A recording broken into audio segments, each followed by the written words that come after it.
morning, good people. How are y'all doing this fine Monday morning? I hope it's a good Monday morning where you are. It's okay where I'm at because there's no rain outside today, so I'm doing good right now. How is everybody? I hope you had a fabulous Father's Day weekend, that you had your someone special here to celebrate. If not, hold their memory very, very close, right? So I hope everybody had a great day. I had a good, relaxing day. A good, relaxing day. And then I watched a live stream last night. And then I couldn't sleep, not because of the live stream, because I had something on my mind. Irritated me. I think it was like 3:30 before. Oh, actually, it was closer to 4 before I finally. The last time I saw the clock was close to 4. But here we are, and we're going to do this. If y'all didn't know, brace yourselves because the world might end today, I think. That's what that lady at Web Sleuth tells us. And websleuths.com and all, they're well informed over there. They know a lot of stuff. They've got this great group of people rallied around them that support them, and they're all going to solve crimes together and do family trees on deceased people, stuff like that. So they should know, right? They should know. We're going to take a look at a video in just a second, because the other day, usually, children with their words doesn't bother me, right? Just whatever it. Right now, there's so much going on in this creator space, right? And y'all need to wake up, open your eyes, and let's look beyond the veil, so to speak, as my friend Higgins put it last night. Let's look beyond the veil. And even when you're looking at all that Turtle Boy, whatever that stuff is going on, the stuff I knew to avoid years ago, that I never read one single word ever written by the boy or that other chick that's they're going at it. But the big takeaway from all that, how many times y'all got to hear a creator say, behind the scenes, we discussed. Behind the scenes, we were told not to share. Behind the scenes, we. Stop it. That's the stuff I wish we could pull out of all of that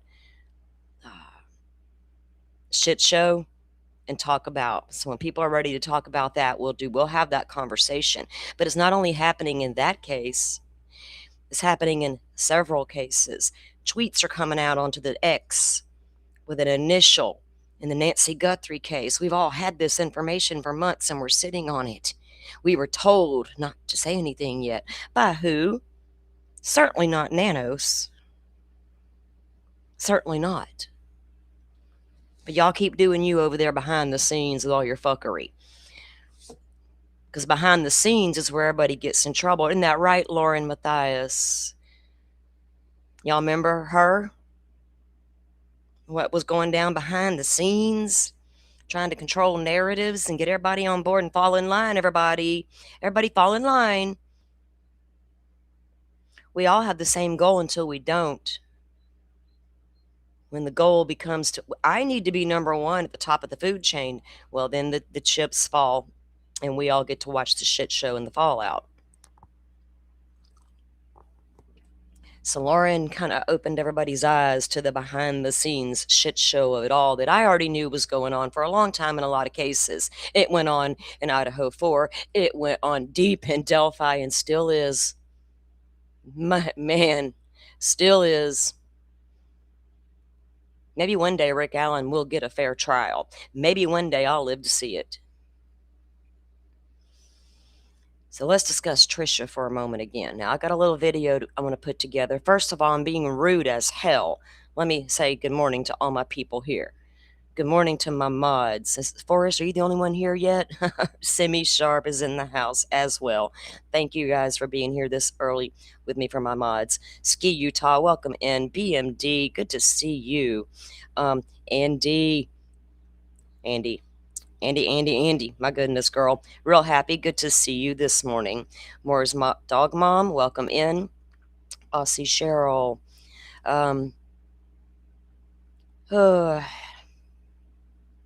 Salty will hopefully see what we're saying soon. What I've seen everything Andy has put out, right? everything. So I see what everybody's saying, but I'm looking beyond the surface of it all, right? And also, when I go over to X and I enter web sleuths, how come every single post is Othram, Othram, Othram? Y'all are giving Othram. Y'all are doing too much. And right now, you're giving labs who can do really good, including yourself, can do great work. You're kind of getting a bad taste in people's mouths with your affiliation with the web sleuths lady. Because, see, people will come from her chat and go into other streamers' chats and leave comments about why are you going to go over and bully Tricia for asking a legitimate question. So maybe y'all should pay attention to the questions we have about the person you chose to link up with, because they don't have a real good track record. The reputation is dwindling. Lawsuits and coming out and talking about all their drama publicly. Now we run the risk that we might have to watch her sleep for a few hours, because I don't think anybody's wanting to join her from Australia to cover for her while she sleeps on the couch. And anybody who's ever attended Tricia's prior end of the world parties, do they literally have to sit there and watch her sleep for several hours? Is that part of the thing? And everybody's just cool with it?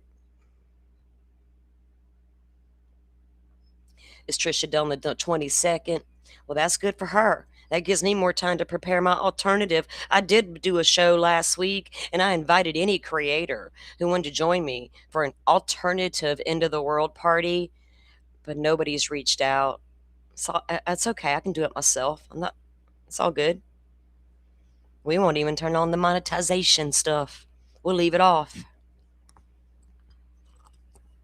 I'm tired of playing with these fools. Going and laughing at all their fuckery is cool, right? Fun for a moment, but we're going to look at this video. Because when you send people over here and you call, I don't know if that, okay, I doubt Tricia's like, go little minions, get out there and defend me. Because they do it on their own. Chats, they support their creator, they take up for them, and they defend them, and that's fine. That's fine. But don't come over and accuse somebody of being a bully when the bully is sitting behind the camera on a blue crushed velvet couch. And who is she choosing to bully? The victim of deceased people. Brutally murdered people. Let's just show the video and let it speak for itself. And yeah, Tricia, I didn't forget about you. I've been sitting on it for a few days. You just aren't. You give me the icks, man. You give me the icks. I want to come out here and talk about true fucking crime. I want to try to help solve stuff, keep the word out about victims. Because we all forgot that's what started the whole Lauren fiasco bullshit. The cash cow. It all started because she was disgracing victims. She's a shit-talking lady, trashing people, right? Other creators, people she didn't care for personally, whatever. But I don't care. She was trashing victims. That's what I cared about. Women talk about women all day long and twice on Sunday. Haven't you heard? But when you fuck with a victim and their family because you need a story, that's next level. That's different. That's beyond petty bullshit. That's far beyond petty bullshit. And boy, the petty just flies everywhere, let me tell you. But let's get this up here, because I like for Tricia to speak for herself. And I will stop and commentate. It's my own little video clip I put together, but it's just, actually it's clips from Tricia's live stream one night last week. All right. So I haven't seen anything scheduled up for Tricia's little end of the world party. I don't know who's agreed to participate with her, who's agreed to come on her show and do whatever they're going to do. She is supposed to have a convicted person on to talk about how he did what he did, but he got away with getting the death penalty taken off years later. Now he's out and he's going to come tell us all about the serial killers because he's an expert, because he's, was in prison with them. what better expert to bring on panel during a live stream to bring awareness to victims than a guy who's been in prison for 40 years who hung out with serial killers in there? That's the expert I want to hear from on this particular stream. Yeah, that sounds good. Also, apparently, producer Stacy has went next level and done some amazing research that we should all be waiting for tonight or whenever they do their party, because apparently, according to Web Sleuths, it's incredibly important work. And Stacy will bring a presentation to deep dive cults. And I thought, man, Stacy, that's really difficult research, honey. Are you fucking prepared? Or did you go over to Kresh's difficult research channel and steal all the content you could? We'll see, won't we, Stacy, when you give me your presentation. I think that's pretty that's a slap in the face, isn't it? Is that a form of bullying? Is that a form of bullying, Tricia? It could be saw as that. Let me see. Let's get this up here. All right. I can't hardly stand this lady. I don't know. I've seen all the stuff out there for months on end. How could you not see it? Right? How could you not see it? It's out there. We all know it. We've all seen the videos. We're having fun with it all. Well, I'm not having fun with Tricia anymore. She's disgusting. All right, Tricia, take it away and explain the end of the world again and again to us. And let's talk about how you celebrate Chad getting a date wrong. Let's do that, Tricia. Again, people. And it's all about, well, it's not all about, but it's the end of the world again is twofold. It is a 24-hour live broadcast to bring attention to victims and cases. We're going to talk about a bunch of different cases. I'm sure we're going to talk about Harmony. We'll talk about, oh my gosh, I just told you his case, Stacy. Kyron. Kyron Horman. We're going to do a deep dive into Kyron Horman. You and Little Texan are going to do a deep dive into cults. Little Texan, whoever that is going to join Stacy. Stacy, I spelled your name wrong, honey. Sorry. I don't really give a fuck.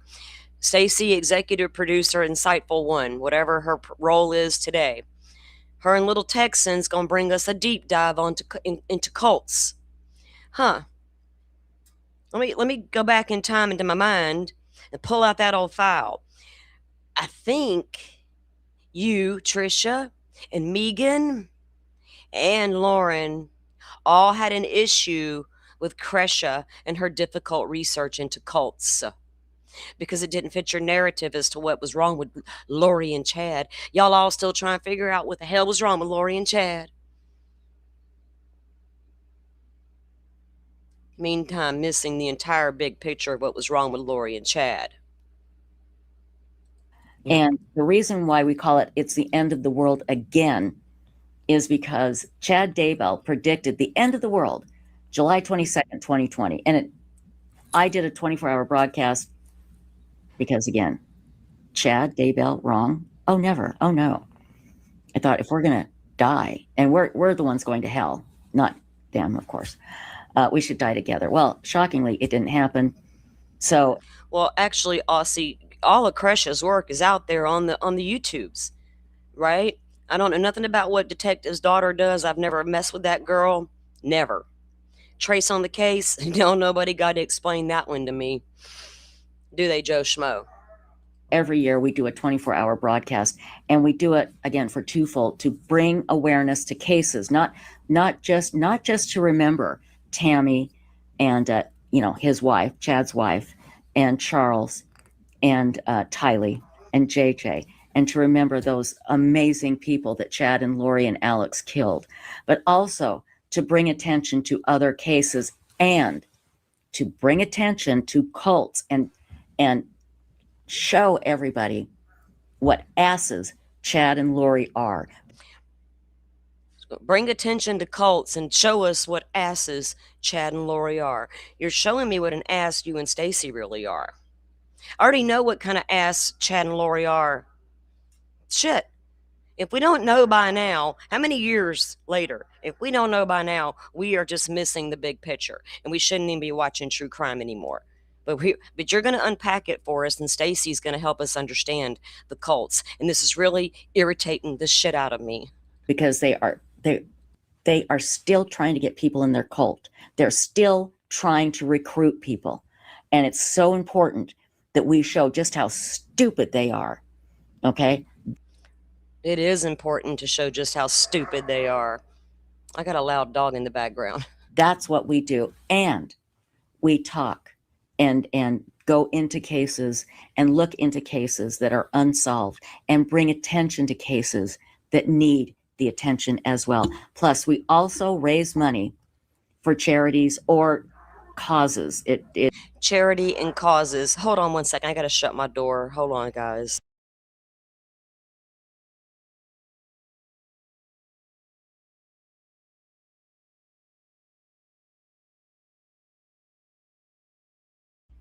Dogs are playing in the background and they're being a little noisy. I don't know that they're going to steal Crescia's work. I'm just saying it's all out there on the internet. All they got to do is go review some videos and pull here and pull there and make it look like their own. Just keep that in mind, because I'm not directly accusing her of stealing anything, but I can tell you this, that is a damn well stolen idea. And behind the scenes, none of them wanted Crescia to explore the cults or to talk about the cults or in any way make the Mormons look bad. Go back to all the old text messages that everybody wants to look at. Go dig out the ones where she talks about Crescia, not where she's talking about Gigi or another girl. That don't matter. Like that, all that matters, but it don't in the big scheme of things. That's just women doing women. Go find the ones where she talks about Crescia, Lauren. And they did not want Crescia doing this work. That's what caused their problem. I could be wrong, but that's what started their problem with Crescia. In my opinion, outside looking in and watching the big scope and going beyond the veil and the drama of it all. I'm paying attention to the facts. It depends. And we're putting some together right now. And we'll let you know what those are just a little bit before we go live for 24 hours. So if you have a case or you have something that you would like us. You touched on Haley Cummings for all 2 seconds the other night, ma'am. Stay the fuck away from Haley Cummings. Stay away from Haley Cummings' case, Tricia. Far away. To discuss, please email us. Let me put the emails in chat right now. producer@websleuths.com. Okay. And then my email is websleuthvideos@gmail.com. If you have an idea, a suggestion, or anything, please let us know. And I just want to state this. Okay. Statement coming. Pay attention. Tricia, they have medications out now and trials and different things for dementia. I'm just saying, I know what I'm talking about. I do. If somebody is trying to get me a message and they don't come to me directly, I don't know it. Does coming to your chat directly count?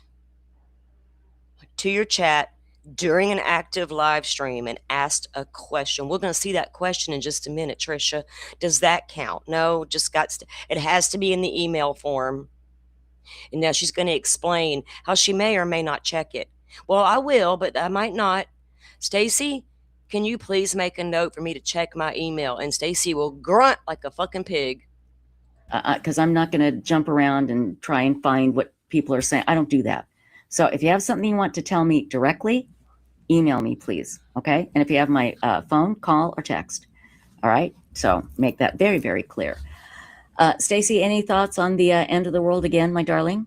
Yeah, I'm excited. It's going to be really good this year. It is. It is. We are really going to we got a lot to do with it, and we're gonna do a lot. We're gonna make sure that a lot of information. Well, I've got a lot to do. I wonder who all their lineup's going to be. Has anybody agreed to come on?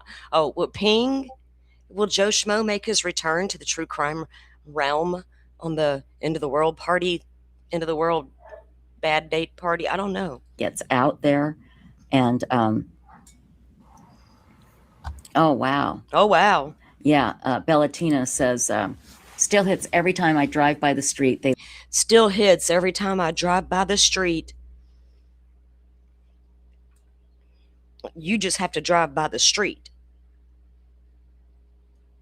Try being the family member every time an event comes up or a date comes up and that loved one's not there. Try that. And Stacy, you understand what it's like to drive by the street and get that feeling, don't you? Lived on. So Yeah. I used to live in the area. Yeah, Bellatina, I can see that. I can see, even though Chad Daybell's house is gone, I can see how that would be just devastating, just driving along that street. Absolutely. Angie, I fucking love you. Damn it. I didn't get one of those cards, Andy. You may need to forward that over to me, honey. I got a couple of phones. Absolutely. So anyway. I know how that feels. Yeah. Yeah. It pays to be a good detective, websleuths.com. And, you know, if somebody doesn't want to deal with me directly, I don't know what to tell you. That's just stupid. Oh. I mean, I am welcoming anybody has a problem. Well, she's welcoming if you have a problem. I was nice in your chat, Tricia. I really was. Why wouldn't you deal with me directly? Stacy, what am I missing? I feel like I'm missing something.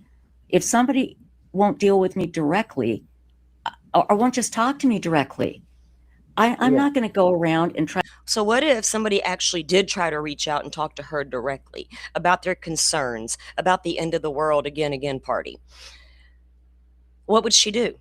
Would she sit down and have an adult, intelligent conversation? Would she pretend she checked your email? Would she pretend she didn't see it? It got mixed up in all her emails about the, I don't know, the newspapers that she subscribes to. Hold on, she'll tell us. And figure out what somebody wants me to do with something or doesn't want me to do. Oh. Good God, just email me. Am I not anybody that has emailed me? Have I ever been anything but? Well, Tricia, Andy Kopsa says she has reached out to you. Girl, check your voicemail. Jesus. Tricia, hang on. Well, Andy, she's going to explain about all those unread notifications on her phone in just a second. You're one of them, I bet. Polite. I am encouraging people to email me. Okay? Anybody email me. So, Stacy, have I ever? We should mass email.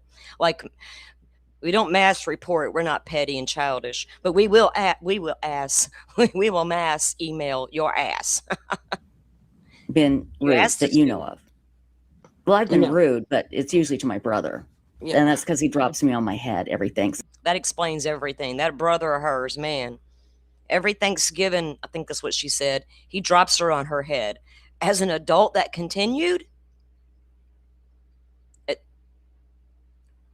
The doctor can clarify if that was from head bumps or something else going on in there. Giving. I'm getting too old for it. No. So. No, and I myself have spent hours on the phone with people. Well, she can't play dumb anymore, right? There's too many intelligent people who watch her. She can't play dumb anymore. It's not a good look. Playing dumb isn't a good look for anybody. People like me can see right through the dumb. I'm playing dumb all of a sudden. Damsel in distress, I'm a dumb woman all of a sudden. Get the fuck out of here with that shit. You know, and I haven't heard anything negative, so. I don't know how to explain this anymore. Me either. I don't go around to other places and read and try and figure out what people are saying. Just email me. There's nothing wrong with that. That's all. And if somebody won't do that, then there's nothing I can do. You know? So there you go. Here we go. I'm polite and I'm responsive. Again, And I will admit, I have missed emails. I will admit that because I get so many and I feel. See, she gets so many that she has missed your emails. Andy, you just got lost in the shuffle. Saul, Crescia, if you had actually emailed her, you got lost in the shuffle too, sweetheart. Apparently mine did too. Terrible. And I try and go. We didn't get replies, did we? Go through them like once a month to make sure I've got. Once a month, I'm going to go through my emails. So if y'all have any complaints about my end of the world party again stuff, email me. I'll check it next month after the fact. Boy, I have missed them, and I feel terrible when that happens. I really, really do. So, anyway, yeah, yeah.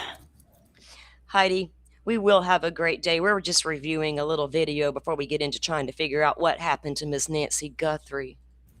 You know, I feel like if somebody won't come to me personally, then they're just doing it for attention, you know? Doing it for attention.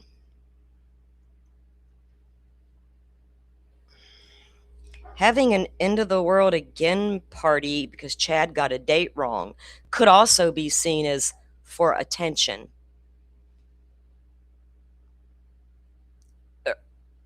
She knows we all have expressed that Crescia has concerns. And as she's sitting here telling us that she just wants attention,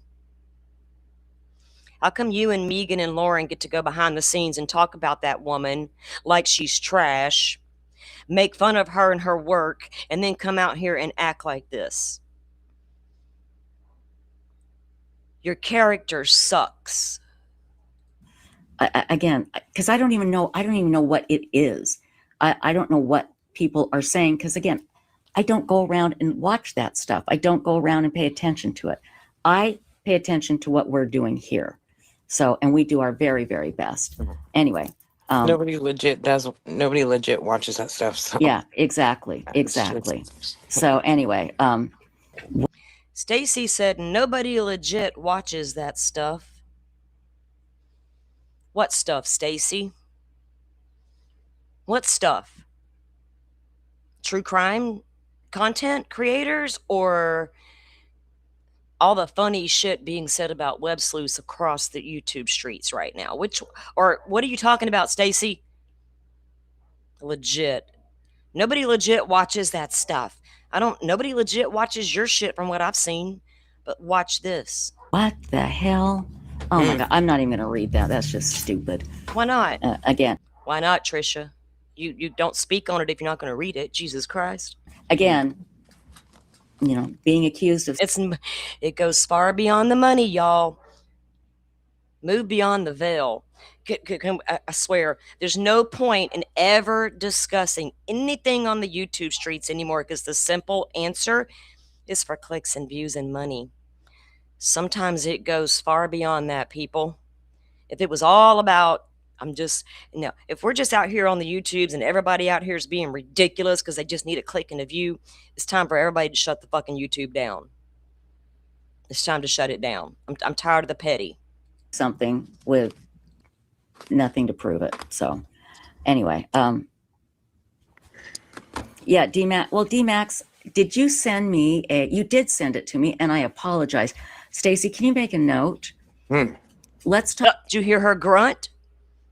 Oh, you sent me so someone wants to talk about a case. And Tricia's over there not checking her emails. You know, web sleuths.com.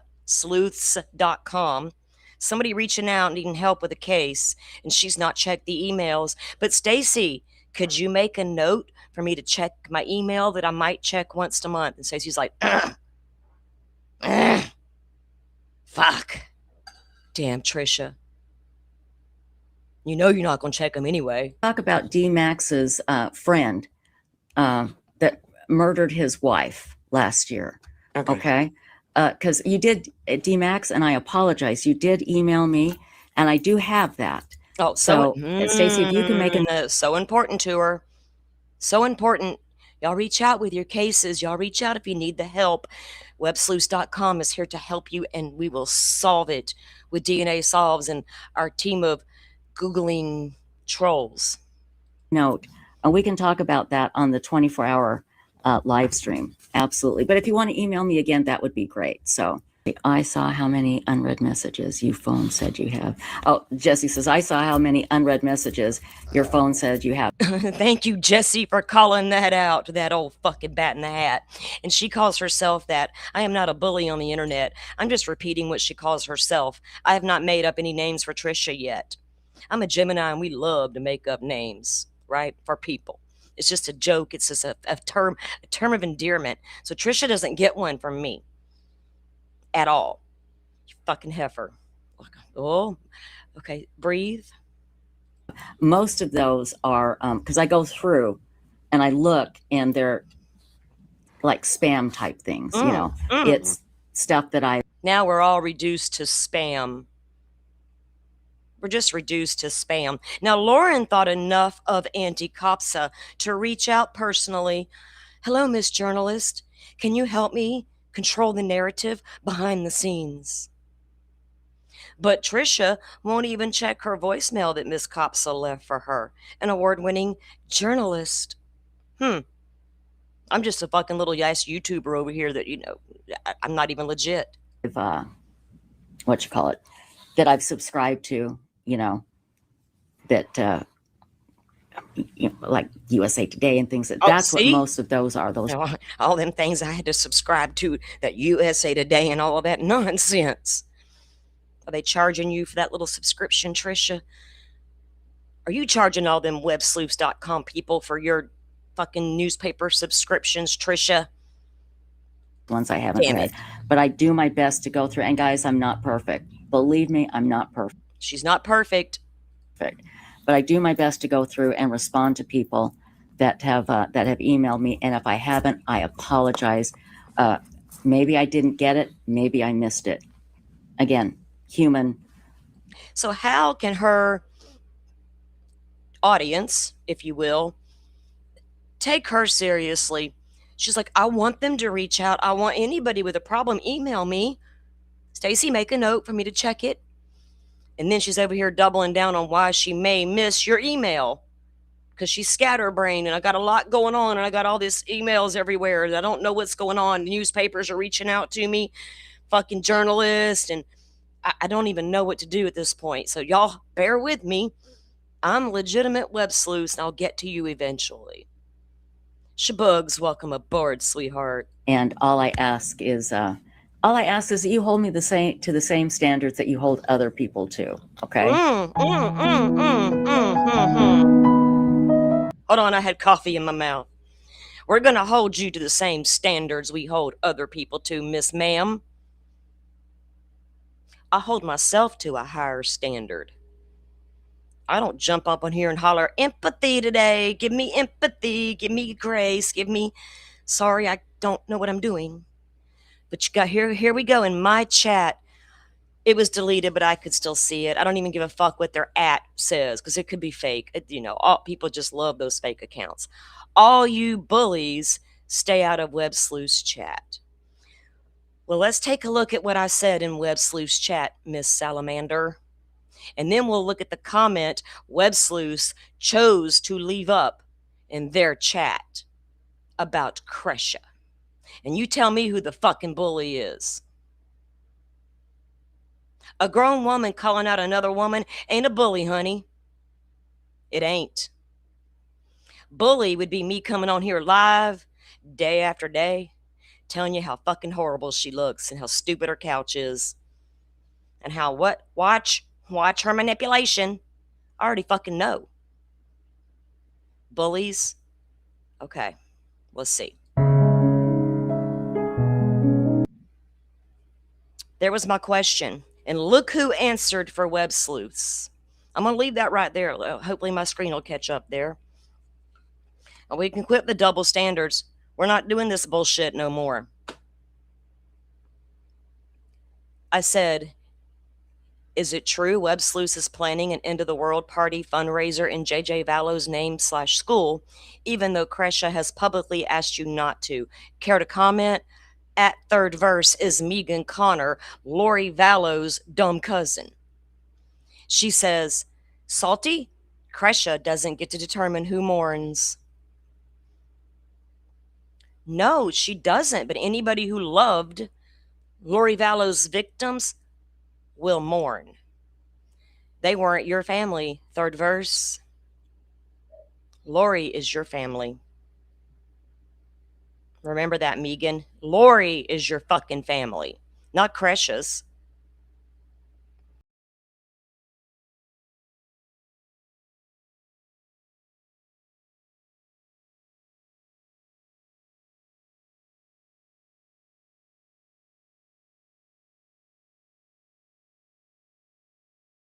So, Salty, if you're just here to cause trouble, you might want to get better hobbies. I said, I just asked a question. And Megan replies, and I answered it. And I say, well, my question was for web sleuths. I don't see a form of bullying there yet, Salamander. Not yet.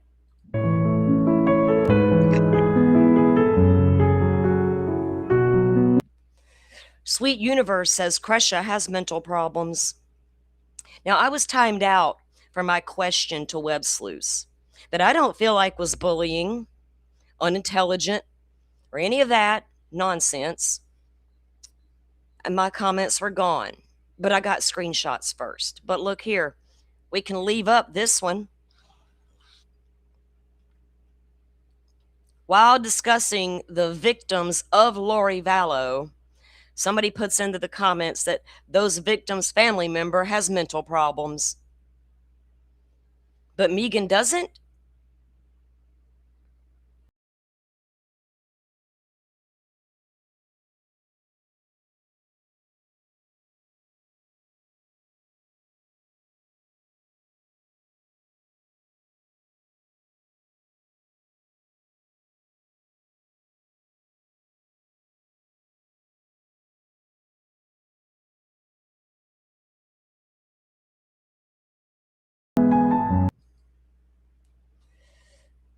That's the end of my video.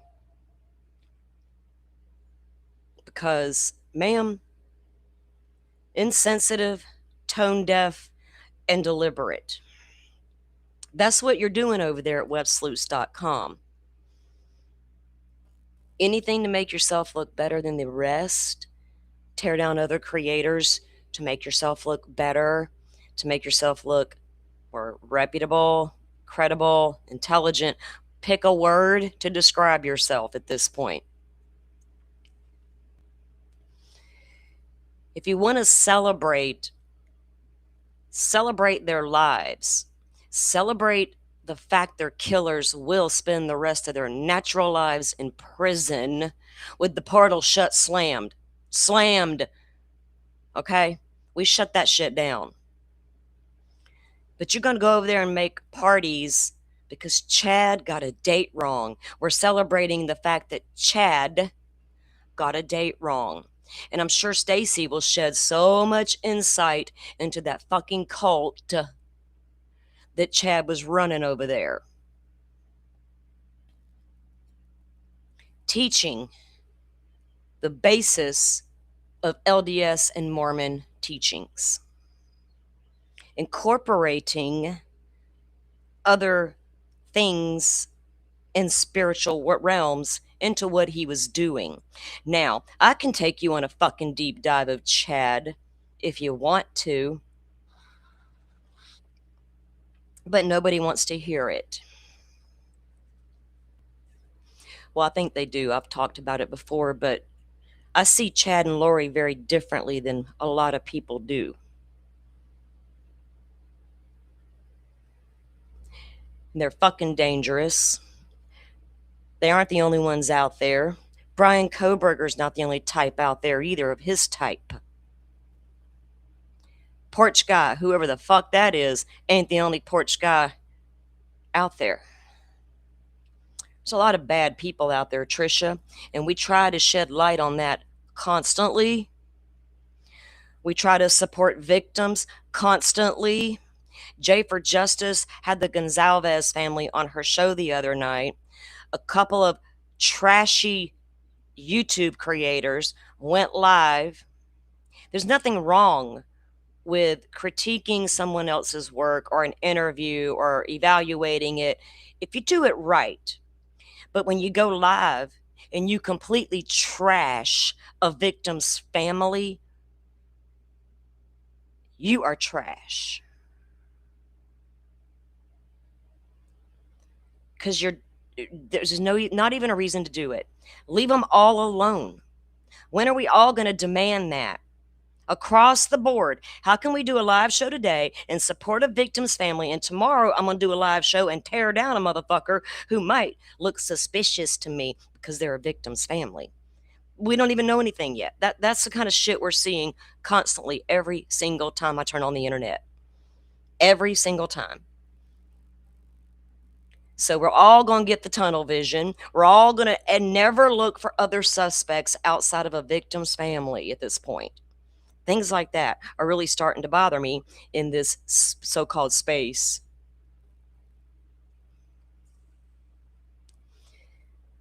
I don't enjoy true crime because I love to read the gory details of a crime scene. I like to figure out, I remember thinking decades ago, what the fuck makes these people tick who are doing these things to other people? Not petty theft and crime, robberies and bullshit, murdering, killing, dismembering, all these things. What makes those people tick? What causes it? Is there things we can do in the future to prevent it? Are there red flags we can get, pull from situations and take into real life with us? We don't want to discuss all that anymore. Now, I am going to give a big shout out to Jolene, Dreadful Penny, to Andy, to Jay, to well, I'm not no not that no not you. Never mind. A bunch of people who want to bring to light this type of stuff. But can we move beyond the drama, right? Because that's never going to go away. Never in this space. There's always going to be some sort of drama somewhere. And somebody even, I think it was you, Simi, who mentioned they have a name for it now, Krama. Have y'all ever heard of Queen Bee? Krama's been alive and well for a long time. Miss Queen Bee over there taking them all to school constantly. I don't know what the hell goes on over there half the time, but they do it. They're here for it, right? It's a lot of it. Open mind. We are about to get to that because we're going to move into true crime.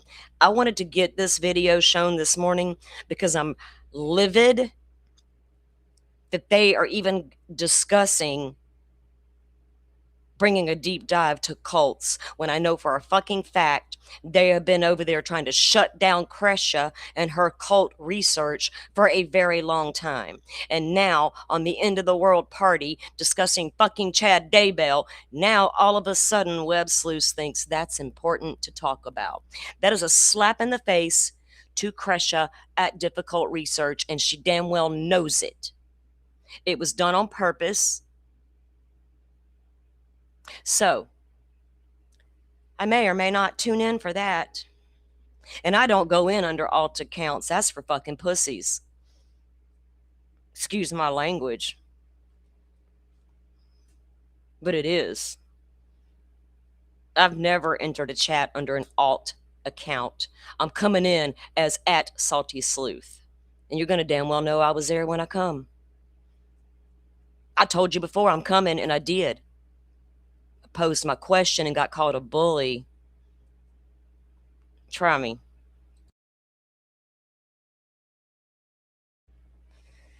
Okay. Honoring the victims is something that should always be done. Now, we'll get back to you, Tricia, because we won't forget about you.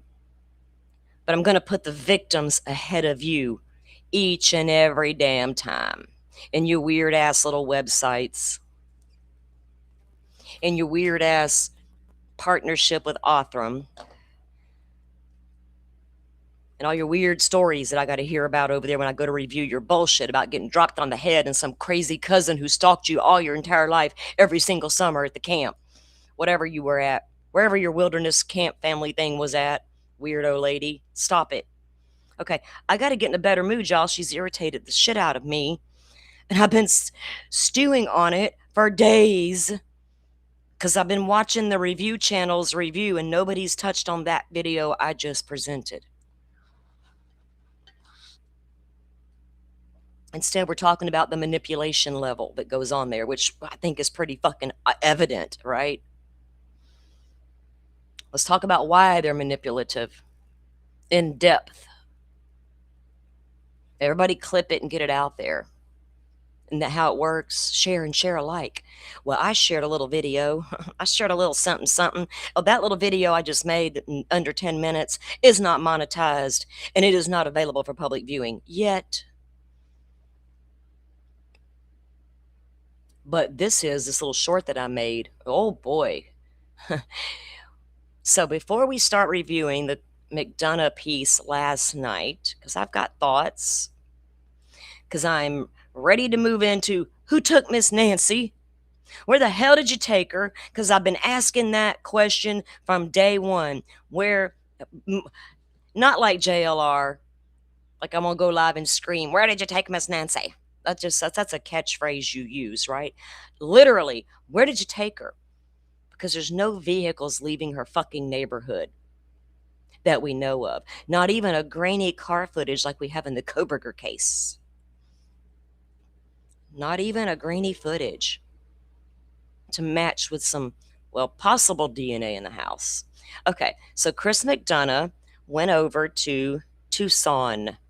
I'm just wondering, though, did they get to Tucson too late? That's a really good song, and I've always loved it, and I just keep thinking in my head, they got to Tucson too late, man. FBI got to Tucson too late. Okay, so let me get this pulled. So at the end of the broadcast, Chris made this statement, okay? And I made a little short clip of it. We're going to watch that first. Let me, oh, wait.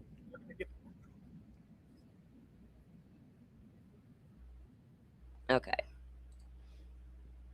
So we saw some rumblings on X about this prior to this statement by Chris McDonough. If y'all aren't paying attention, I can't help that.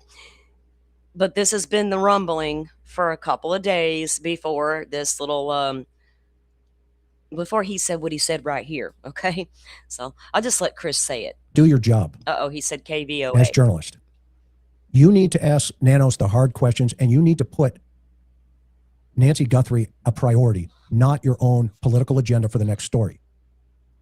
We went by your spot, and we saw the banner and everything going there, and we know there are notes in front of Nancy's house telling everybody to deliver the information to your place.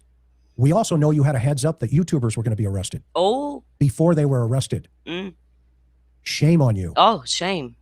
For not doing your job. When I'm back in town, by the way, I will be, but you won't know when. Oh. And I ring your doorbell. I'm going to ask you the hard questions on camera. The ones you won't ask the sheriff because of your own political gain. Because you want to play nice, because you're local, and Nancy Guthrie in probably a month or two will be old news, i.e. the story doesn't have legs. Well, guess what? We've been there, done that. And you owe it to your community to do the right thing on behalf of Nancy Guthrie, not on behalf of a sheriff who's stonewalling the community, hoping this goes away. So we're going to shift the goalpost and take it to Tucson. Are you going to do the same thing over there?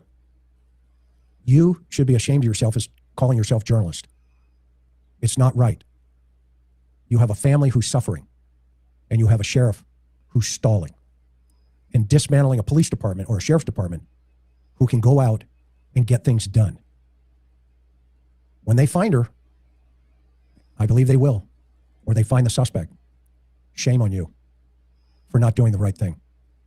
You took an oath of ethics as a journalist, and you know who I'm talking about because you had a heads up, and I know that for a fact, that they were going to go out and start arresting people in front of Nancy's house, and you did nothing about it but come out and do a story right after the arrest. Oh, shit. And when the civil attorneys call me, I'll give them my sources. Oh. And then you guys can get your own attorneys. KVOA, he said, you guys can get your own attorneys. When the civil attorneys come to me, I'll give them my sources. What, sir? Chris, I'm going to come knocking on KVOA's door next time he comes to town. I wonder why he didn't when he was there. But here's the big takeaway. You don't have to agree with how these YouTubers conducted themselves in front of Nancy's to know their rights were violated, right? Because if I get out here and scream, yeah, take her there, get them, yes, arrest them, then I also need you to arrest Brian Enton, Chris McDonough, the lady from KVOA, and all the rest who go out there to film a shot. We need to hand out citations to everybody at that point, because that's where we get into that murky constitutional battle that I'm not going to play around with. The Constitution is the Constitution. I'm going to follow it, and everybody has the same exact rights, regardless of how I personally feel about you. So why would KVOA get a heads up? And from who? Nanos. He's like, KVOA. Now, here's the thing about local journalists, local TV stations. Damn right they got to play the role and they got to play the part. What if Nanos never goes away as sheriff? We need to play the politics game, right? We don't want to rock the boat or ask the hard questions. Somebody should be asking the hard questions of Nanos, but we all know he's not going to answer a damn thing. He's going to shift and dodge and do all the things he does, right? And make excuses for himself. So no reporter is going to get to Nanos to get any real anything out of him. They should be trying, and they should be saying each time we've reached out to Nanos for, a comment and we've been denied. Stuff like that. Get that out there. Wasn't it Delphi's attorneys that said, journalists, time to be journalists, do your job? Oh, Andy wasn't wrong. Chris is over here saying the same thing. Do your jobs. Us little old YouTubers out here wreaking havoc on the streets, putting out bullshit.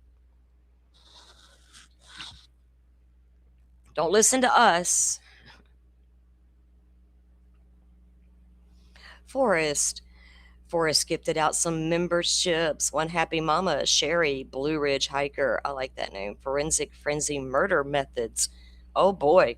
Yeah, we can probably have a lot of conversations. Sticky Doll, welcome in everybody. Hi, brother. I'm gonna miss a few people here. KK, Shelly, and Lily, and Angel, welcome in everybody. Thank you, Forrest, for that. I'm gonna weirdo lady, stop it, right, Shabugs? So was KVOA gonna call and tip off the YouTubers? Hey, fellow journalist, heads up. Nanos is coming to your door in 5, 4, 3, 2, 1. Run, Alex. No, KVOA is not doing that. But they ran right out there to get some footage, right? So stop it with y'all's weirdness, news people. I got told decades ago I couldn't trust. They said I couldn't trust y'all, and I don't know who they are, but they told me I couldn't trust you, and I'm like, okay, maybe I shouldn't. So I've been watching and evaluating on my own, trying to figure it out for myself. And no, I don't think I can trust y'all. Not because somebody told me I couldn't, because of my own opinion, based on what I've seen, don't know if I can. I can't trust half the YouTubers. We're in cahoots behind the scenes, controlling narratives and such. DMing people. Hey, run live with this little tidbit. Hey, if you want to panel me in my quote-unquote work, even though you don't know that I secretly hate a couple of your friends, try again, Bubba, because it didn't work, did it? See, y'all, you got to be careful on these streets. And trust me when I say that. I don't speak about a lot of things I know. Because what's the point? It's fun being the lone wolf sometimes because you can't be played by the fucking masses.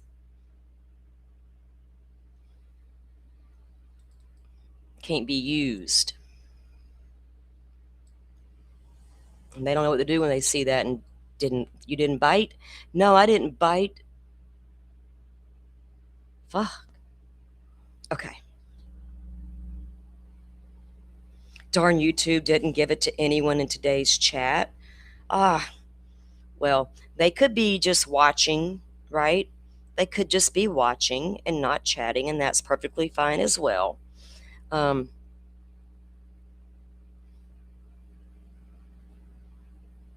Yeah, she did it, Andy. I cannot.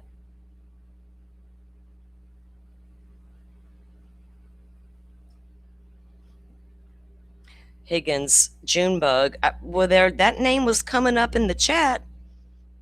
So what is this Junebug person? What's their Junebug, who is a loyal subscriber of Tricia, has been blocked by web sleuths when she tried to question Tricia on the Sue Pruitt lawsuit, because I've heard them mention that name.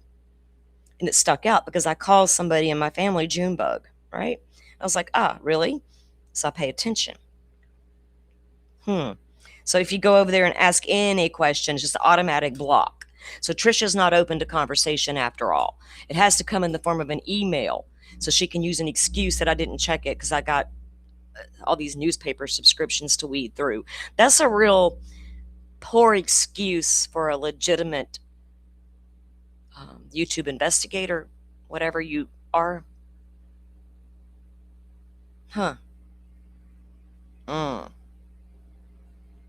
Shabugs, I'm such a Gemini. I cannot control my Gemini-ism sometimes. It just, I fight with myself because there's two of me. Like, I will debate myself, especially on theories of a crime. And then I'll be arguing with myself over my coffee outside. Like, stop it. Just go live and talk to the people instead of yourself. Okay, so how many of you got to watch the interview room last night? We're going to take a look at it. I'm going to bring it up. We're going to talk about it. We're going to watch. He got some cool video too while he was there. Yeah, we love the lurkers. Not everybody can chat. People are working and listening, watching the babies and listening, cleaning their house, listening, taking care of their mama, their uncle. Everybody got things going on, driving on their commute, whatever. They're like me. They got to drive 15 miles to the grocery store, so let's throw on something good and listen. Don't be trying to comment while driving. That can get sketchy. I want to apologize. I listen more than I chat. Oh, no, that's fine. Y'all do not have to be, that's not a requirement to be here, but we do appreciate it. Well, thank you. I appreciate that, Moore's Dog Mom. Ski Utah in the house. All right. So did you watch? Yeah. I was in chat for a little while in the beginning because I'm like just talking about my theory, or Chris would say something, I have a comment. Then I was like, you know what? I'm going to get distracted and not listen to what he's saying if I'm commenting. So I just threw it on the big TV, kicked back in the recliner, and shut the chat off. Right? That's what I ended up doing. So let's get this up. Now, apparently Chris is going to have another episode. That's how he likes to do things over there. And that's fine. So much information. We don't want to get it all packed into one and get confused. So I'm not sure where he was going in the end with some of his opinions, but we'll get there. I don't have to agree with them, but that doesn't make his right and mine wrong, or vice versa, right? Neither one of us are right and neither one of us are wrong. We just may have a difference of opinions.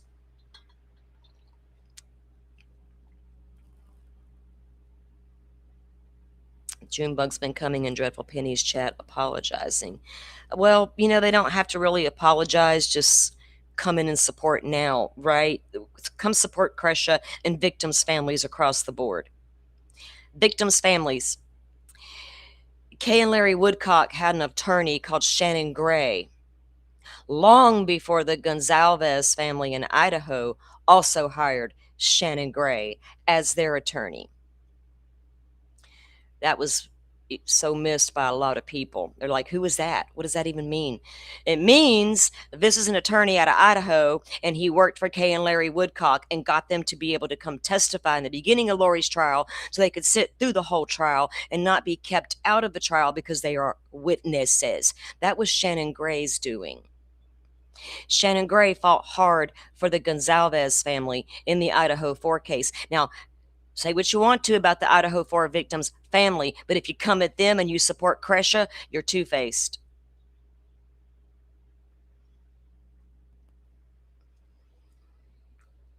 And if you feel Brian Koberger's innocent and was duped by the big bad government, do you, but leave the family alone. What's it got to do with the family? That's your battle with the fucking government, right? Prosecutors, not the family.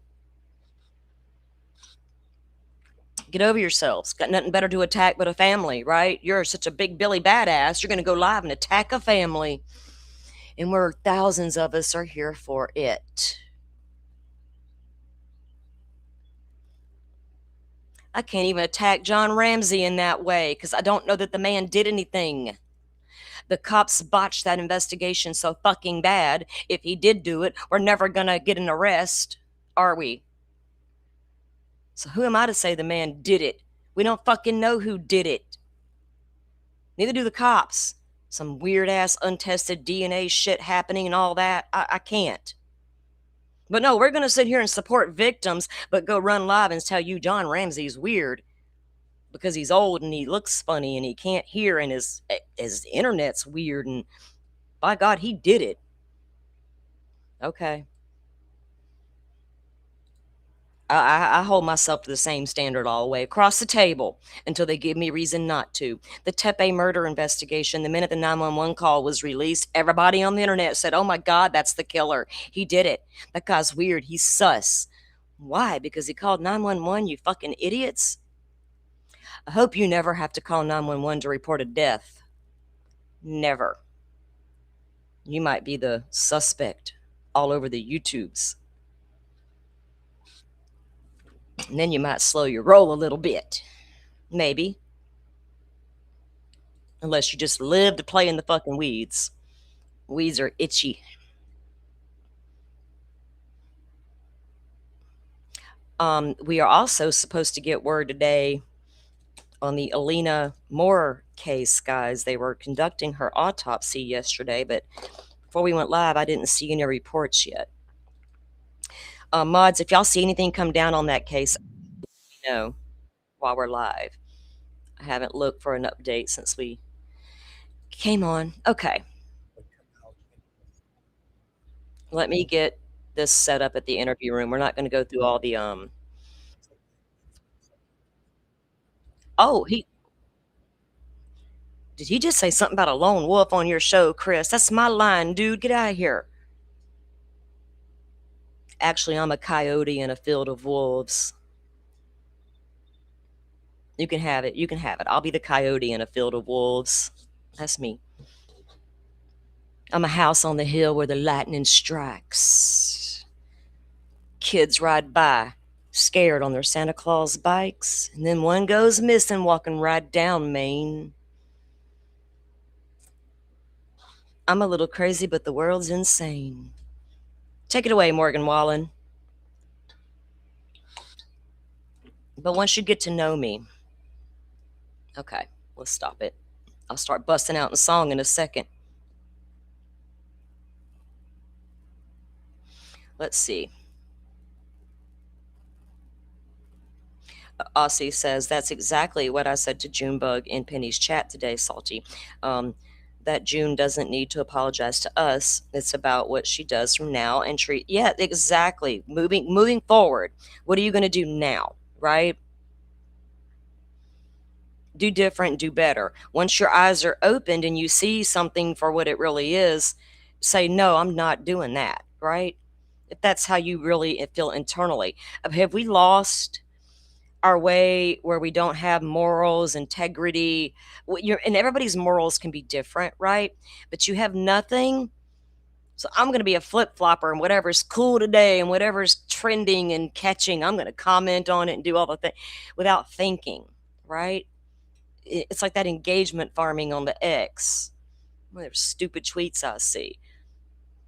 Stop it, you weirdos. Anything to get engaged and get my name out there, right? I like to make my voice count if I can. I can say a lot of frivolous things all day long and twice on Sunday. All right, so I don't want to hear all his. Let me get this set.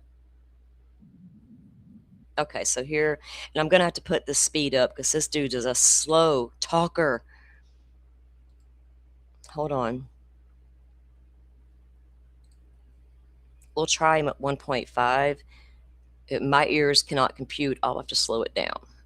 I have bad hearing, and all them words will be like, blah, blah, blah. They all go to run together. I can't understand nothing. Semi Sharp says, I got songs. Forrest says, nothing on Alina yet. We may not get anything till the end of the day, right? And then we can go, once we get something like that, then maybe we can discuss more about the theories. We don't know what happens yet. So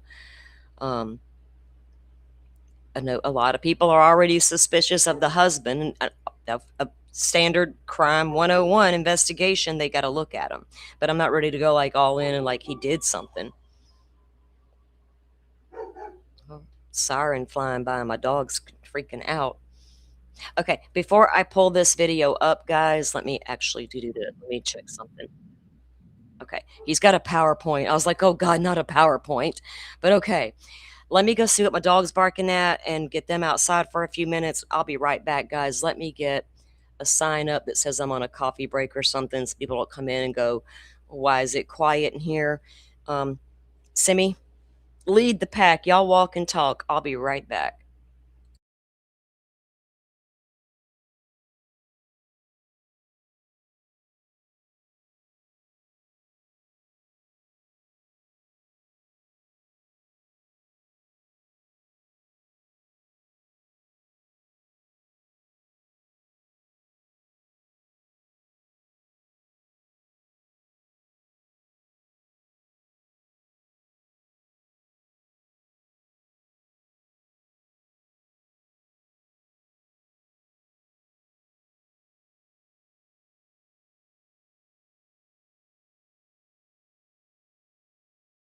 Okay, they are outside now.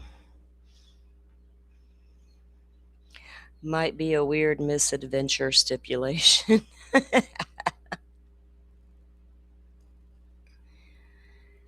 How far was she found from her last sighting? It was, hang on, what did that, there's a guy there, the local, and he has another video he dropped. He's done 2 so far. She was found in a wooded area, but she was not far from where she was last seen walking through the parking lot of the Publix, because the wooded area she was found in is right behind there. I got the exact, actually that guy says in that video, I'll have to link it or we'll play it in a little bit, Shabugs, because I do have his stuff saved. So when we get more information on Alina's case, then I was going to present that as well. So let me get this down now.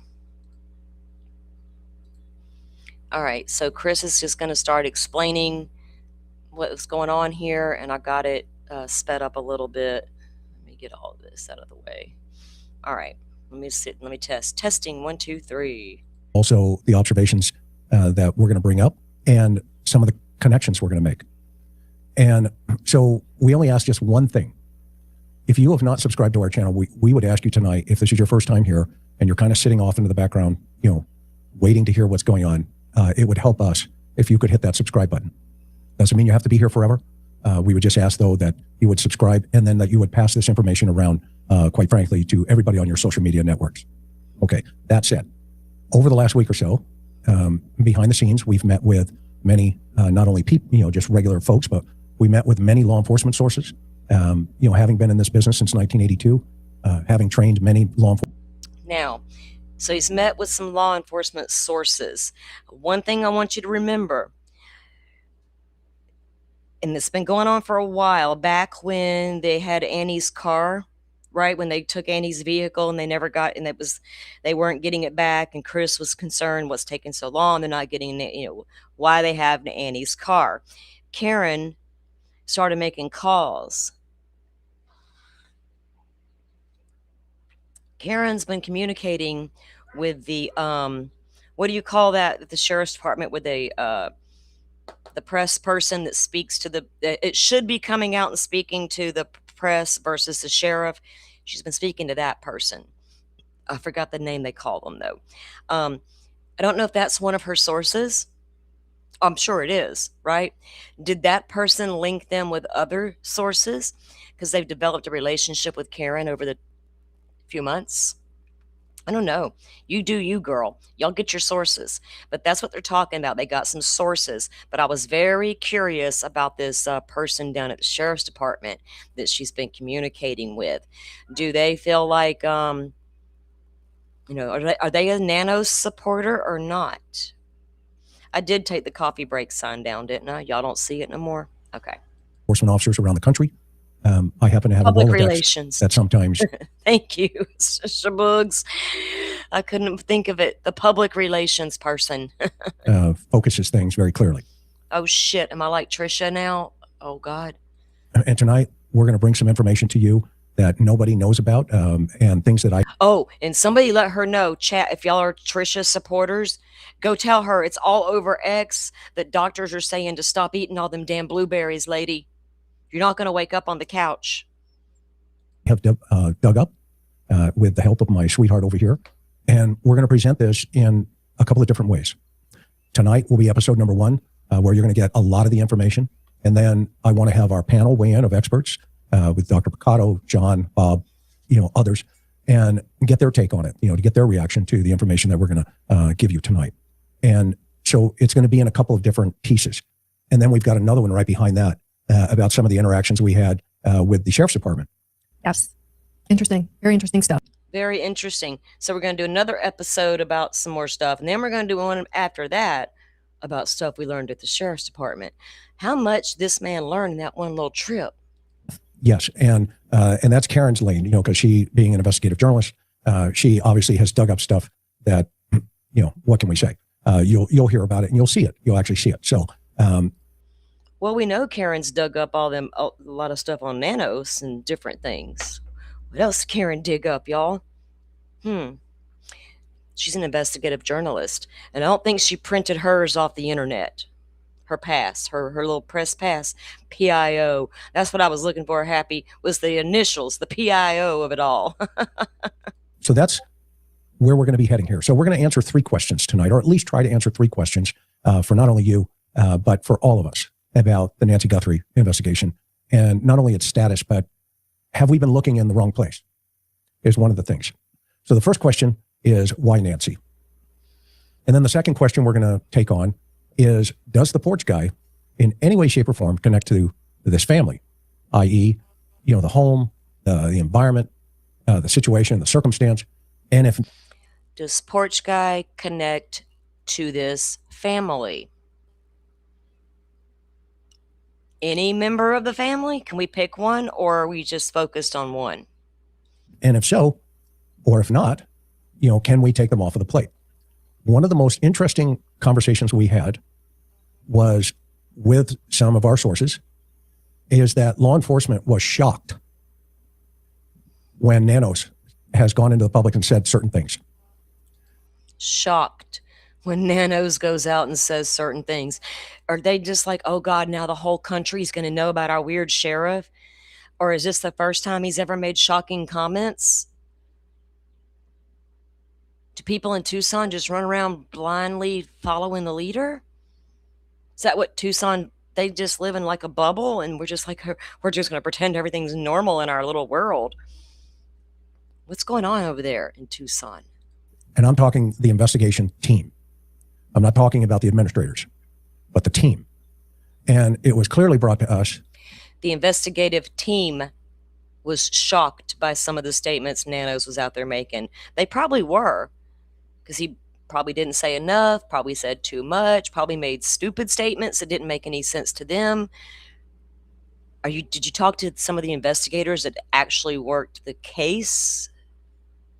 That's what I want to talk to. The ones that were boots on the ground at the damn house when the family called. What about those investigators? What was there, 3 of them maybe? They can't be that hard to find. I'm sure Cross knows who they are. Oh, you done talked to Cross too, hadn't you, Chris? That this investigation needed some shifting, and that my weighing in here, because of my experience and training, maybe it will help the circumstance. So that's going to be the third piece of the puzzle here this evening. We're going to talk about, contact sites. And what I mean by that is the first question we're going to answer is, why Nancy?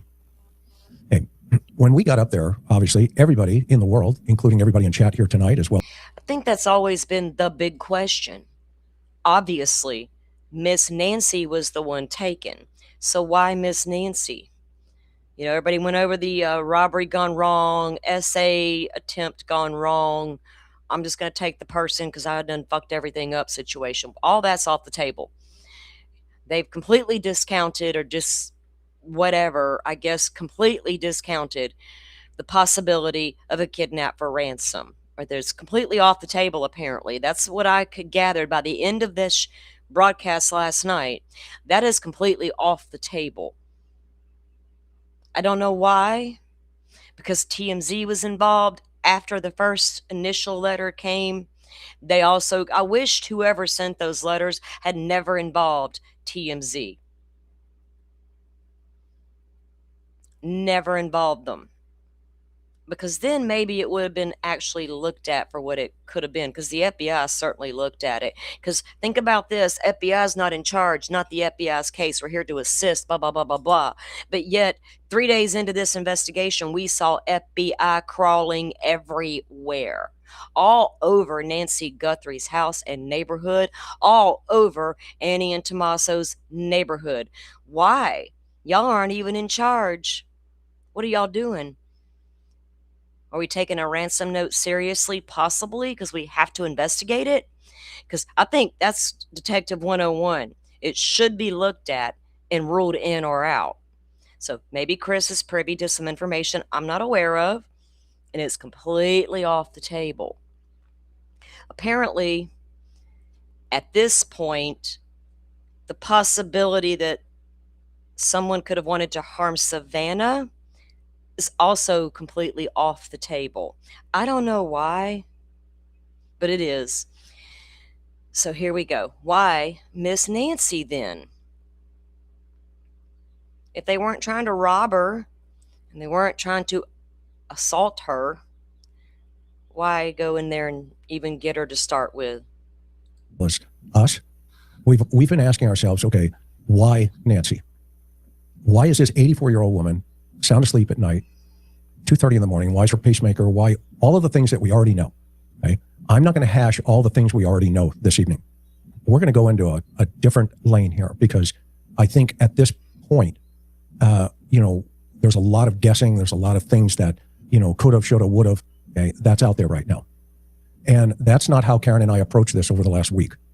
We wanted to start with this question. Why Nancy? Okay? And when we got up there, obviously the sheriff had, his people, pulling streamers off, shutting the street down, the memorial's gone. Making arrests. The memorial's gone, which, by the way, personally, I'm not convinced that he didn't step over the First Amendment there, and that could be dealt with, at another time. But it was almost like, okay, well, wait a minute, what is going on here? We are at, 4.5 months into this thing, 139 days, and she is gone. She's still gone. Okay? So that was one of the first things we wanted to tackle. And when I say, do y'all find it weird, chat, that they don't have a video that they've ever released of a car of interest? Because the first thing I think about when a crime happens and I'm looking at it, I need to go look at the map. Like, I'm not going to live in the dark and go, I wonder. I'm going to the map, right? The minute I realized there was a driveway beneath that fucking Monon High Bridge, I was like, holy shit. Okay, I have to go look. So I looked at all the entrance and exits out of Nancy's neighborhood. It was like the first thing I did. That should be Detective 101, right? I need to know how they got into this neighborhood. How did they get out of the neighborhood? Where's all the entrance and exit points? We've been covering this case forever when it happened. So there's older shows we've done, and we pulled up the maps. That they've never released anything.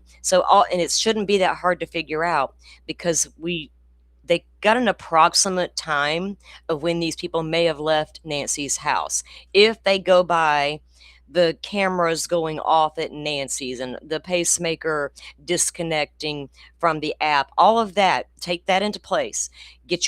Try to get you a timeline, right? Now go look at all the cameras exiting the neighborhood at every single point. Any intersection, what cameras? We've heard flock cameras, our cameras don't record, all this. We don't know all the ins and outs of all the camera locations.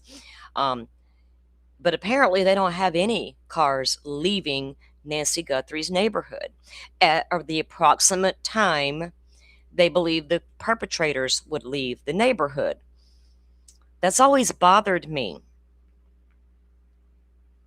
And I wondered from the beginning, did they leave that night from the neighborhood?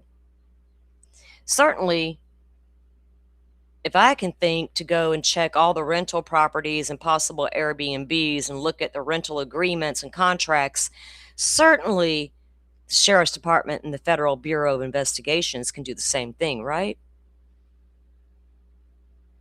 That it's this idea that presents itself that said, what are the odds that an 84-year-old woman is sound asleep in her bedroom, and in this house, this is, standing outside the house, which my better half here, the brains of the operation, is an amazing photographer. Took these pictures. And it should just also be noted, from the street, we stayed on the public street. Obviously, there's signs, you can see them. No trespassing. We didn't go on the property because we respected the signs, the law, etc. And so we shot everything from the public right away, the public street. Yeah. And so, of course, I'm not going to jail for anybody. So he says, I'm not going to jail for anybody. We did not get on the property. We were respectful. Flock on every major intersection around the neighborhood. There is, Keith. We went and looked at the map. I think you were on the panel one night with me when we looked at the maps around there too. There's some interesting houses that are not set too far back off the road. There's one not far from Nancy's that was newer construction, and it's a road that veers off the main road in toward her neighborhood. There's a house sitting right there, and there's a camera, and it's very close to the road. And I was like, certainly they've checked. Certainly. Of course, we're going to always obey the laws, just like everybody else. That's it. Okay. Karen, what was your first thought when we were pulling up to about this particular question? Why Nancy? I mean, it's still a confounding question to everybody. When we got there, of course, just the landscape is very stark, but just to even get to Nancy's house, as many of you already know, it's like over 1.5 miles off the main street. You have to know where you're going in this neighborhood to find her house. Okay, so I think that was a given, right? When we all learned pacemakers don't have Bluetooth. Yeah, so you have questions and comments on the little media report. There's been a lot of reports and a lot of discussions and a lot of wannabe doctors out there who discuss the pacemaker Bluetooth apps on the phone connection. What we do know is Miss Nancy's Apple Watch and her phone, everything tied to the pacemaker, was left at home, but she was taken. So all we have is a time that happened, right? When they separated. How they actually work, what it reports to the doctor, what kind of information. Everybody's pacemaker is different, and everybody has a different opinion. I've seen all the opinions on it, right? On how these pacemakers work. Chris and Karen ran into a doctor at CrimeCon that explained even more to them, but it didn't make sense to me, right? So everybody can, if y'all got a pacemaker, y'all may know. Like, we don't know. All we know is it's separated at some point. So that's your only timeline that we can go by. So now I need to go look at cameras. You estimate if they got this lady out of the house at X time, how long would it take them to get out of this neighborhood? Now go look at my cameras and see if we got a car exiting the neighborhood. And we don't, then where'd that damn car go? Oh, some people suspect they wheeled Nancy down the road in a wheelchair. Some say they rolled her up in a tarp and carried her down the road. We're just going to draw all kinds of attention to ourselves, right? We're doing that. There's so many different streets and it winds. And you may have to get a little closer to the mic, hon. Okay, can you hear me better now? Yeah, sorry. Okay. My pleasure. Anyway, those were my first thoughts. Okay, so the second question within that question is, why this family? Why does this guy in the upper right-hand corner, porch guy, why does he pick this family? And, we have debated this, in so many different ways in terms of the personality of the porch guy, in terms of, his behavior from a behavioral analysis side. But overall, what's going on with his selection process about this family? And I had an aha moment recently while standing in front of the house and being in front of the house. It occurred to me that there are three women in this scenario: Annie, Nancy, and Savannah. Cameron is kind of out of the picture because obviously, he's not female. Okay. All right. So there's three females, not including Cameron because he's a male. But what type of individual would choose a home with an 84-year-old woman in it? And then I asked myself, well, how did he, and I'm of the opinion there's more than one, how did he or they know that this 84-year-old woman was going to be home that night, that day, in this house? And so that was one of the first things I wanted to answer for my own feelings. And I wanted to apply my skill set and learning and training and all the things that I've taught over the years in homicide investigation. Is while I'm standing there, remember, I tell you guys always about the time I met, LAPD. His name was Jigsaw John. And the first question he ever asked me was, are you teachable? And I met him at a Chia conference. Are you teachable? I'm teachable, but it doesn't mean I got to follow your theory, right? I mean, I might to an extent, but that's odd. Are you trying to teach me? I don't understand that statement. So it might be just me being aggravated because the web sleuth's got under my skin. I'm not sure what's happening. I'll try to calm down. Conference, which is California Homicide Investigators Association. And I said, ultimately I said, yes. My pride got in the way at first. And he told me, you hesitated. And then he taught me some things. And I've applied those principles in not only in the Cold Case Foundation, working there, but also here on YouTube, as well as in this presentation tonight. And as I stood there, I had to ask myself, I tried to put myself in the shoes, not of Nancy Guthrie, but of the perpetrator. Okay. So in a lot of these creators, and I'm not saying this specifically for Chris, because it's actually a thought that I have. There are some creators out here. In this Nancy Guthrie case, I've noticed two of them to be exact, will come out with a video and I don't know if they're over editing what's going on, but they want to make themselves sound as intellectual as they possibly can and put out content that we've already discussed months ago, right? But they got a different take, and they're critical thinkers. And now, because we've played with lighting in a video, we've played with lighting on screenshots we took of a video off of YouTube, we can see the face of the porch guy.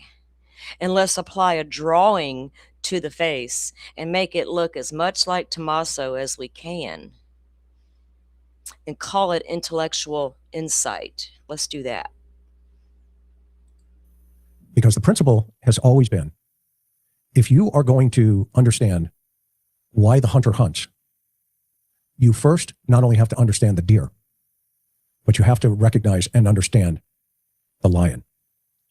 And I've spent almost 4 decades studying the lion. 4 decades studying the lion, and the lion might be sitting there going, damn. That's a possibility, Chris. We should not discount it.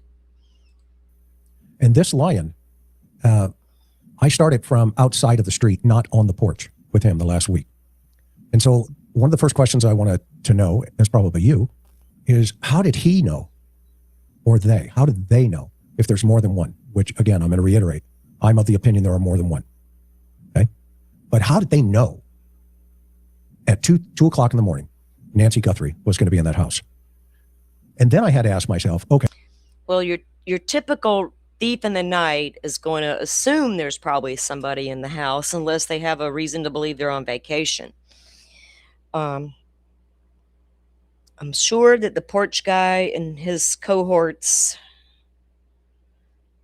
probably conducted some surveillance, regardless of where he came from and regardless of intent at this point.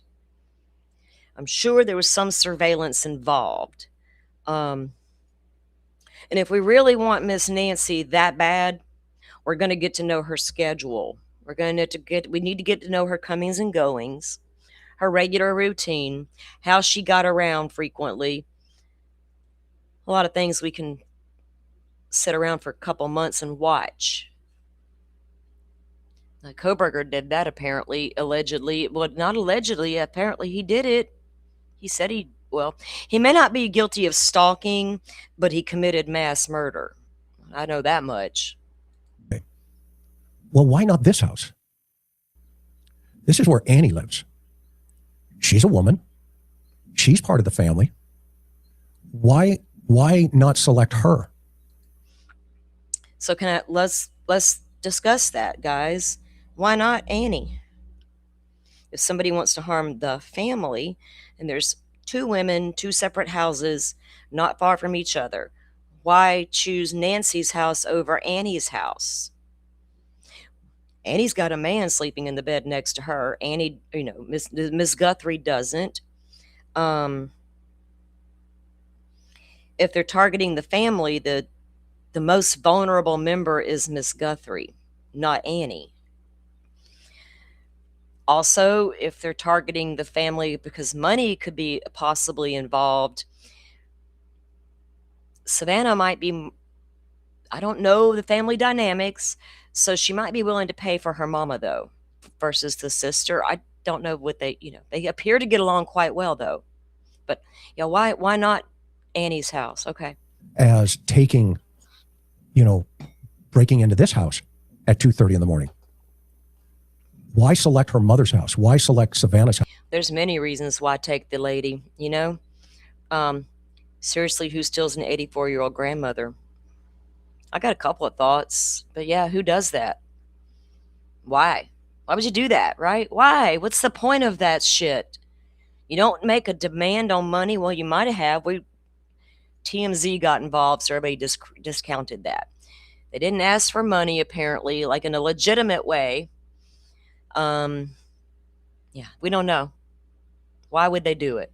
House. And remember, I'm talking about the house now. I'm not talking about the people in the house. I'm talking about the neighborhood. And we're talking about the selection that the suspect had to go through. Well, court documents say that he was shaboogs. He liked Ted Bundy. He wanted what Bundy had, that charisma. I need to get these girls in my car willingly. How do I do that, right? Israel Keys. Well, he really, really liked Danny Rawling. We love our K-bars and houses that back up to the woods. He had to come to a process internally to say, okay, this is the one I'm going to go after. Okay. So far, thoughts, feelings? Keep going. Okay. Karen knows how I am. Okay. And he knows how I am. Let's keep going. Okay. So the second point here, right, is as I stood there, and by the way, I stood in front of this house as well. Why not this house? And the more I thought about it, the more I had to question, the vulnerability between the two homes here. They separate themselves by approximately 2.6 miles. And these are approximates, these are guesstimates. As a crow flies. What the hell is that even on there for? Approximately 2.6 miles as a crow flies. Is that intended to make it more dramatic? Yeah. Yes. I know. I have seen the mural in person where all the victims are names and are down there painted in Gainesville. Pensacola, Florida arrested Ted Bundy. Y'all are welcome. You don't get to sit behind one of our restaurants, sir, in your little fucking car and act all weird. We got questions for shit like that, don't we, Bundy? And we put your ass to death in the Florida State Penitentiary under the death penalty, because we're not scared down here in the Florida town. But why did the suspect select the house on the right and not the house on the left when they are connected to the same family? That's been a mystery to me. And so I started thinking about, okay, we need to go down this lane from an investigative analysis aspect, and we need to come up with at least something that makes sense, or something that maybe doesn't make sense, and maybe it's right in front of us all along. And could it be a connection? Could there be something that's connected to both of these houses inadvertently from what the hunter and the lion is seeing? Okay? Because once we understand what the lion sees, then we understand how to look through his eyes. And you no longer become the hunter, you become the hunted. And homicide is the only job on the earth. Well, y'all need to understand, because of all that experience, we're supposed to take his word for everything. We're not supposed to question it, analyze it, critique it, or have a different opinion or theory. So I'm trying to have an open mind and not point that out. But yeah, it's obvious. Because they're so intelligent, right? Those peons over here, we should pay attention because they're so intelligent with their crafty little videos as well. Fuck. Can you write that script with AI again, sir? Not you, Chris, somebody else. You hunt people. And you hunt them to get them off the street and to put them where they belong. Simi, we're not talking about Florida man right now. Let me have my moment. We're appreciating Florida. And so as I spent the last week up there, I sincerely wanted to get the feeling of not only the neighborhood, I wanted to get the dynamics of the family, of the law enforcement, of the media. How does the media, the local media, playing with the sheriff? And if so, why is that happening? And all this other stuff. And by the way, we've got some things that are going to blow your mind about no-nads. Another show. Okay. That's it. Looking as a crow flies, there had to be some connection. Things that will blow our mind about no-nads. Here's what he calls nanos. Professional over here calls Sheriff Nanos no-nads. But hey, that's okay. He's got intellectual integrity. But no-nads, they got more information on the no-nads guy. Okay. Why the house on the right was selected and the house on the left was not. So we started to do some research. And as we researched, we ended up first approximately 2 minutes away from Annie's house. And I wanted to understand a couple of things. And I asked Karen, I said, what do we know about this Bitcoin thing and anything like that notes, et cetera? And we ended up over at the Circle K. Karen, what do we know about that Bitcoin thing again and them notes and stuff? That wasn't there something about some notes and some Bitcoin? Now we're interested. Colella has a court date coming up, and the only ones talking about Derek Colella's case is Big City Dan and Maureen O'Connell. Thanks to them, I have his documents, and I know what was left inside Miss Nancy Guthrie's home, according to the affidavit by the police. But let's talk about the surroundings of Miss Annie's house. So here in Florida and in South Alabama, you can walk into a lot of different convenience stores and find your Bitcoin machine. Chris is like, I don't know if you get Bitcoin from the machine. No, Chris. It doesn't spit out Bitcoin like a slot machine or an ATM. That's not it's not what's happening. But you can go there and buy your Bitcoin and it go into your wallet. Y'all all become experts on the Web3 world now, haven't you, Chris? Yeah. Do you guys remember, excuse me, early on in the investigation, early days of the investigation, we heard a media report that said that investigators went to a Circle K. And it was reported that law enforcement visited this particular Circle K after receiving a tip regarding a vehicle of interest. And so what happened was law enforcement went there, and Circle K employees reported to the media, not law enforcement confirming it, but just Circle K employees said that they gave law enforcement access to the store's surveillance video. So we always thought that was kind of interesting. Chris, I think you just kind of noted that and kind of kept it in the back of your mind. Yep. From the beginning. Yes, correct. And so, the question was, okay, is there an ATM machine in there? And the answer is yes. But then the second question is, does it accept Bitcoin, or can you pull Bitcoin? Now, my research has shown, and our research has shown, it's 50-50. This particular machine is the one in the Circle K, approximately 0.5 miles away from AG's house. Okay. So this is the Circle K where law enforcement went to, right? They were all like, oh, there's a Bitcoin machine inside. Everybody was going nuts about the Bitcoin machine inside. What's that got to do? There happens to be a Bitcoin machine inside. Why were we ever there at that Circle K to begin with? Are we concerned that the guy was at the damn Bitcoin machine, or was there a car of interest seen in the parking lot of the Circle K?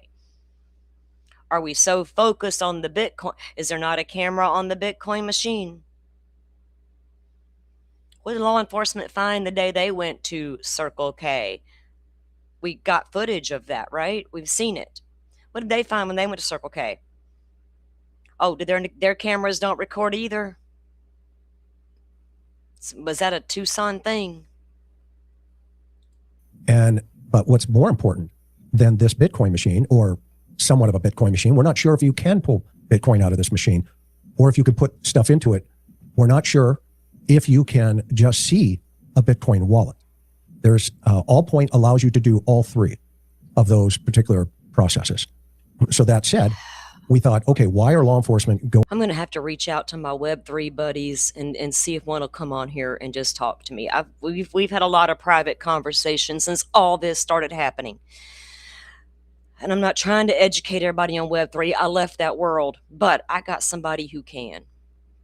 Maybe I should get them on. Going over there that night, or during the course of the investigation, what's the biggest piece of information they're looking for? And of course, we know they were looking for a suspicious car. But with that suspicious car, one of the things Karen noticed right away when you get there was this. Okay. Of course, I would be like, is there a suspicious car? But one thing Karen noticed right away is there's a big-ass security monitor inside that Circle K with a camera recording everything. Back in the 80s, a lady was kidnapped from a local Tom Thumb in the middle of nowhere. For years, no one had any idea what happened to her. There was a weird sketch put out of some weird guy that didn't even match the description of the man they finally arrested for her murder. Turned out it was her ex-husband. He rolled up to the store in the middle of the night, kidnapped her ass because she was the only one working, took her back to their property 15 miles away, murdered her and buried her in the backyard. After that, it became an ordinance in our county that they were required to put all those cameras in those stores. And you need to put 2 convenience store clerks in there for the overnight shifts. Now, it's a Circle K. I would imagine they have lots of surveillance. Karen, great job noticing it, though. Point it out for everybody, Karen. It might be hard for you guys to see on your screen, but looking inside the store, you see a large monitor mounted up off the ceiling. And for anybody who walks into the store, the camera zooms in on whoever that is and then puts that image up on that monitor. And you can see all this from actually standing outside the store. You don't have to go in. And y'all, next time y'all walk in that convenience store to pay for your gas or grab that drink and that bottle of water, soda, whatever you're getting today, notice you're going to be on that camera. Make sure you look good. Obviously, it's going to give the clerk or clerks a clear visual of the person coming in. Okay, and so that said, the next thing I thought about was, okay, well, let's go on a drive. Oh. Let's show the public what it's like from this machine or this store. And this is 0.5 away from house number 2. And we thought, okay, why is this so close to house number 2? Is it even in play? Or is the suspect... So the fact that Annie and Nancy lived, close together, and this store is near Annie's, if the person who kidnapped Nancy left the neighborhood, They could have rolled up in. Why would they pull up into Circle K immediately? I got this lady in the trunk or possibly in the back seat where we need to get out of Dodge, but let's roll up. Did they go to the Circle K before? What are you implying, sir, with it being so close to Annie's? What are you implying? Veiling house number 2 and house number 1. Is he doing both? I don't know yet. But let me show you what it looks like at night. And we're going to go into the neighborhood.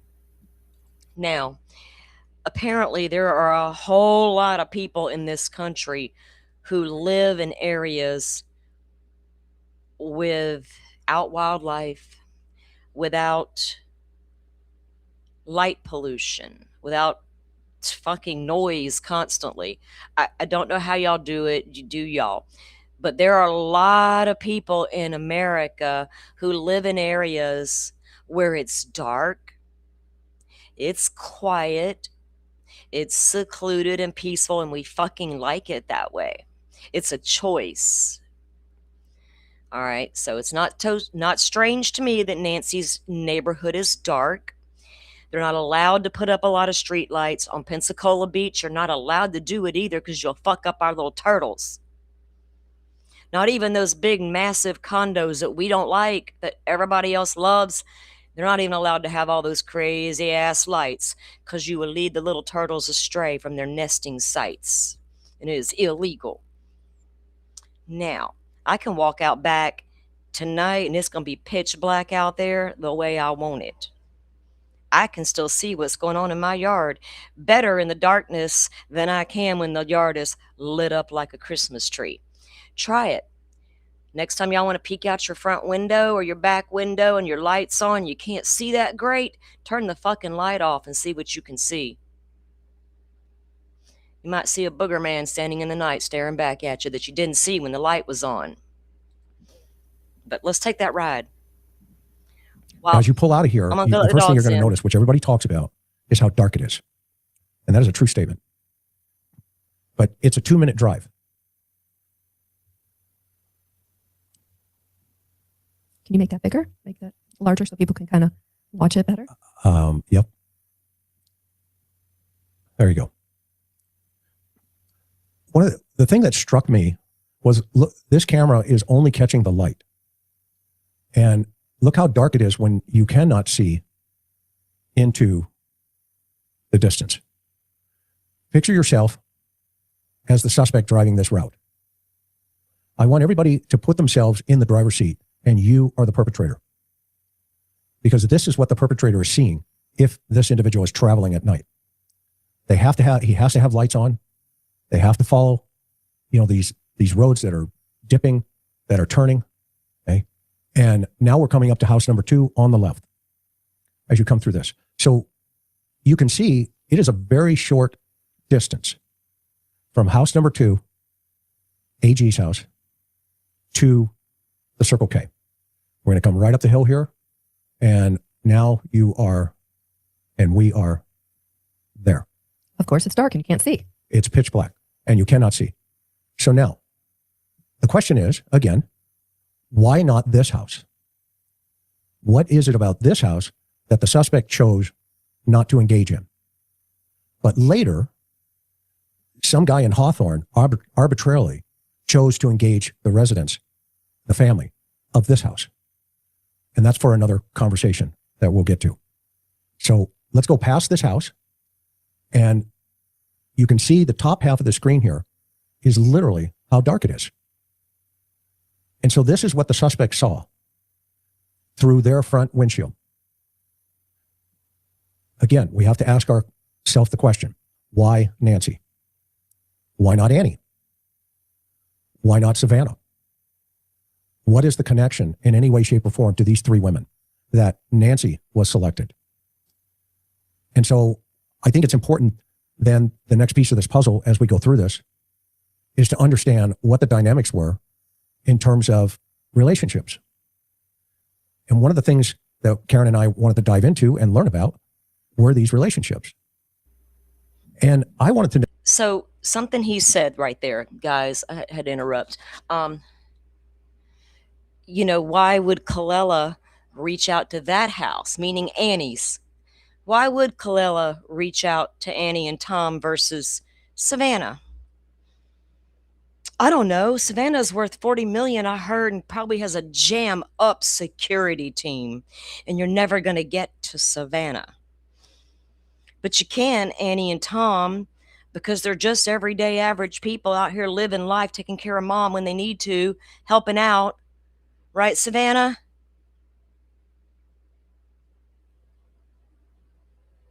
Someone has to take care of mom.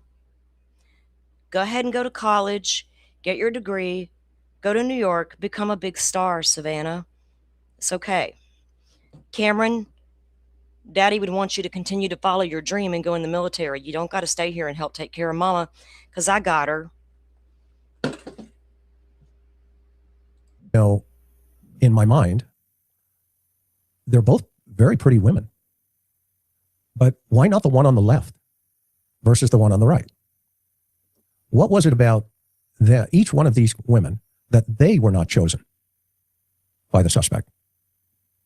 What is it in the personality of the suspect that he or whoever chose not to? He or she? What do you mean, he or whoever? A shim, a him, or what are they?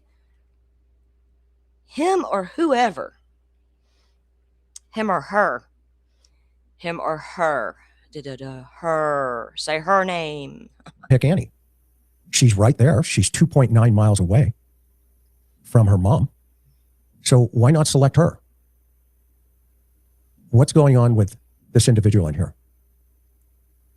Now, if we think about this even deeper, and I know it's going to be hard for some of the trolls. It's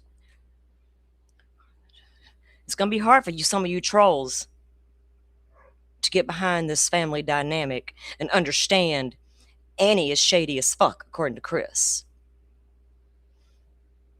Well, sir, Dr. Gary's not wrong about the family dynamics being complicated as hell. There's always a protector in the family. There's always that one that will do for everybody else while everybody else can go live their life and do their dreams and follow the whatevers. You're completely missing that aspect of it. I don't know why. So if we're convinced that becoming a caregiver for our parents are going to lead us to want to murder them, kidnap them, stage a whole thing, America, slow your roll. Your parents took care of you, take care of them. Don't off them because they need a little help from time to time. We're not doing that. Follow the bouncing ball here because you have no critical thinking skill. So I'm going to help you. As we go through this and we start looking at the dynamics of the family, I want you to... He's going to help us get through this, y'all, and help us become critical thinkers and understand the family dynamics. I have that same bowl, Annie. It's pretty cool, huh? To catch a couple of things, first of all, in this particular photo. This is in the kitchen of Nancy's house. Look at the lock mechanisms on the windows. Okay, so that's an old picture. And it's actually preloaded back here on my restream because we've looked at this before. That is a very old picture. We can tell by Savannah, right? If you go look at the footage of Nancy Guthrie's home and what we can see of those windows, I could be wrong, but I think they were replaced at some point. The door, no, it's the same. It's going to open the same no matter in and out. That's not going to change. But those windows, I think we're changed. I don't know what the windows got to do with it. That wasn't the point of entry. We heard the back door was propped open with a flower pot, so I don't know what we're doing with the windows. These windows pull in. They don't push out. The door on the right pulls in. It does not push out. So here's the thing, Simi. I have never took off the table that somebody associated with Tommaso or even Annie may have had nefarious intent, but that doesn't make them guilty of anything, right? Just like if it turns out a stalker kidnapped Miss Nancy, am I going to blame that on Savannah? Because hell, you got the stalking letters, lady, and the emails that nobody bothered to check. That's not... See, y'all see what I'm saying? I don't say that it's off the table. And Chris will unpack a little more as to how they may have a connection to Annie. I'm not saying he's wrong, but I'm not saying, but I also saw his intent as well, because I can critically think as well. If you're going to go out into the backyard, then you're going to have to pull that door in. And if you're going to open those windows, you're going to have to open those windows by pulling them in. Those are the old-fashioned lock mechanisms. Okay? Did the suspect know that? To prop the doors open? Simi, you say they were there a lot. Of course they were there a lot, right? Are you asking were they there a lot, or stating that they were there a lot? Does that make them suspicious if they were there a lot? I don't know. That, to me, no. I got a very close family, guys. We're always all helping out my dad. When I'm saying the one that helps him the most, if something happened to him, am I going to say, well, you're always, I don't know. I'm trying to understand the comments so I don't get it wrong. I don't want to take it the wrong way. We'll find out. So if we look at the bond here between the two sisters, it's pretty strong. Yeah. So strong that I would submit to you, if we say that Cameron told Savannah it's because of you, I would submit to you that the suspect probably studied Annie as well. Well, you would need to if you realize that's the lady who's always over at that old lady's house. Then I need to figure out what her role is. How often is she actually there? What is this routine with this lady?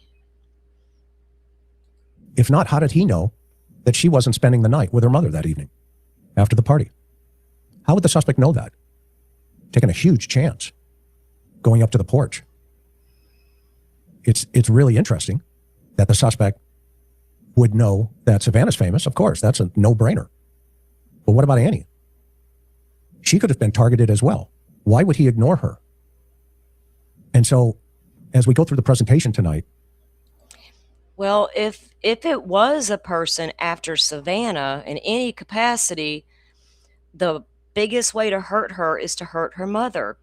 She literally displayed her mother's entire life in Tucson, right down to their favorite restaurant. And it's been reported the FBI went back to that restaurant wanting to know about the night that they were filming that episode. Who all was in the woodworks watching? Give me your employee list. All the things. But yeah, the FBI don't know shit. They're just out here just following random leads that Nano's ignored. Pulling shit out of the air because they're not critical thinkers. I want you to keep an open mind as to how a contact site is so valuable in these types of investigations, and why the neighborhood is so critical into these investigations. And a contact site. So if you need something done nefarious, and you don't want to do it yourself, you want somebody else to do it, you're going to go seek out the possible person that can do it. Or do you go down to the local church and pull the person? No. You go where the criminals are to find your person. why it takes time. Because we have to ask ourselves again, why not this house? Why not this one? Why is it Nancy's? Yeah, that's true. Okay, so there you go. Simby says they were there a lot, meaning if Annie or Tom had a stalker, they could easily connect Nancy to them. Yeah, but I don't know. Who's going to stalk Annie? Are they mad about some poetry? Does somebody not like Tom's cooking or band playing? Like, why would somebody... the Tepe case, Monique was stalked by her ex-husband. We don't see that in this case. So I'm having a hard time getting that somebody would like possibly target Annie and then shift to Nancy. I don't think Annie was ever a target. Annie just needed to be watched because she was the closest person to Nancy in Tucson. Because the other two didn't live anywhere near their mama. That was Annie's job. House. So I'm pretty sure it had been Annie's job that she took on herself since her father passed away. Take a drive over to Nancy's house. But that damn sure don't make her a killer. If you were the suspect and you were surveilling Nancy's house, would it be logical to surveil Annie's house? And maybe that's why they're looking for a car at the Circle K up at the corner of this street. We just left house number 2, and here's that Circle K. And we're going to drive over now to Nancy's house. So what was it about Nancy's house that the perpetrator felt? And we're going to put the victimology aside. We're just going to talk about the neighborhood. Okay, the only way I could see somebody connected to Annie or Tom being involved is because they knew Savannah would have some money. This family's got some money. They're going to want their mama back. But hey, the money situation's off the table because TMZ got heavily involved. So we're just going to pretend that didn't happen. For a moment, okay? What was it in the suspect's mind that, let's say he or she would have taken this route? It's 2.9 miles to go from Annie's house to her mother's house, 0.5 miles to go from the Circle K or from Annie's house to the Circle K. The PTSD is real, Candy. Don't make me start throwing my magic hands all around. Don't. He got the Nanos has got that.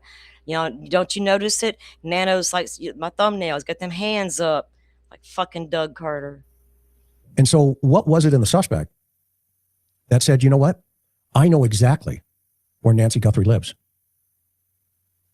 And if so, I started asking myself, okay, well, what kind of cars are in play here? And how does the individual know each and every one of these turns?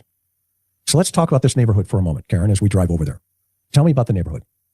Well, it's an older neighborhood. The homes were built, it seems like mostly maybe back in the early 70s.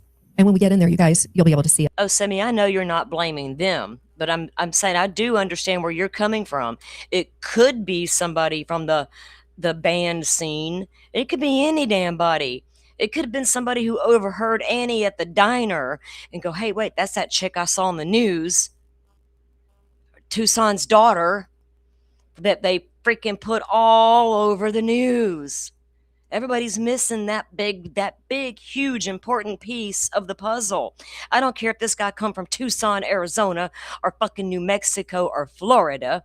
Everybody across the country had access to that NBC presentation of Miss Nancy Guthrie living her best life right there in Tucson, Arizona. For everybody to see across the world, in fact. The world. Of course, you've seen it on the news a million times. The whole topography, the landscape, of course, this is the desert. This is Sonoran Desert. You've got saguaro cactus. You've got the dry brush. You've got a harsh climate. You've got, scorching temperatures. But in the neighborhood in particular, you've got a lot of trees, obviously, along the road that kind of block or provide, I guess, some privacy into the houses. And I tell you, at night, with as dark as it is, you can't see anything. So let's think about you now. You're the suspect. You're driving potentially this route. And I'm going to submit to you being there now, standing in front of the house, studying the geographic area, studying the topography, and understanding the thought process of the suspect. You got to know where you're going. And I told Karen in the middle of the night. You're kind of like in Delphi, kind of like my hometown right now. If you're out here, you better know where you're going. Because if not, you're pissing in the wind. You're going to be lost, and you're going to be stopping and asking, which way do I go? Where's the interstate? Baby, you are so far from the interstate, it ain't even funny. Let me point you in the right direction. So everybody thinks that this perpetrator suspect wouldn't put Nancy in a car and drive a long distance because they don't want to get caught with her in the car. What if she's in the trunk? What if they're going to follow all of the road rules and not draw attention to themselves leaving the area? Would they be able to drive completely out of Tucson? Or would they stay in the neighborhood and buy time for what, a day or two? How did they get her out if that happened? Did they ever leave the neighborhood with her? Is there a possibility she's in a backyard in Tucson neighborhood, right there in her own neighborhood? I don't know. I'm still trying to figure out where this car went when they left Miss Nancy's house. And I'm curious to see, now that Chris has been there, and he already put out his theory about how they came out of the house, went down the sidewalk, and carried Miss Nancy off to this right side of the house there. But to where, Chris, did they go from there? To the car that was parked in the driveway? What are your thoughts on the car parking now? And where did you think they parked? I'd love to hear that part. Maybe that comes up in the next episode. Where it's pitch black. I asked Karen a question. Remember what that question was? What did he have? I don't remember the question. Okay. I love when Chris does that. Top question. I'm not sure, honey. He had an address. He would have to. That's all he have had. to have known where he was going. He would have had. All he would have had was an address. Well, and based on the video that we've seen, well, 3 weeks earlier, he was there. Right, but think about this, okay? Everybody, think about this. We're going to turn into this neighborhood right now, and I'm going to ask you a question. I'm going to tell y'all what. I'm a product of the 1980s. I know metal music. I know. I still, in my mind, this is more complicated than a weirdo in a band who saw that there may be opportunity here. Because whoever committed this crime didn't make a lot of mistakes, y'all.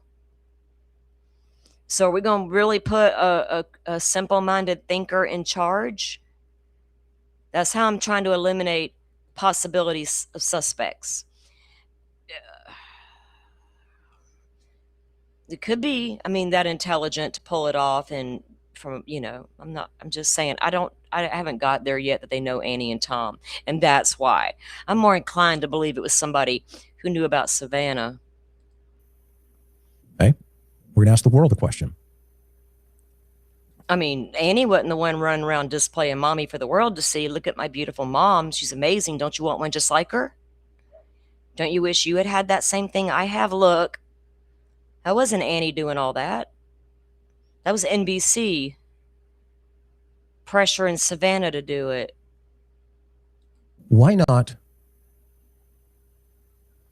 as we go in, why not this house on the right? Surely they must have Bitcoin. Why not this house? Why not that? What? It's not a wrench attack, Jacob. Slow your roll with the.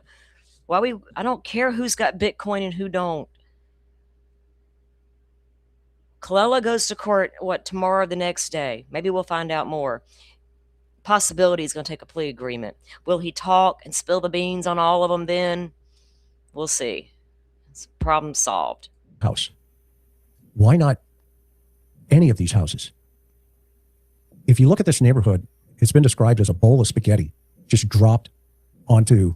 Y'all, I understand that dark music, but in the 1980s, they literally went before Congress, a bunch of metal bands, including Metallica, Twisted Sister. I can go on and on and on and on. Ozzy, they said our music was devil worshiping, and we were playing it backwards and getting ideas in our head. We laughed, going, what the fuck are y'all talking about? Who's doing that? So I get it. I do. I promise. Road or onto the ground. And then they put roads on it where that spaghetti landed. But why is the suspect going to Nancy's house? Why not this house right here? Why is he passing this house? They all had a big problem with a line out of an Ozzy song that says, wine is fine, but whiskey's quicker. Suicide is slow with liquor. I understood what that meant, Ozzy, but the rest of the world did not. Why is he, going past this next one? How does he know where he's going in the middle of the night? And why does he know that? There has to be a contact point. Why not this house right there? It looks like a nice house. Looks almost like Nancy's house. And I wish they'd stop making these little funky columns on their house, because their cameras probably suck ass. It's not that far from the road, though, so I wonder what it could see. A car zooming by in the dead of night. All we got's a headlight running by. Or do we have a daytime surveillance grainy footage from the 11th of January, possibly? I don't know. Why did he pass it and not go into it? Good question. Why is he continuing to move deeper into this environment? One that I would submit to you, you've got to know where you're going and why you're going there. So I would present to you that they knew exactly where they were going. It wasn't a random drive through the hood looking for a dark house to hit. That was literally happening a few miles down the street. Hell, we've all seen the videos of that. So I propose they were going with intent. Why not that house? And so to me, there's a comfortable feeling. Not only do we see it on the porch, but we see it coming into the neighborhood. This is a situation and a guy, or whoever it's going to be, that's been here many times before. And I said this in the Brian Koberger case, and we were right, and I'm going to say it in this case. This suspect is local. He or she knows this environment. This is not a random, let's just pick up, let's just kind of find a victim. Because look at this turn right here as we go towards Nancy's house. You are in a very elaborate street spaghetti bowl environment. So, okay. Brian Koberger didn't move to Washington until June of 2022. By November, he had murdered 4 people in a house he never should have known where it was. He never should have known any kind of thing about the layout, how to get in, how to get out, none of that. But we have read in court documents his phone was pinging near that house over and over and over. Doing what? I wonder. Surveilling? Getting to know the area? Using their burner phone to get me around with the GPS? Like, there's a lot. I would be careful with that GPS. Data gets you every time. But it's not a stretch to think somebody's... Absolutely, I believe this is somebody local. And I thought at first semi-local. Let me put it that way.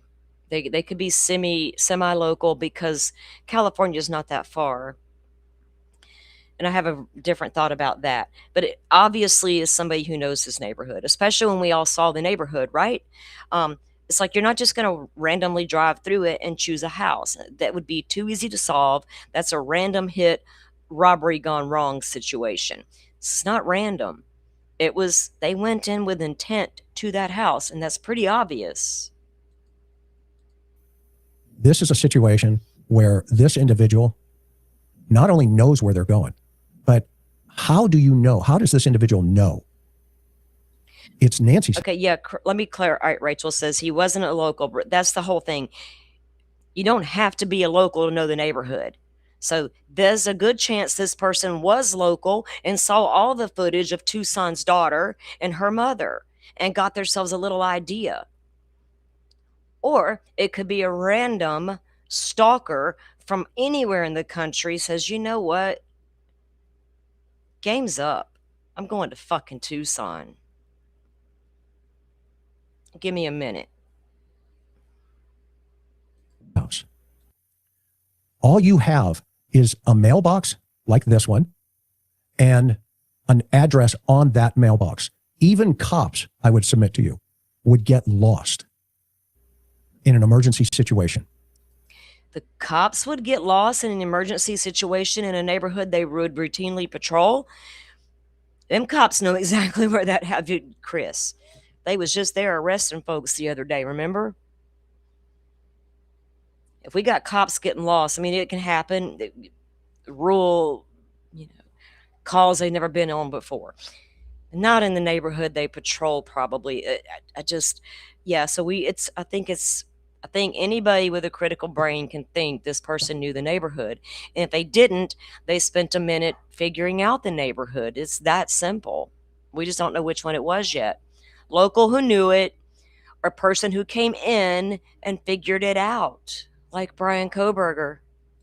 if they didn't know exactly where to go or have an address to type into a GPS through their computer-aided dispatch. There is no way this guy randomly pulls up into this neighborhood and says, oh, this is where the 84-year-old woman lives. I'm going to go and do what I got to do now.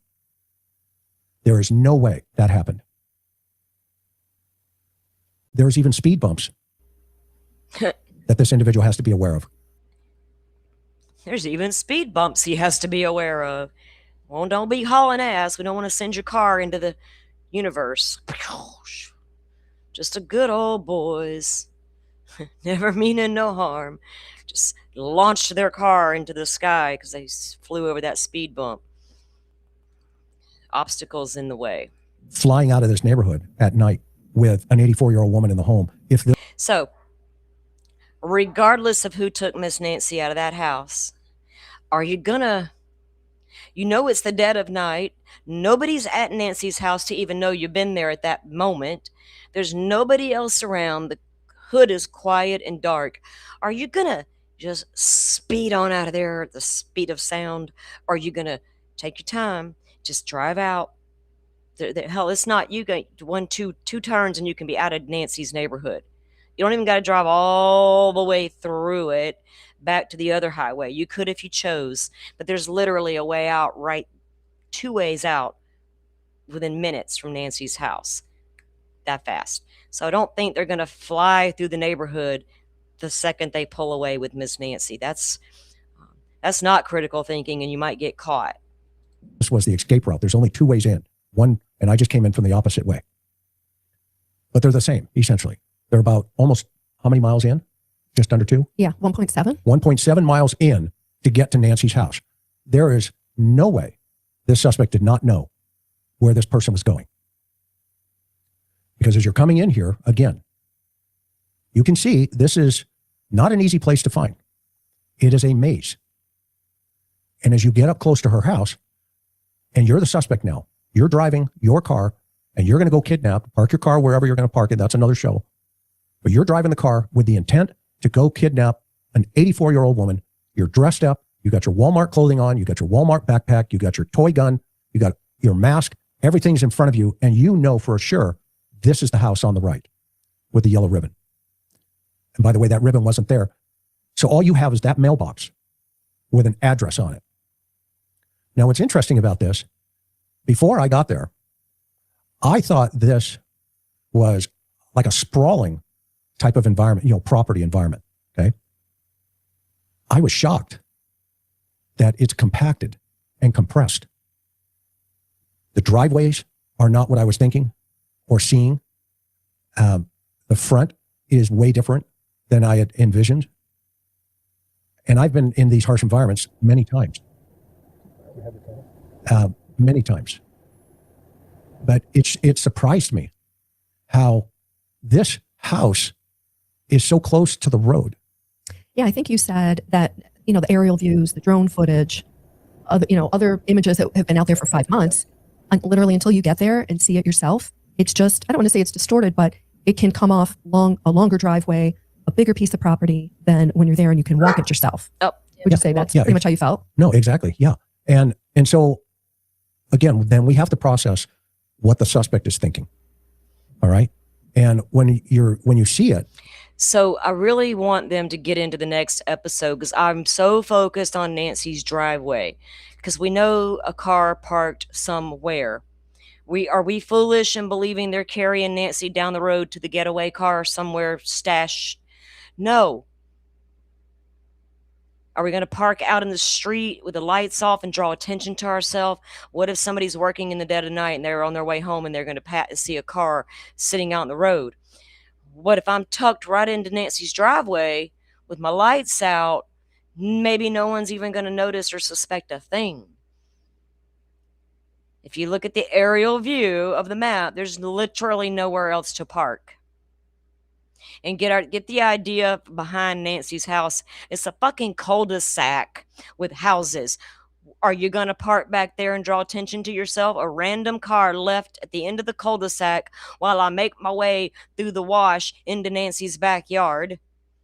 the neighbor's dog a barking, running amok back there, having to piss in the middle of the night, never asked to go out before. All that was going on while I'm parking my car on a cul-de-sac where nobody parks, and I'm going to draw attention to myself and go up through the backyard, get her. I don't know. I might use a wheelchair. I could use a tarp. I'm going to throw her back over the little back wall and go right back through the wash to my car that's waiting in the cul-de-sac. No, we're not doing that either. We got caught. So where was the car parked that took Nancy? If there was no car used at all, well, whole shit, that leads up whole new questions, don't it? I got to go put the puppy up for a minute for the big dog kills her. I'll be back in a second, guys. You go, wait a minute. There's no way this is random. That this guy just drives into this neighborhood 1.5 miles or 1.7 miles into this neighborhood and decides, oh, that's the house with the 84-year-old woman. I might as well go kidnap her for Bitcoin ransom. No. There is not only a whole bunch of pre-planning, what we call pre-incident behavior, and that's the next piece of this where I'm going tonight, that we need to study and think about the suspect in a pre-incident behavior concept. And I'll break that down for you here in a minute. Okay. So as you pass the house, mind you, it's pitch black because that's when the suspect is there. So if we ask ourselves, okay, if this guy's got pre-incident behavior, i.e. he's surveilling this house, how many times did he come back? And if so, what are the risk levels that this individual is taking to drive through this neighborhood on many occasions where even now, the neighbors are so vigilant, they're calling the cops on streamers and all this other stuff going on. Okay. But is the suspect blending in because it's a familiarity is my question. And if so, then how does that relate to why this house is selected and not Annie's house? Because these are the two women that are connected to this family in this environment. They're 2.9 miles away from each other. So why was she passed and her mom was selected on a Saturday night? And I want to try to connect those dots tonight. And I have found some information that, quite frankly, I hope the investigators are going to chase it down.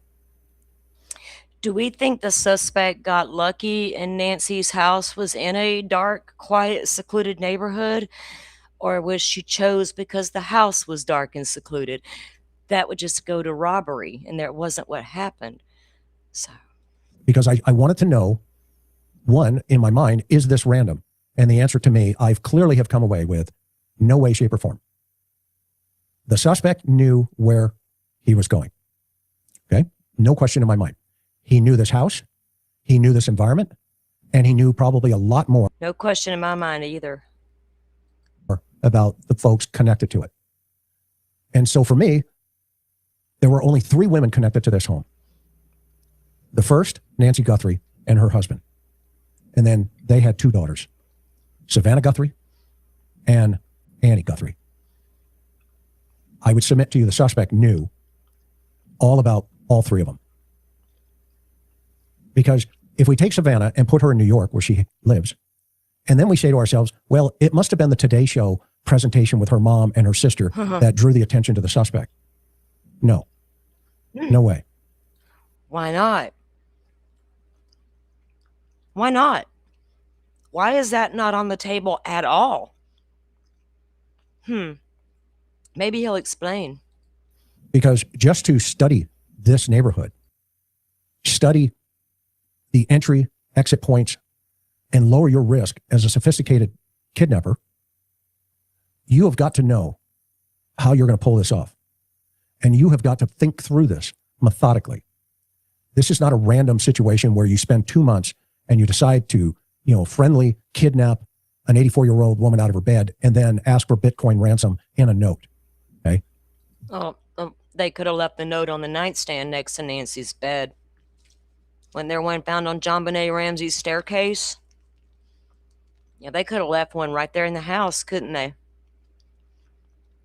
But the handwriting experts might have been all over it. And don't use one of them old typewriters. They'll figure out what typewriter you used at the library and get you. And if we take that piece of the puzzle and say, okay, well, wait a minute, this is weird. It starts, you start leaning towards the planning process even deeper and further into why Nancy Guthrie was selected. And as you can see, I was only there for a couple of minutes, and this van has come by here. I also saw some other things up there that I told Karen. There's some other things going on. I'm not going to mention it. Some other things going on he is not going to mention. What is going on? Don't even say it, sir. Now you done piqued our curiosity. Remember, we're just slums out here on these streets. We're bizarre. You can't make that kind of statement and then say that something like that to follow it up. A white van is strange. We started getting warned about those white vans in the 1980s. But now, as we leave this area, I thought to myself, okay, I got to study this house. And the more I looked at it, and I looked at how compact it is, look how, when you see this from the air, it looks like it's a huge, long driveway. Okay. Even now, looking at this photo, it is a bit distorted just for the way it is. It looks like it's actually longer. The driveway's a lot longer than what it actually is. That's all I can say about it. Yeah, it's very short, actually. It's not long at all. And the driveway in front of the house, that's probably 20 feet into the property, and then you make the right-hand turn, and that's probably 45 feet up to the garage. Okay. Okay. Into the house. And by the way, we couldn't see. I'm not concerned about this driveway. Well, you're going to wonder something here in a minute, but I said from the beginning, when you see porch guy coming up to the porch, he's coming from the left side of the house. You're the camera. You're Nancy's front door. You're looking out. The dude is coming from the left side of the house, walking up that driveway. But there's no car. So the car come down the road. He jumps out right there. He walks up the drive, and the car proceeds to the next drive, which is right there, kills the lights and parks. Is that not a possibility? The mat, I think it's still there. We knew you guys were the first question. I kept telling Chris, I'm like, they're going to ask Right about the there. mat. Can we see the mat?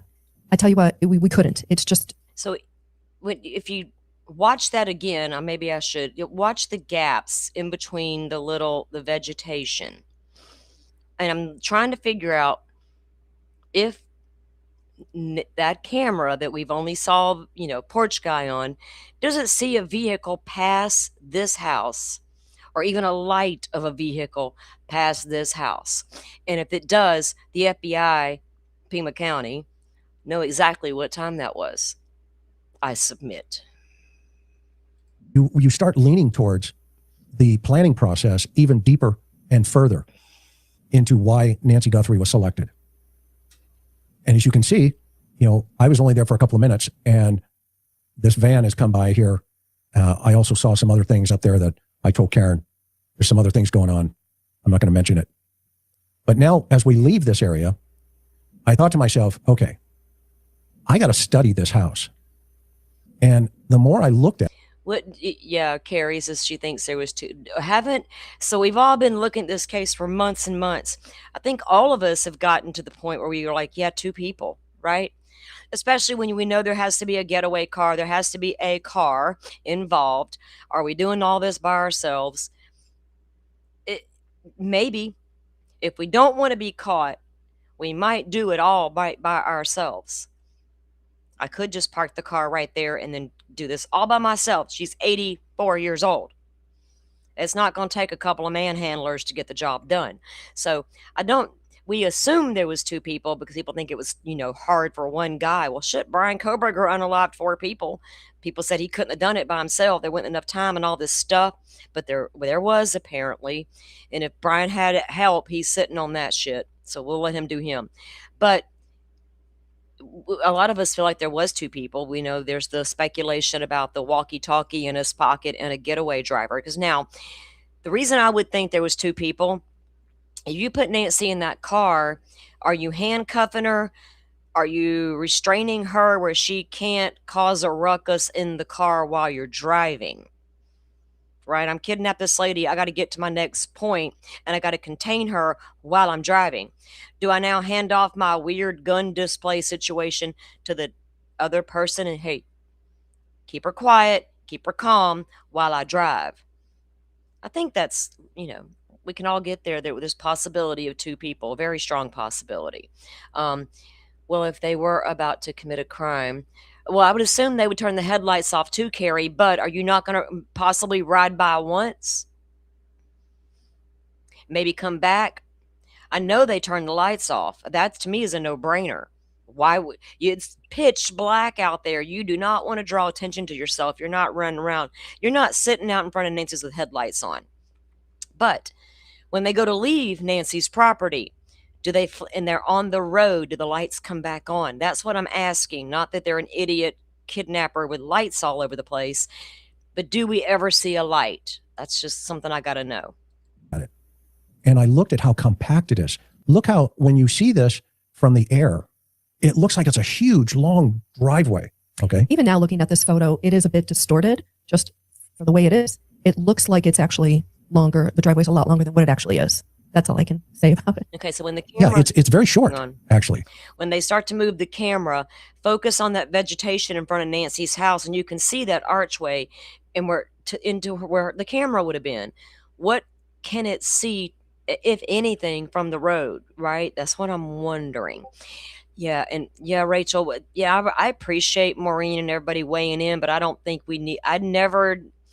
I was already on board with possibly 2 people from the beginning without having, an expert tell me there might be a possibility. So I think we all know that, yeah, it's a possibility, but we don't know for sure. 1 person, 2 person, probably 2. But boy, I better trust that other person. Boy, I better trust them. It's not long at all. And the driveway in front of the house, that's probably 20 feet into the property, and then you make the right-hand turn, and that's probably 45 feet up to the garage. Okay. Into the house. And by the way, we couldn't see the mat. I think it's still there. We knew you guys were the first question. I kept telling Chris, I'm like, they're going to ask about the mat. Can we see the mat? I tell you what, we couldn't. It's just too dark. We were too far away. So we could not tell what was going on the front porch. Yeah. And all the streamers and all the folks that have been hanging out in front of this have given us an amazing amount of information and video.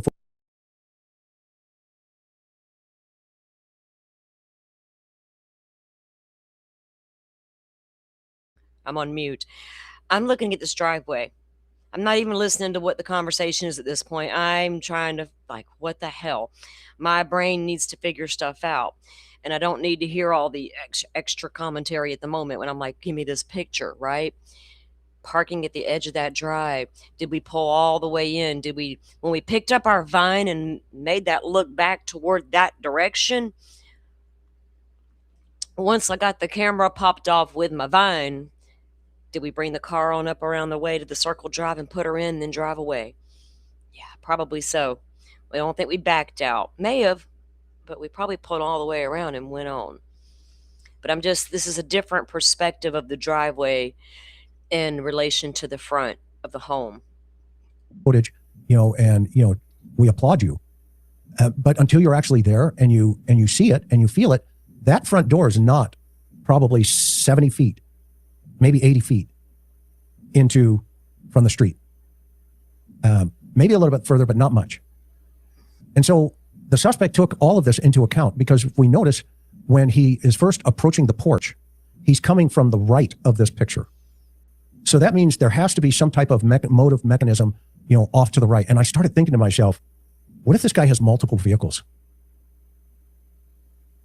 What if this guy has access to multiple cars? And I'm not talking about multiple cars. That's an interesting statement. Yeah, Rachel, they didn't pull all. This car was never pulled all the way into the driveway until after the camera come off the front. We see the porch guy video. None of us see a car. People have tried to put a car in the scene. I can't get there with their weird lighting. I'm going to trust the FBI. Cash Patel said they got some shit going down at the Google. They got enhancements. I'm going to go. I want their enhancements, not YouTube enhancements. I can do the same thing. I've played with the lighting. I've done all the things that these people in their intelligent videos are now doing. But I just, some of this stuff to me is just like, why is it so hard to figure out or even try to understand or calculate, especially if we've unpacked and looked at other crimes 1,000 times, right? How they occur and don't occur. Man X cat, you trust the brother at your mosque, thicker than blood, would not talk. Well, you're not off on that. So you got to trust the person. family dynamics and all. That don't mean I'm thinking the family did anything. I'm wondering about the cook and the waiter relationship. I'm trying to clock that, Dr. G. I'm over the family dynamics because I think I know the family dynamics here. I'm trying to get to something else. The car dealer with Luke and the Range Rover. That's a no-brainer.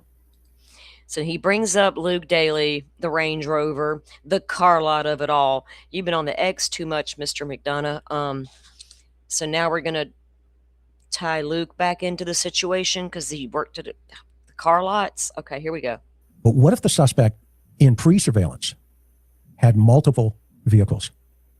Where would he get or she get access to multiple cars? So you mean, so if I'm understanding you, you're saying, what if he had different cars where he could do surveillance during the day and drive by in a different kind of car, knowing he was going to be picked up potentially on a Ring camera? Exactly. And so it would just make it look like these are different cars. It's the same guy doing that. Right. Because what are the authorities looking for? Right. They want video footage, right, hon? Yeah, of cars. They want video footage going way back. Okay. So, but what if they see multiple cars, and what if it's the same guy driving them? So I cataloged that up there, and I thought, okay, this guy's got to be coming in and out of this neighborhood on many occasions to get a good look, get a good feel. It wouldn't surprise me the individual walked up and around this house. Okay, so is the only other time we see him allegedly was January 11th. That one lady in the daytime said she saw that one guy walking down the road with the neighbor lady, but you saw weird stuff in the neighborhood, so I'm not sure if I can trust anybody in the neighborhood at this point. Before 2 o'clock in the morning, the night the individual hit it, I asked myself, how does he get in? And in terms of, around the side, around the back, over the patio, in the front door, is it the back door? The sheriff hasn't told us that. Okay. So I started looking a little bit deeper. And I wanted to answer some of these. The sheriff hasn't told us the point of entry, so he looked deeper. Did he not listen to Ashley Banfield say something about the back doors being propped open? He's just like, nah, I'm going to figure that out. Let's see what he says. Maybe he figured out the point of entrance. Questions in my own mind. And as I started to go down that lane, I wanted to see what would have been a contact site for the family members who live in this area. A contact site for the family members who live in this area. We all know the only one that lives there is Annie. The other two's off living the dream. What would have been a contact site for Annie? Is she on the plate as a potential target for the suspect? Because we know Savannah is. Everybody, the world has gone and said, yes, Savannah is out there, she's worth whatever, okay? But in this situation, we have to really ask ourselves, well, wait a minute. Let's put Savannah over here for a moment, and let's now concentrate for just a second and think about, okay, where would be a contact site for Annie? And I discovered something. I discovered a park. Those of you who live in Tucson, remember throughout this investigation, as I started talking to our sources and I started digging, I started thinking about where in the world would the suspect be hanging out if Dr. Bricato's theory of the waiter and the chef, where is the waiter? Where is the waiter is a damn good question, especially if we got a cook in the kitchen. Because I said a long time ago, there's a possibility the cook done took care of the waiter. Well, I wanted to find out where all the waiters hang out. And then I wanted to find out if there's any correlation. We can't find him and nobody's ID'd him yet, so I'm just saying. In any way, shape, or form, back to Nancy Guthrie. And guess what I found out? First time you're ever hearing this. I found out in this park, is, y'all, we can't explain the backpack. I mean, this case has been unpacked to pieces for months. Nobody can explain why the backpack. Nobody can explain why nothing seems to be taken except the lady. We know. None of it makes sense. But I think we all know he didn't go in there to rob her. They didn't go in there to assault her, sexually. So what does that leave you? I'm not going to rack my brain over was he in there stealing shit and putting in his backpack, because I don't know what the backpack was for, unless it was zip ties, things to keep Nancy quiet, cover her up, whatever, those types of tools, break up the lock pick, whatever, pick locks, whatever they're doing, tools of the trade. But we don't know what was in the backpack, or why even take one in. If all you're doing is going there, you can put your zip ties in your jacket pocket. I don't know what the backpack's intent was. Maybe it was a weirdo in the night, because those porch guy's eyes, everybody's like, was he high? Is he on something? I see a lost soul in those eyes, is what I see. I couldn't shake it for 24 hours. In fact, I felt it so deeply. It disturbed me when I seen it. a very interesting environment. Shootings, stabbings, homelessness, drugs, all the above. Yeah, I don't know what the backpack was full of, Rachel. If it was the damn tarp, people have analyzed it. I've seen the analysis. Everybody, trying to, that's a square in the backpack, and they're trying to ID what's in the backpack without seeing into the backpack.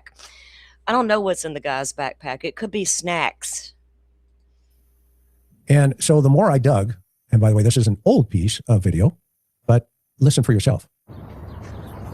So for all of you that have never seen an encampment, this is the encampment at Esteban Park that is right behind a gym that is run as a nonprofit for kids. And because this area has gotten so bad, the kids have stopped coming to the nonprofit. The nonprofit leases the building from the city. They've had to struggle to make their payments because of the situation here with the crime, the fentanyl, and the issues that go along with that. So it completely undermines what the nonprofit is trying to do for their kids. Okay, so of course this is happening everywhere, but I thought to myself, okay, what is going on in this particular park? And of course, I came across that piece of the puzzle. Okay. And whoops, this particular park in of itself is just crazy. Crime-ridden. Crime-ridden. Okay. Crazy. It's just crazy and crime-ridden. Welcome to the United States of America, Chris. And I thought, okay, well, this would be the type of park or type of environment, type of area that we can say, okay, if I needed a criminal, or if I was a criminal of that mindset, and I want it, I'm struggling, etc., would I pick? Hey, if y'all need a criminal, are y'all going down to the homeless park or the encampment? Is that where you're going if you need a criminal? You might decide come 6 o'clock tonight you need a criminal all of a sudden. Where are you going to get them?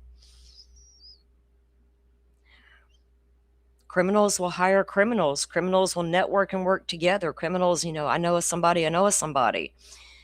Oh, you know what? I think I need something nefarious done. There's a homeless encampment right behind where I'm working. Let me walk out there and see if I can find me somebody.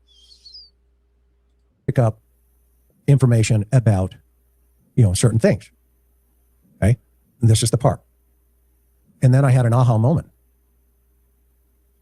This is approximately 5.3 miles from AG's house. National security corridor monitored by the largest intelligence military training grounds. Think big. This is big. I live next door to Eglin Air Force Reservation, the largest Air Force base owned by the United States military. I see some shit around here that y'all will never see in your lifetime. I know about places like this in security, and I just, the things I worry about going on in there would be drug smuggling, right? Them ranchers know it's a problem. and somebody's allowing it to happen and allowing it to continue on their private property, and they're not happy about it. It is approximately 5.9 miles to Some of us do homework. Nancy's house. But more importantly, it is 1,000 feet from 901 North 13th Street. Not 901 North 13th Street. I wonder why that's important. So it's about 1,000 feet. This homeless encampment at this crime-riddled park. 1,000 feet from where who works? Why is that important? Karen? You're going to have to keep going. I'll tell you in order why. for people to put Karen's like, dude, you've done lost me, dude. Keep going. Fuck. this all together in their minds. This is where Annie's studio is. It's the location of the nonprofit that Annie has worked for and with for a number of years. And it's on her bio and it's all over her website. So, All right. Details. Event by Annie Guthrie.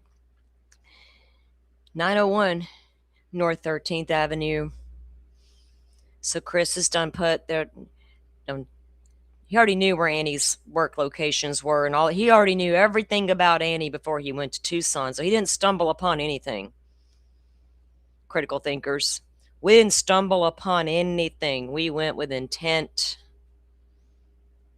And now we've found a homeless encampment 1,000 feet from where Annie would frequent. And she may have needed her a criminal. when we think about this, I started asking, wait a minute. Now, if it turns out Annie and Tom are responsible, I'm going to be like, way to go, FBI, for hiding all your evidence as long as you did. Because we know it ain't because of the Nanos guy. We don't know what the fuck he's doing down there. I don't even take him into consideration. Going on here? Did the suspect overhear a conversation about Annie? Could have. And her mother and her sister? Are they hanging out? So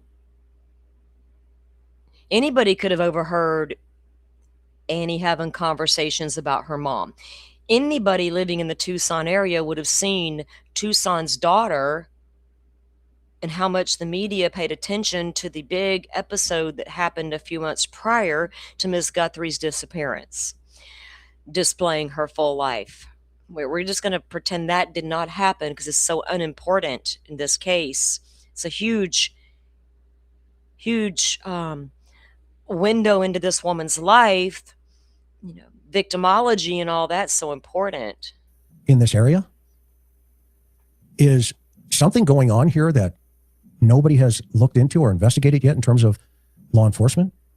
And so I started digging around even further and started asking the street. And the next thing I discover is this is where AG, her shop is. And look at the bottom pin on the right. That is her shop, and the park is within 1,000 feet. But here's what's really, really interesting. Between that shop and that park, guess what? Is an auto dealer. Oh my God. What?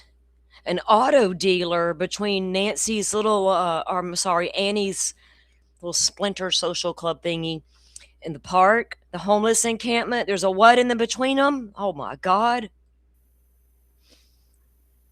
Check this out.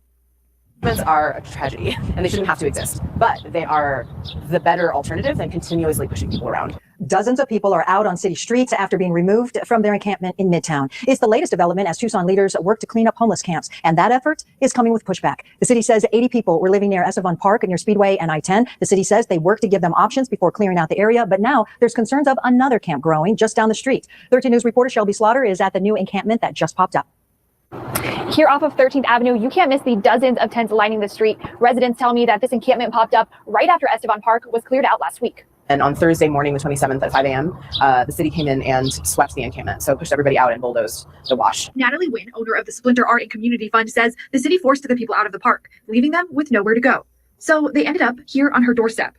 She says forcing people to move doesn't solve the problem, but rather just pushes it on someone else.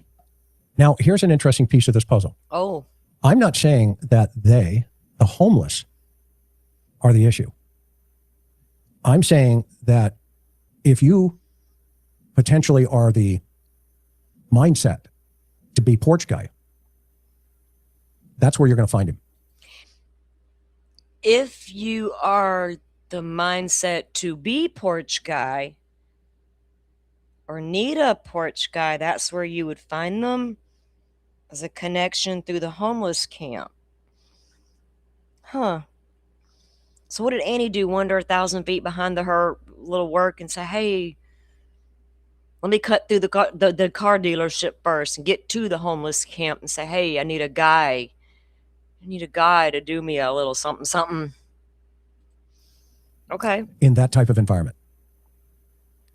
So, as my sweetheart knows, I like to go to places at night and during the day. Me too, Chris. You get a whole different perspective. Damn. When the sun's going down. And so I am going to show you that I went out there and I started looking at some of the elements there. Now, what do I mean by that? I had a case years ago. Her name was Rebecca Johnson. And in that particular case, it was a mother with 3 children. She disappeared. And she was murdered by 3 individuals, meth users, tweakers, all the above. They looked exactly like that environment we just saw in that news report. Oh my God. I spent over 3 months. Does he act like none of us have seen homeless people? I mean, I live in the middle of nowhere, but I know what homeless encampments look like. We've dealt with a few, not here in my little community, but in town. We all know. It's on the news. We see it. There's live feeds. You can go on YouTube right now and look at Skid Row. It's sad. But y'all, in case y'all don't know, homeless encampments, don't go near them. Criminals apparently live there. In that environment. Talking. And I thought to myself, okay, has the sheriff, has Tucson PD, has anybody been flushing this neighborhood? If I was a streamer in Tucson, rather than hang out at Nancy's house, take the pictures of Porch Guy. And I know Monks just did a thing where you can screenshot his drawing. Oh, God, no, we did not just put that out there. Yeah, y'all run screenshot his drawing of a masked man, because somebody suggested to screenshot from the phone. Take your phone, screenshot what your computer is showing, play with the lighting, and maybe you'll come up with a sketch. So that's what they did, and we're all supposed to applaud it. Great fucking work. I'm gonna mute out for a couple minutes. I'll be right back. Am I being too much today? Am I full of myself? Do I need to slow my roll and calm down, girl? Y'all can tell me. I'm not above hearing it. And start poking the bear. Oh. In that area. Poke the bear. YouTube streamers, get off your ass. Get out of your chair. And go to them homeless encampments and show photos of the porch guy. And I wouldn't use that sketch, because that to me is putting something in people's minds. With the man is masked, right? Show that picture. Talk to people. Ask around. Hey, do y'all know Tommaso at this homeless encampment? I'm following leads out here. Boots on the ground. And so I talked to some of my folks and learned that Tucson has what they call Bravo teams. What did Nanos do to the Pima County Bravo teams? Well, we heard that he dismantled them. Just like we also heard that he dismantled his very experienced homicide unit and reassigned those folks to different places. We've heard that he's done a lot of dismantling of very valuable sheriff's department assets as far as investigations go. Yeah. So basically he has, eliminated all the teams that would have been going out and talking to these types of individuals. And Yeah, thank you, Happy. That's so true. I mean, it's from the beginning, damn near, especially when he realized, oh, they took Annie's car. Wouldn't you have been really upset if they had never taken Annie's car? Well, let's be honest. If the FBI did not go back into Annie's home and take all those photos in the late night hours and confiscate that car and take it and dismantle it and then have to put it back together for her, if they didn't do all of that, you would have spent months calling that shit out. But they did do it, and that was suspicious.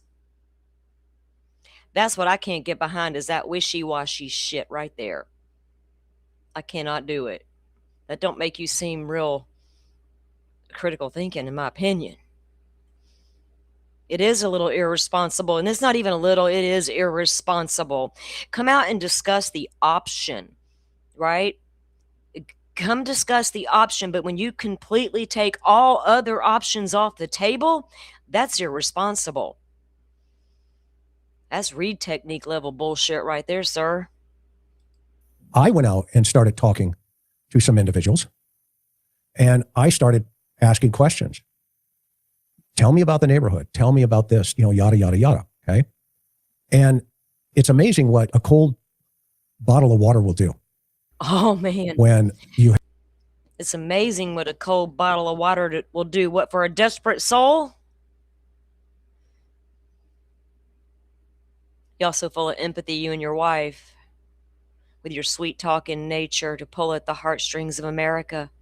I submit to you my case. Have what they call jonesing, or somebody's chasing the needle, or they're chasing the pipe. Okay. And you understand that they're in need. Well, these are the kind of people that would fit. Chase the needle and chase the pipe. They'll do anything for your fucking bottle of water. Anything. Damn, Chris. Cheap, right, dude? Cheap dude. He's like, I'll take my fucking bottle of water. They'll talk to me. They will be grateful for my fucking ice cold bottle of $2 water at like Circle K. When I was investigating the Bitcoin machine and Karen to notice there was cameras and TV screens everywhere, we decided we might need to get some water to take them homeless people down there so we can try to get a connection to Annie. All right, I'm going to mute out and go smoke a cigarette before I pull my hair out. The type of personality as porch guy. They may not necessarily always be sophisticated, but they are criminally minded. And that guy who came on that front porch had no sense of feeling for Nancy Guthrie. Absolutely zero. And so I wanted to know where those zeros hang out. And how do those zeros connect in any way, shape, or form close to the three women in this investigation? Because for me, Nancy is the main target, but is it possible that Annie was also in the conversation, or Savannah, or is it possible you need an area where somebody could be brought in as porch guy? And there's more to the story that we don't know yet. So I hit the streets in the last week in Tucson. And I thought, how do we go from this house in terms of the suspect understanding she was going to be in this house at a certain time, a certain date, and a certain place? Somebody knows. And it's not standing in front of this house where we're going to get that information. It's going to be going to parks like I just showed you, that park actually, and telling people there's $1.2 million on the fence here. And that park is 5.9 miles from Nancy's house. It is 5.6 miles from Annie's house. It is 1,000 feet from Annie's workshop. And you will be surprised when you do that, what you will find out about perceptions, about maybe the cops are looking in the wrong direction. Maybe they're waiting for the Easter Bunny. And maybe there's more to this than just the electronic footprint. This is a situation where there are a lot of answers, in my opinion, in that geographic region. Karen, thoughts? Let's show the video so they can take a look and see what we found. Okay. So we went from this house right back down to the park. Let me show that here in a second. In my mind to, let's try to find the waiter. Now, if you'll notice that sign behind me, okay, that is an auto dealer. They sell cars. They probably let you borrow them too. And it's on the same property of the workshop. And at the end of the street here, it's in the same area of it's the park. The park is right next door. And so I thought I'd go talk to some of the folks. Red Chair Productions equals Crime Con, now owned by Fox, equals this narrative. Crime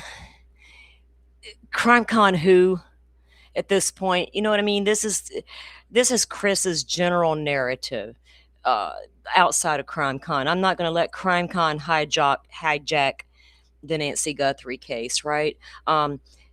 And didn't over a year ago, when Lauren Matthias pulled her shit in that bar, and some people were videoing and taking pictures and running around doing all this, and we've talked about it for a year. Guess what? They all went back to Crime Con for more. I don't do Crime Con. Never have. I sounded the alarm back when they were in Orlando several years ago. I mean, a friend of mine, but you know, it's Crime Con. Fuck Crime Con.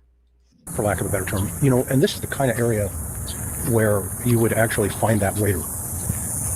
Let's say hypothetically, this is a situation that, you know, involves more than one person. And screw you, web sleuths. And, you know, when you come out here and you see stuff like this, it does make you think about, you know, the type of people that potentially could have access to Nancy Guthrie. Now, believe it or not, this area here is the actual. So is there not a chance, not even a chance, that a career criminal living in Tucson, Arizona, did not see the massive news coverage on Tucson's daughter and her mother? Not a possibility at all. Someone sitting in a cush house with water, distilled, filtered water on top of that. Yeah, it couldn't have been them at all. No. Nonprofit that one of the family members supports. And you can see, this is a pretty interesting area as a whole. There's a park behind me over here that has a lot of homelessness, a lot of drugs. You know, there are needles. There's all kinds of stuff open, you know, here in this environment. Now, one of the things, remember, we talked about in the victim risk continuum is what they call the, you know, situation, environment, circumstance, low, medium, high risk. We talked about, remember, a contact point. There has to be a contact point. And I come from the old school where we solved homicides long before DNA, long before cell phone towers and all this other stuff. Those are great tools. We didn't need all that shit back in the day. We had the good old read technique instead. We'll just force it out of them. We're going to get investigating the scene here. Well, they should have called you in from the beginning, sir. Bat signal. Don't misunderstand me. But you've got to get on the street. And you've got to know where to go, and how to get there. And you've got to understand what the circumstances are and empathize with. So none of us can really take nanos seriously. Does that mean the entire department is shitty? I don't know for sure. We got different guys saying different things. It apparently appears part of the department's good and loyal and wants to do the right thing. Part are just Nano's followers. So I don't know what kind of work Nano's men did boots on the ground. I know what I would have done if I was a cop. I'd had all my pictures, all my everything, and I would have been making my way around town to all the known criminals that I know of, asking questions. If they didn't do that on their own, I'm sure the FBI made a suggestion. If not, I don't know what to do about Kash Patel's FBI either. They're fucking shit too if they didn't do all that. People living on the street.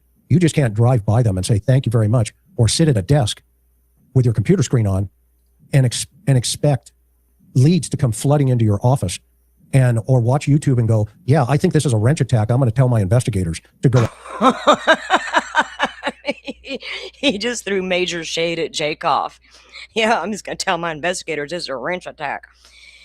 Jennifer says it's a wrench attack by proxy. I've seen no evidence of that wrench attack, though, ma'am. None whatsoever. Out there, okay? When stuff like this is sitting under your nose.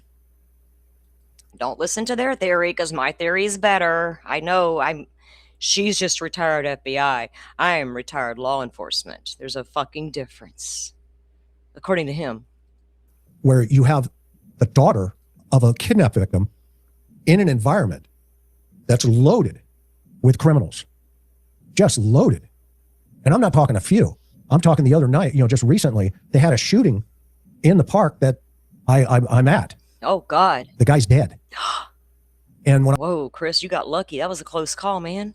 I started doing the research on this particular area, I said to myself, bingo, we're into something here.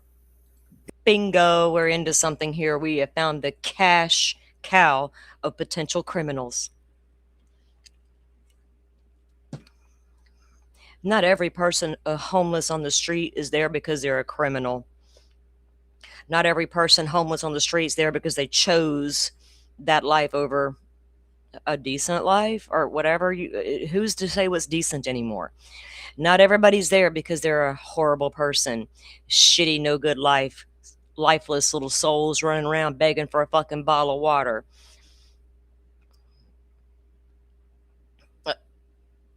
Oh my God. Is it possible this guy is associated with the nonprofit group, i.e. not that they work or connected to them, but that they go there because it's open for events? There's all kinds of stuff that would open up the possibility of somebody going, overhearing, knowing, learning about Annie's life that could connect it to Savannah's life, that could connect it to her mother's life. Everybody see where I'm going here? And in between this, you just happen to have a car dealership that sells cars, okay? Kind of like, off the side kind of thing. So are we suggesting that Annie decided, I'm done. I need mom's house money, whatever. I don't know. Something happened. Annie's done. So Annie goes back to the homeless camp looking for a helper. I know a guy, Annie, don't worry. He's smarter than me, though. He can get away with being porch guy. But so then porch guy goes to Walmart nearby, because there's 3 of them, turns out, and buys all of his gear. Then he goes and buys a used car, I guess. Homeless guy, because Chris is going to say later, we don't think the porch guy was homeless. He appears well-dressed and too smart. But how does the homeless man know him then to go pick him out and hire him for Annie? I'm really confused now. So my question was, can you borrow a car? Can you take a car on a test drive? And if so, nobody would know better. And what kind of car are they looking for on the video? How many? So is Chris suggesting that a homeless person helped find the porch guy and they're like, you know what? Let's just go say we're going to test drive a car. Maybe they'll give us 24 hours and no one's going to know. They're not going to require us to leave an ID while we take the car or none of that. They're going to let us borrow it and test it out for 24 hours or something. What is going on? Cars are in that area there inside of, this particular car dealership. And so it makes you think.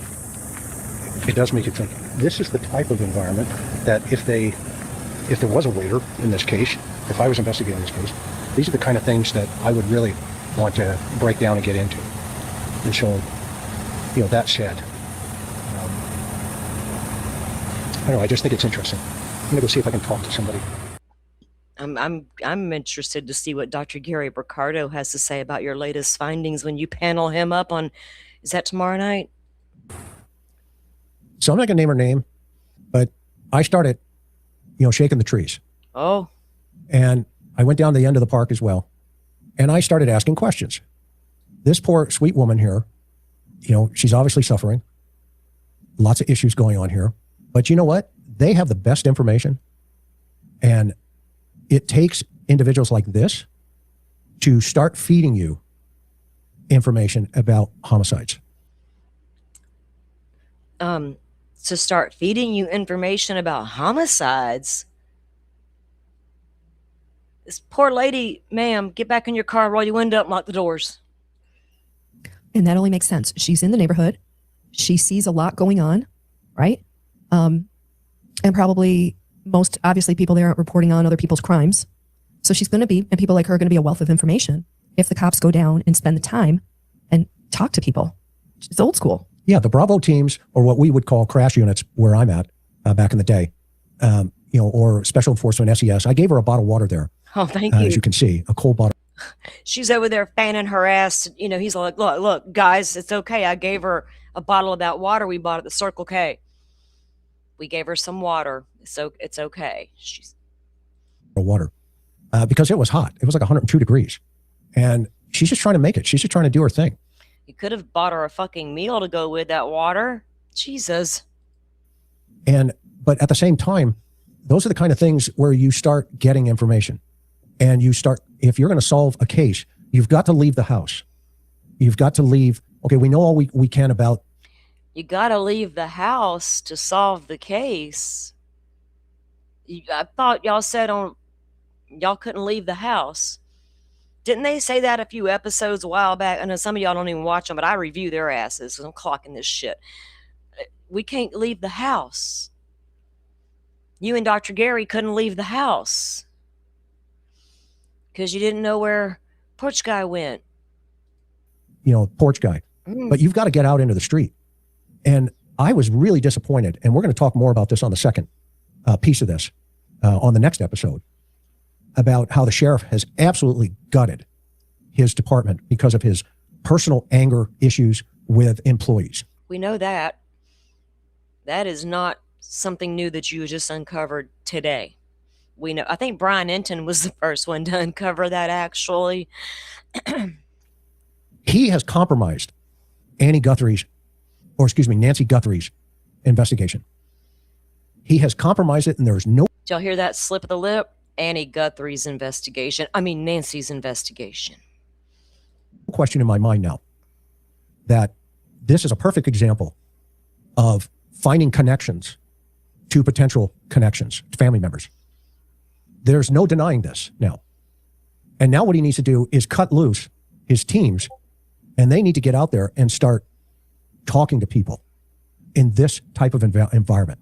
And at the very least, it would be to eliminate possibilities. Either rule. And do y'all know what? When we're sitting here supporting all these victims and the victims' cases and all the things, in the Lori Vallow case, the family member is absolutely the one who harmed the victims. But yet, the victims who passed away, their family is the one being sought after for attacks, not Lori Vallow's family. We're in a backwards fucking world where everything has to be drama. If it's not, we're uninterested. Not enough tea there. Not enough juicy tidbits. Death is not scandalous enough. In or eliminate them. Absolutely. But this would have to be done. This and probably other areas of Tucson as well. Absolutely. But this seems like a real magnet for the type of person that Porch Guy is. Absolutely. We don't know. No one's come forward. No one has identified him. No, setting aside the $1.2 million reward, we don't know. You would assume they would have told us if they had a solid lead that Porch Guy was identified, but we have to assume that hasn't happened. And I think a lot of us sit back and go, well, of course the cops were out talking to everybody on the street to try to solve this case. But from what we heard, it hasn't happened. Yeah, and if you look to the gate to the left there, that's the entrance into where all the cars are. So the Pima County, not even one rogue deputy said, you know what, I don't care what Nano says, I'm going to do my job. Not even none of Aaron Cross's good buddies from the department. None of them. Oh, we can't do shit. Nanos won't allow it. We just got to sit at the desk. Watch my rogue ass get out there and do the damn thing. And let me just clarify. Yeah. Chris called it a car dealership. I would call it a used car lot, a used car shop. So, we're not talking about brand new, from the manufacturer. We're just talking. Not a place Chris and I would visit to buy a new car. Oh God, no. No. Talking about used cars. But to your point earlier, how easy would that be to blend in? Again, it's just a theory. If Porch Guy took different cars to surveil Nancy's house ahead of time. Have they not watched career criminals before. They're not going to use their the fuck. Koberger used his car because going and renting one or borrowing his friends was not going to be a good idea. Paper trail and all. But a career criminal trying to kidnap people and running around doing what all the criminals do. They know things, ma'am. You're not wrong about them probably not purchasing a brand new car in their name, taking to commit a crime of this nature. If they needed a getaway car, they probably bought it on the street somewhere. That's how that shit works, ma'am. You investigative journalist, you. Yeah, and I'm not also suggesting in any way, shape, or form that this dealership is involved in the Nancy Guthrie case in any way, shape, or form. But I am saying that there is a dealership where you can get a car, or maybe even depends on your relationships there, and you could probably use that car. Depending on relationships there, you could probably use that car. So now Chris is on YouTube throwing a place of business under the bus.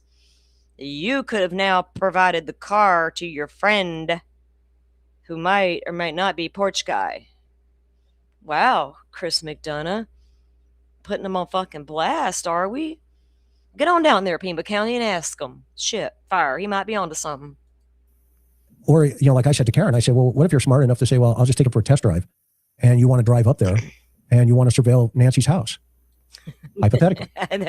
The criminal is smart enough to say all that. I might want to get a car and make a test run. I wonder if my friend at the dealership will fall for me borrowing his car. I just want to test drive it, my guy. I might need it for a couple of days, though, to make sure. He's like, okay, I guess that'll be all right. If you don't come back with it, I'm going to call the sheriff, okay? Yeah, you just do that, okay? Say you overheard a conversation while hanging out at the Splinter. And maybe you overheard something where somebody said, whoa, wait a minute, let's look at this. Let's see what's going on here, okay? So you can, if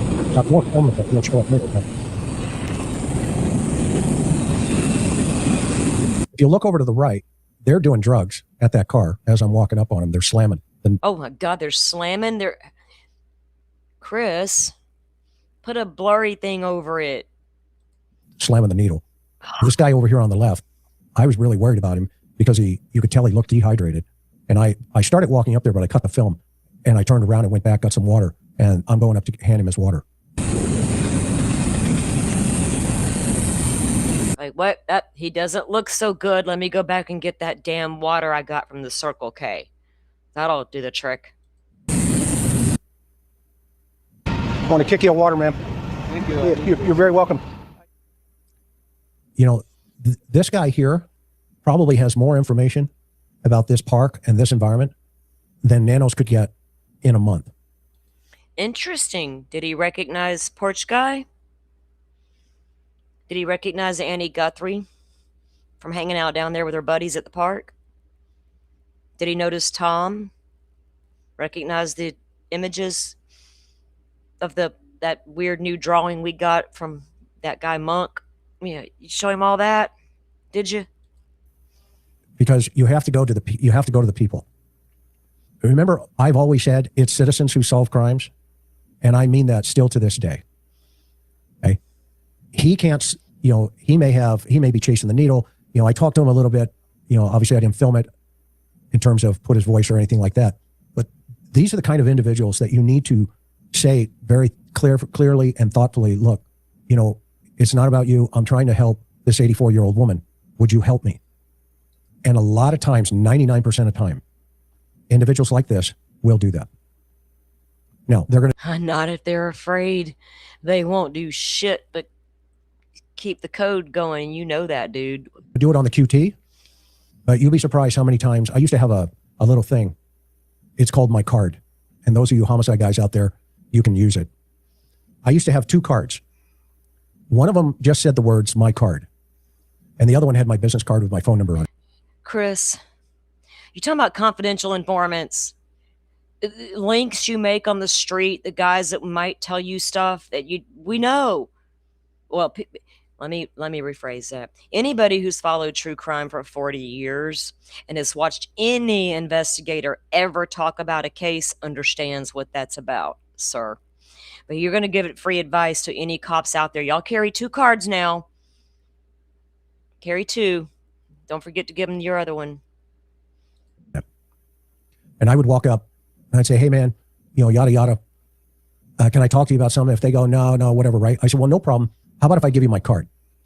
And I'd hand them that card that says my card. And they'd flip it over and they'd start cracking up. Okay.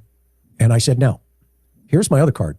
I know you'll never remember why I want to talk to you, but you will remember the guy that gave you my card. When you change your mind, I'll be around and we can talk.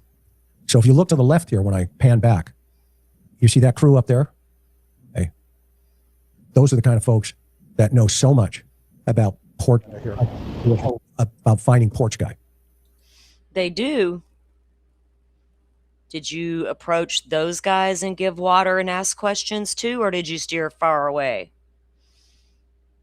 Since they have so much information about porch guy, did you approach them with water as well? I wonder. So again, this would be an area where you could actually hire the waiter, in my opinion. So this is the... Well, the waiter could be related to the cook or in a relationship with the cook. Family dynamics and all. I'm just saying. Car shop. This is one of the entrances into Annie's shop. And look how close they were. I walked from her shop to the park. What else do you know about that park, hon? I mean, its proximity, it's a little hard to tell on our video, but it's all right there. You guys saw the train tracks. You can see where this building, it's called Splinter Collective. It's a nonprofit. It's where Annie has her jewelry shop. And then you can see the rest of the neighborhood. And, obviously the park in particular is a huge troublesome. It's a blight on the city of Tucson. I mean, there's tons of news coverage about, and we just played a tiny clip of it. The homeless encampments that, were moved off site, as we already said, it's a hotbed for criminal activity. Jesus, lady, we've had some, but it's all the time here in the news. Another homeless camp pops up. People want it moved. We had a whole thing in downtown Pensacola around the Civic Center and under the bridge. It was all, you should have seen the mess down there for a minute. But together as a community, we figured it out. We didn't go live and throw them all under the bus and call them idiot drug users and nefarious activity. We know that happens, but they're not all there for that reason. Some can't afford rent in America today, and it's not from lack of trying. And it's a conundrum for the city. They've been dealing with this for years. Again, as far as investigating Nancy Guthrie's case, this would be, to Chris's point, an obvious place to spend time to try to get intel to figure out who Porch Guy is. And you can't be afraid of it. You can't be afraid of political ramifications. You can't be afraid of the type of people you'd be talking to. You have to embrace it. You can't be afraid of the kind of people you would be talking to. Media, get some act right and do your jobs. And don't be afraid of the politics. KVOA. Can we get real journalism back into American society? Because it checked out decades ago. Long before they sounded the alarm about fake news. Because we're talking about Nancy Guthrie. And so connecting some dots here, I thought to myself, okay, I've accomplished goal number 1. Is the neighborhood, i.e. Nancy's house, do I think that neighborhood was familiar to the suspect? I've thought that, but now that I've been there, I know that. And so the second piece for me was, okay, dot number 2, I need to somehow connect or at least start looking in lanes, in directions that would take me to the type of person that would understand that connection. Where is that circle of influence? Where does it exist? And here we are, Karen and I, because this is a collective effort, investigatively, here I am in front of this place going, hey, wait a minute. What's going on here in this neighborhood? And you guys are seeing it as we were experiencing it now. And so the next piece for me was there's got to be a Walmart nearby. Okay. So what if he had drove over to Annie's place of employment where her little jewelry shop was at, and it was a clean, crisp, little, beautiful, boutique-y type area with no nefarious activity anywhere near it? Would we be having this episode at all? Or would you have found another angle to follow? There has to be a Walmart nearby. And guess what? There's a Walmart nearby. Not only 1, 3. So your theory is porch guy would, if he's from this area or familiar with it or been down here, he would have then gone to one of the Walmarts to purchase the backpack and the other things that he wore. Well, Karen, you would suspect they would go to one of the 3 closest Walmarts right there, but I'm really going to hope that the FBI has been to those Walmarts in all of local Tucson looking for the purchases. Didn't we go through this a few months ago? Didn't they say, hey, we need information on these backpacks? We heard tell they were going through Walmart surveillances and all the things, and we've yielded nothing. Or if the FBI got something, they haven't told Nanos, and they certainly haven't told us. So I don't know what she's talking about now. On the video, the night of. Somebody Always. could have bought it there, and you would want to know who that somebody is. Within 2 miles of this area, there are 3 Walmarts. And the interesting part about this. Nanos, get your boys down there to them 3 Walmarts and see if that video's been recorded over by now. Find receipts on these backpack and jacket purchase and holster and all that. 40 names and 40 nights later, no arrest. This is in Tucson City proper. So this is the city of Tucson. It is not Pima County Sheriff's Office. So the sheriff may not have even flushed this out yet. But after tonight, he will, if he's watching. So the sheriff didn't venture into the city limits at all investigating this? Probably not. I don't think he ventured far at all, wherever his Corvette would take him. So we're going back to Tucson, the city of Tucson versus the county. Y'all pay attention. After tonight, I would suspect that just because corporate, you're waiting on corporate to send you something. You went to a Home Depot once, Karen. I did. Yep. It was a case many years ago that I covered as a crime reporter. His name was Josh Jenkins. It was a very horrific crime. He killed 5 men. He said, Karen, you went to Home Depot once? Yes, I was covering the story. We know she didn't go in there and get no paint to touch up the cabinet or change out the hardware because she was bored with the cabinetry. But none of that happening, Chris. You went there once, Karen, right? Yes, Chris, for an investigative story. Members of his family. And we learned that, and by the way, he was 15 years old, obviously extraordinarily troubled young man. He went to a nearby Home Depot and purchased a tool that he then used on his last victim back at the home where he was staying. So we had a local case one time, ma'am, in the Home Depot. And the lady working in the Home Depot called her son and was communicating, hey, your girlfriend's right here on aisle 5. Come on alive, her unhealthy, disgusting ass, was pretty much how she put it. The texts between mother and son were disgusting. And she led her son right to the victim on aisle 5 or whatever the aisle was, right there on the Home Depot cameras. It was horrendous. But she's only been to one Home Depot in her life. Yes, one time.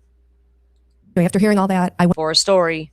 No home improvement. I went to the Home Depot and I actually talked to the clerk who sold the killer the tool, which, was kind of a piece of the story at the time. And, it's a really horrible case, but it's what you have to do, for my lane as an investigative reporter, and clearly the cops as the investigators. Are they giving advice to the YouTubers without giving them direct advice? Without saying, hey, the juice, Alex, 85, whatever the fuck you call yourself. Here's what you do, boys. Y'all pay attention, you streamers, because they're trying to give you the advice on what to do because y'all are local boots on the ground guys. Make yourself be legit. So also around this area, like I said, within 2 miles, there are 3 Walmarts. Which is interesting because, again, if the suspect, if the perp and or perps are local, and if they bought the gear at a Walmart, they certainly had options. So now I want to take you a little bit closer to the evening, back to the same area. If they bought the gear at Walmart, they certainly had options. They don't. Does she think Walmart only sells like one thing? One jacket for all. She's probably never been in one, y'all. She's probably never been in a Walmart. Chris, I'm not sure I can go in there. I might sneeze. Allergies. Chris, no. And this is the drive every single day that the sister of Savannah Guthrie takes to go to her shop. And you'll see it's a very industrialized, older neighborhood. It's a barrio. There is a lot of problems, as we've already explained. But this is the area of going into that district. A lot of homes were torn down, a lot of what's going on there. There's a tremendous amount of homelessness, but this is basically the hood. This is very important to understand this, because this is the area where you're going to find somebody that will become porch guy if you needed a porch guy. Or if you are porch guy, you could overhear conversations with people in jewelry shops or something to that effect. Why is he doubling down on that? If you're porch guy, you could have overheard a conversation in a jewelry shop. What?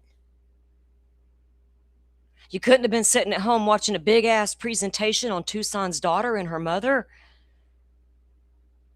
No, it's got to be the jewelry maker. Because she stayed home to take care of mother while the other two went and led their lives. So it's got to be her. Huh. And quite frankly, fuck. Who knows what that means. Every single one of us who've ever chose to walk that path versus leaving to follow my own dreams, we're all going to be guilty of murder in the future. If we go by this guy's theories. What the odds are could or couldn't be at this point. But I'll tell you this neighborhood, I would take my neighbor, Mr. Sig Sauer, with me. I'd make sure I have him with me, which I do. But I wouldn't go into this place in probably another hour when the sun's going down here with my wife. I would do it because I'm used to it. But she would say, hey, it's getting dark. And it's getting dark. You can see. Hey. But I'm driving every single day. And now we start seeing the cast of players come out to the left, walking. They're headed to the park. Oh no, it's getting dark. Here comes the cast of players. Karen's like, get me home. It's getting dark. I'm scared. Chris, did you see that bad guy on the corner? Get me home now. Come on, guys. Chris, we know the creepy crawlers come out after dark, my guy. Jesus Christ. Thank God he's here to let us know and explain it, how it all works. They're going to go cop dope.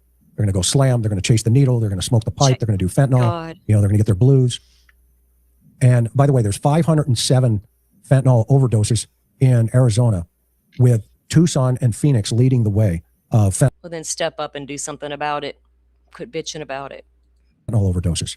Which makes sense because those are the two largest cities. Makes sense, yeah. But the majority of them are in this area. And if we look at now coming in here, at the end of this street is Annie's shop. Now, this is a contrast from NBC Studios in New York. I would submit to you. This is a huge polar opposites of life. Oh, wow. Polar opposite of an NBC studio where all the fuckers with the fake life live. Sir, where they're more concerned about the latest shoe style and does it match my dress? Huh. Retired FBI agent, not Jennifer Coffindaffer, has said multiple times since this case broke that he was a part of a task force, Chris, that worked in Los Angeles. And what was their main job? Taking all the complaints from NBC about the stalking that was going on of their female talent. But we're going to overlook that as well. You keep doing that, sir. You keep fucking doing that.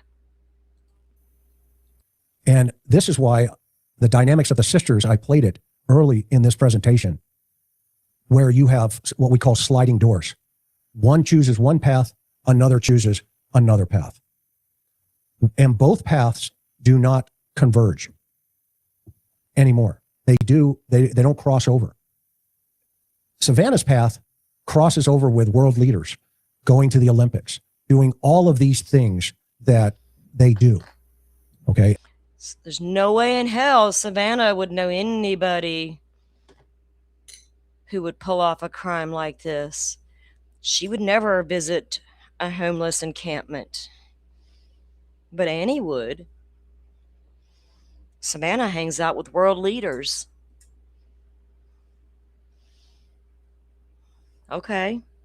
So now Savannah's better than Annie. Savannah is now better than all of us. You're making me feel some type of way about Savannah, sir, without even knowing it. As a high-profile celebrity, Annie's path every single day crosses homeless, drug addicts, disfranchised people, et cetera, et cetera. Okay.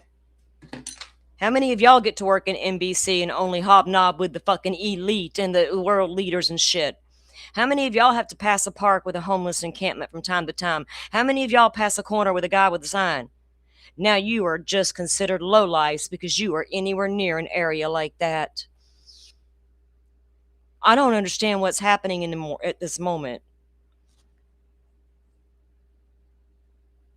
Et cetera, and the list goes on. This is Annie's shop straight ahead. Man, And when Chris is saying it's Annie's shop, it's within the nonprofit. That building you're seeing is the whole nonprofit organization, and we understand, has a space within that building where she makes and sells her jewelry. Yeah, it's an old Adobe building, and they do great things for the disfranchised. And by the way, those coming back into society from being released from prison, go read their website. Okay, the list goes on. Yeah, see, look, Chris, how we can flip the script on you. Look how we can do that. And with critical thinkers and all. So here's the question. Does the suspect know this area? Does he or they know this area?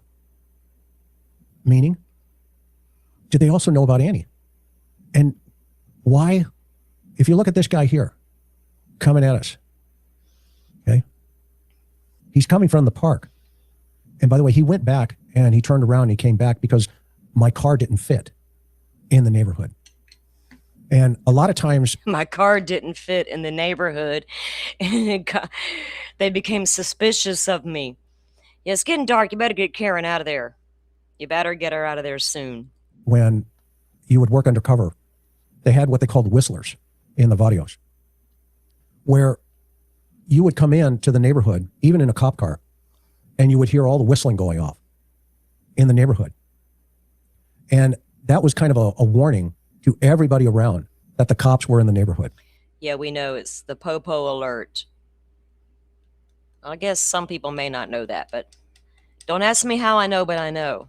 Maybe I'm just well informed. Okay. So this guy is going by and checking us out, and he's giving me what we call a hard mad dog as he's going by me. And so I'm just playing, like I'm, Clark Griswold lost going to Wally World. Remember when in that scene in the movie where he pulls up in Chicago and they take his wheels off in the vehicle, and I'm just playing it off like, yeah, I see you, Holmes, and I know you see me, right? And that they just get that look, and you get that look, and they go, oh, cop, and yeah, and I kick it back at them like, yep, and I've got my next door neighbor with me, so we're good to go. Oh. So Home for Eyes goes by, I cut it, but he came back, but he went up to the park up there. Okay, so you can see the sun's going down, and that typically means night crawlers. This is that car place right here. You're going to get a clear look at it now when I make the U-turn. You'll see that folks are starting to congregate a little bit more there on the right. And by the way, it goes way back into there where, I've got my sweetheart with me. So, I'm not going to roll that way that night at that time. But now here you get a good look at what's inside of this little used car shop. Used car. He's like, what is it called again, Karen? Sweetheart? Used car shop, Chris. We would never buy a car there. It's called a used car shop for all of our viewers who don't understand. It's a used car shop. People actually buy used cars. Can you believe it? Now, I'm not beyond exploring the possibility of Annie and Tommaso in this, let me step out the back door, I'm done with mom. Hey, there's a homeless camp. Okay, I'm willing to explore it as long as you're willing to explore other avenues and not get the tunnel vision. Because that's all the interview room has had for months is tunnel vision. And they will double down on it tomorrow night. I guarantee it when they get Dr. Gary up on panel. And I feel like I'm being a little too much today, but I can't help myself. They've irritated me. I think Tricia has really got under my skin more than anybody, and I'm probably being a little harder on Chris because of that, but I don't care at this point because you're throwing Nancy Guthrie is a victim. Annie is her daughter. Victim's family. You get where I'm going with this? Without any proof whatsoever that Annie and Tom were involved with anything other than a fucking feeling. And I got nothing else to discuss about the case because we don't have any information from actual law enforcement. So we're going to go on the internet and talk about theories. But we will steer clear of any theory that touches our shiny little princess known as Tucson's daughter.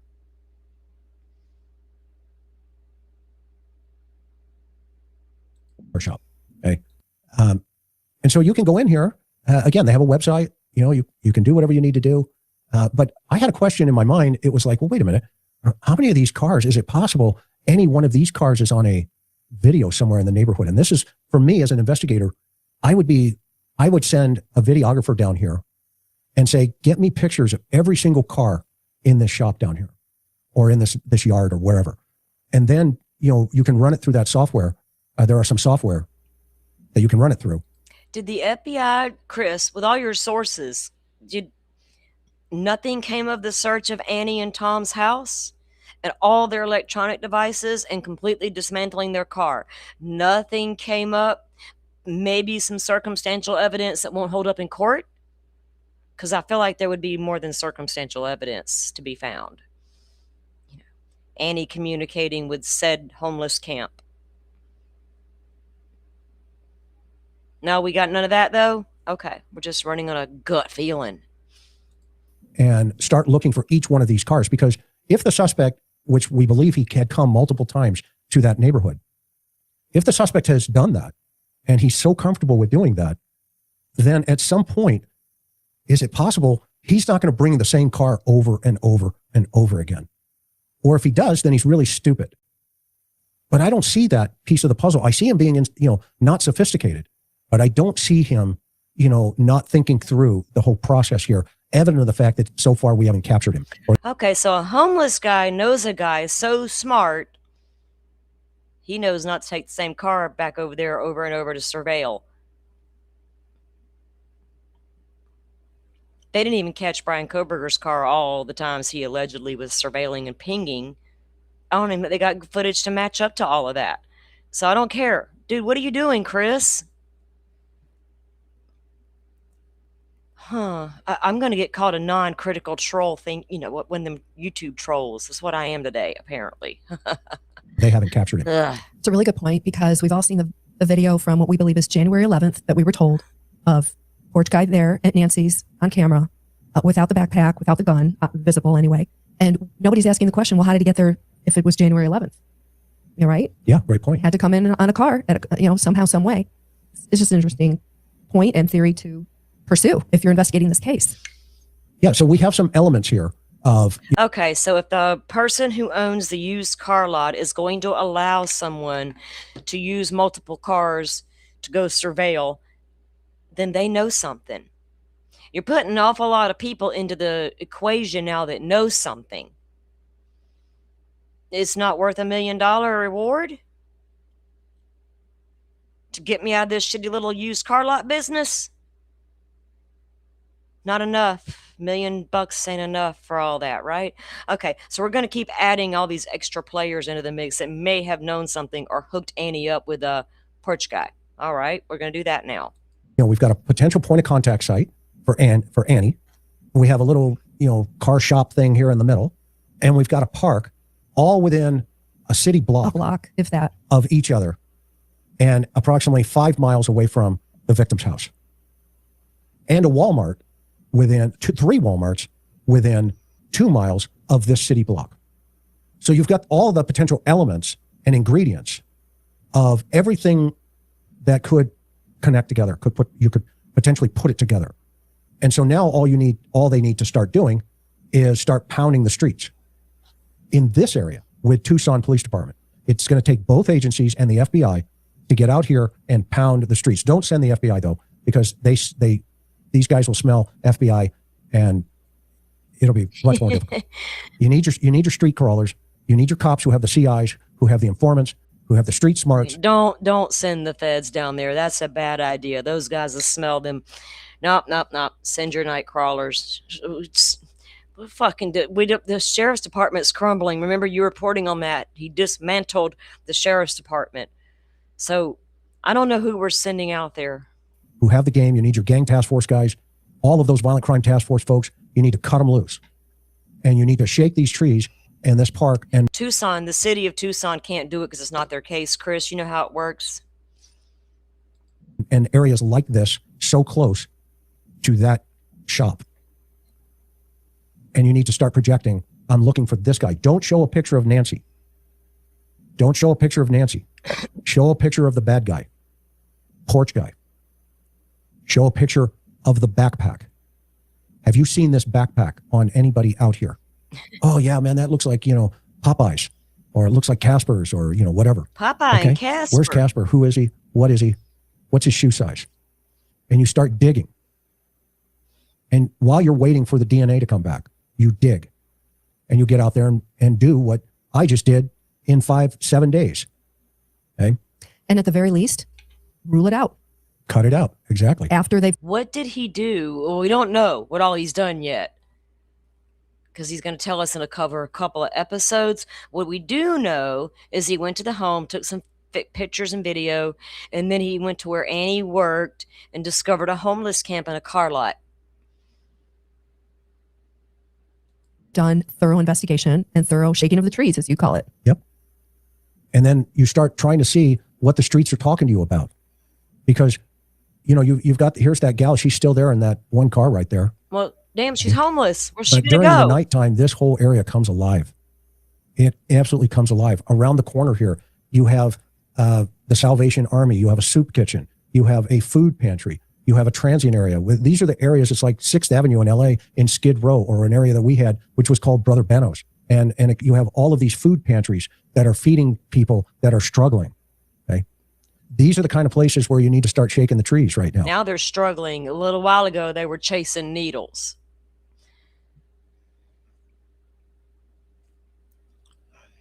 Do we suspect Porch Guy was a homeless guy? According to you, no. So I don't know what the fuck we're doing down here at the homeless camp. And you will be surprised how much information you can get with $1 million sitting on the table. Rather than chasing bodies in Mexico and, people cutting your finger off and wrench attacks and all this other stuff, this is basic police work 101. This is getting on the street, getting into the dirt and pull. Okay, Mr. Detective, how come the homeless guy who linked Annie allegedly with Porch Guy hasn't collected the $1 million to get off the streets yet? How come the person at the car lot who knows they may have borrowed a car, how come they haven't turned him in for $1 million yet? Why is everybody willing to protect Porch Guy? And no matter what scenario you pull out of the sky, why protect Porch Guy? You get the tunnel vision, you're going to miss the important shit, sir. Pulling it off, getting the YouTubers, you guys have been doing a great job. I can only imagine how much information, folks could pull out of this environment that, get this environment. You've been there, done that. Okay. Much respect to each and every one of you. And you know who I'm talking about. Much respect, because I believe you guys, if you put your efforts into this area, I guarantee you guys will kick some dirt up. Because I'm real curious of... I'm not so sure about that. It takes critical thinking, skill, and knowing what you're doing, Chris. You can't just balls to the wall. Alex can probably go in there and get some information. The rest of them, nah, ain't happening. Fucking ain't happening. How hard that surface is right now, that dirt. And that's a metaphor for information sitting there. If you can get $1 million, I hope you get $1 million. And can I just say, JLR is too scared to go down to that homeless encampment. the juice might, I don't know. A jury's out on that guy. He's just too nice. He's just like, well, I don't know. I don't know these guys. None of them. I know their personas on YouTube. Let me put it that way. The only one with the balls to walk up into this homeless encampment and ask questions is going to be Alex. Let's be real. When they award you that check, I want to be right there with you watching you get it. But right to the right is the Salvation Army and a soup kitchen and a soup pantry. Right on this particular corner. So now if we look at this, okay, we are 2.5 miles from the flag on the right. That is Mom's house. We are 5.9 miles to the one on the left. That is AG's house, Annie's house. The blue dot is the park. It is a straight shot from Annie's house to that park. And it's a couple of turns and then it's a straight drive. And then the Walmart is within that blue dot within 2 miles. There are 3 Walmarts within that area. That is the kind of area I would hope you would continue to focus into. I'll let this run for a second. Esteban Park is located in the Dunbar Springs / Barrio Nita neighborhood in Tucson, Arizona. People run and exercise there. The rugby team practices there and has matches there. So it's a pretty active park. I mean, I think it's just got the... Oh, look, send a man with a felony charge to a homeless camp, not good. There's no law against going to the homeless camp. I'm talking about asking questions, real journalistic, boots on the ground questions. Sitting outside the house discussing the case can be done at home in the comfort of your home. But he's talking about, he just said they need to get down there and do their boots on the ground. You know, don't sit out in front of the house and give the KVOA leverage. Get out there and do this work. I'm saying the only one with the balls to walk right up in there and do that is going to be Alex. It ain't JLR. 857 Tucson can't do nothing more but go sit in some restaurants and film women. Like visual realities of...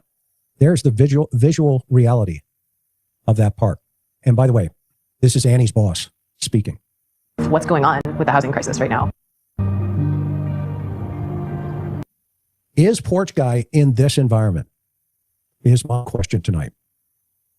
Is Porch Guy in this environment? My name is Natalie Brewster-Wynn. I'm not saying he's homeless. I'm talking about criminal element, because that's the kind of guy we want to be looking for. There is no way you leave this environment and show up at Nancy's front door at 2:00 in the morning without knowing why you're going there. Is this the chef or the waiter's environment? I would submit to you, this is the kind of place you will find the waiter. Most people call me. Is it the only place you'd find the waiter? Depends on who the cook is, sir. Depends on who the cook is, and I guess you got the cook pegged as Annie Guthrie. We're just asking questions. Whose name did we put out there? We didn't actually use their name. We're just suggesting House B. Sir, your subliminal messaging. Nat, and I am the founder and one of the co-executive directors of Splinter Collective. Our official nonprofit name is the Splinter Art and Community Fund. Exactly. Splinter Collective is a number of things, but it is a physical space, so it's an art studio, warehouse, and event space. And we primarily work on events and artistic endeavors that amplify marginalized voices and experiences. And we're in an industrial area. It's kind of this little triangle right on the... You can see her area and the park very clearly. Train tracks and adjacent to Esteban Park. To me, everything is an ecosystem. We can't separate ourselves out from what's happening around us. And now, what's interesting about that statement, an ecosystem that they can't separate themselves out from what's happening around us. Yep. Well, they also accept career criminals into their programs that they support. But they also accept career criminals. Sir, do you know how many nonprofits across the fucking country do the same thing? And we are all preached by people like you. They've done their time. Once they're paroled, rehabilitate, give them jobs, give them opportunities to get them off the streets and to stop chasing the fucking fentanyl and needles all night long. Give them opportunity. Which one you want here, sir? Do we live you live in a world where you look down your nose, you don't go into the Home Depot, you don't go into the Walmart, you only serve bottled water to the homeless, you got to get home by dark. And we don't give second opportunities or opportunities to those who may need it to get themselves up out of the what? Okay, wishy-washy America, let's just talk out of our ass as usual. They're a good organization. They're trying to help. But inadvertently, did one of these individuals overhear a conversation Could have. that Annie may have ever had about her mom? Could have, Chris. And there could also be a stalker obsessed with Savannah. We don't fucking know. That's my point. We don't know. I don't understand why you won't even look at Savannah with God, no. Is it because she's Tucson's daughter and she's become America's daughter and we gotta, that was not Nancy's only kid. About her famous sister. And one of these folks says, hey, wait a minute. And now a plan is put into motion. I wouldn't take it off the plate. We are in the middle of a bunch of different resources. The Caridad Community Kitchen, a bunch of churches that do soup kitchens and food pantries, the Salvation Army. And so you have people gathering where there are some resources available. Yeah. So what Keith was saying was Chris is suggesting that this porch guy could only have been found through people like, the low-level street criminals here. Dr. Gary Ricardo, when this case first happened, we said, who's the hired gun? Different term. I called him the hired gun at the door.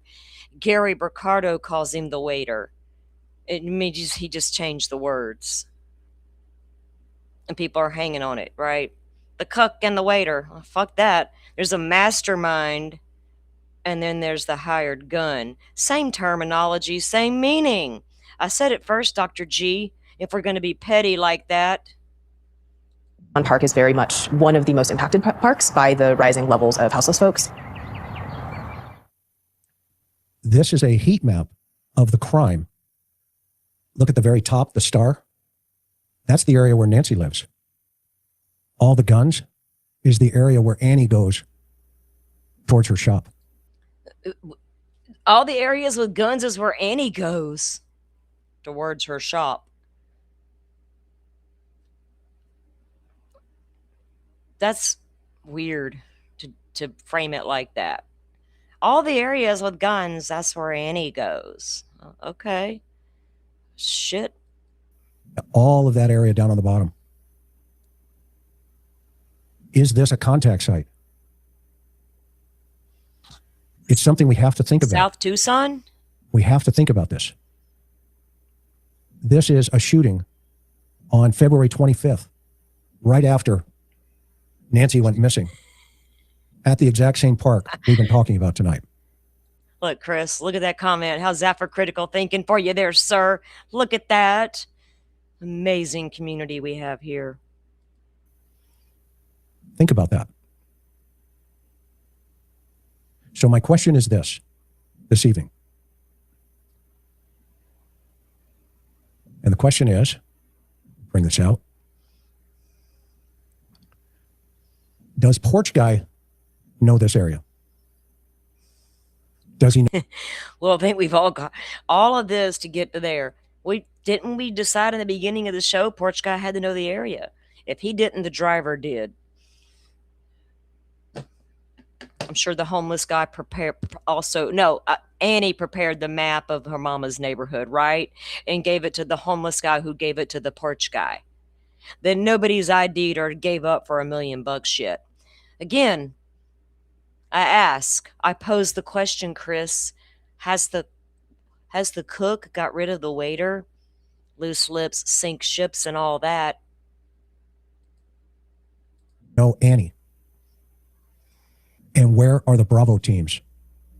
The street teams that Nanos stripped from his department that could be working with the Tucson Bravo teams, meaning the specialized. Yeah, I don't want to go there either, Carrie, because I'm going to tell you right now, if I find out that Miss Nancy Guthrie was kidnapped for anything to do with Jeffrey Epstein, I will change the course of my channel. And I will call out every fucking pervert in the United States of America. Every single last sorry one of them. Because I'm sick of hearing about Jeffrey Epstein and all the peoples. Unless I'm going to call out them sick bastards for what they really were. Let me find out somebody fucked with Miss Nancy because of Epstein's stupid ass. units to go in and to talk to all the CIs, to talk to all of their contacts and ask them about any connections to this shop in any way, shape, or form. And if so, will it bring leads into bringing Nancy Guthrie home, or at least finding her? At this point, since I have been on the ground now, if I was the case agent, I would seriously take this information very seriously and very carefully. If he was the case agent, if they were watching, did your source inform the case agent to watch? Are we doing some nefarious shit behind the scenes now that I don't want to even think about? All right, case agent, run with it, in case you didn't think of it already. Start structuring interviews and putting people out there and shaking the trees. It's necessary. You cannot ignore it. Yeah, Carrie, I get it, but I mean, there's so much has come out about Epstein. I don't care about Savannah being the first one to interview anybody. I know the backstory. I know, y'all. I look at it all. I look into all the rumor. Idaho 4 will teach you a lesson. You look into everything. You don't ignore it. But there's been a lot said about Epstein out there by a bunch of damn people. So why bother Miss Nancy about it? Because you couldn't get to Savannah. But there's a bunch of people to take a shot out there if you want to get at the Epstein people, right? I just can't get behind that this had anything to do with Epstein either. To me, that's too simple. That's America creating shit.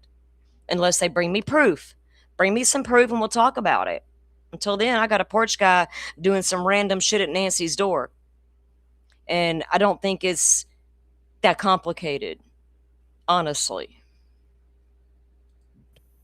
You cannot ignore it. Karen, thoughts, takeaway? And along with that, I would say local media in Tucson needs to be asking the Pima County Sheriff, why? Well, have you done this?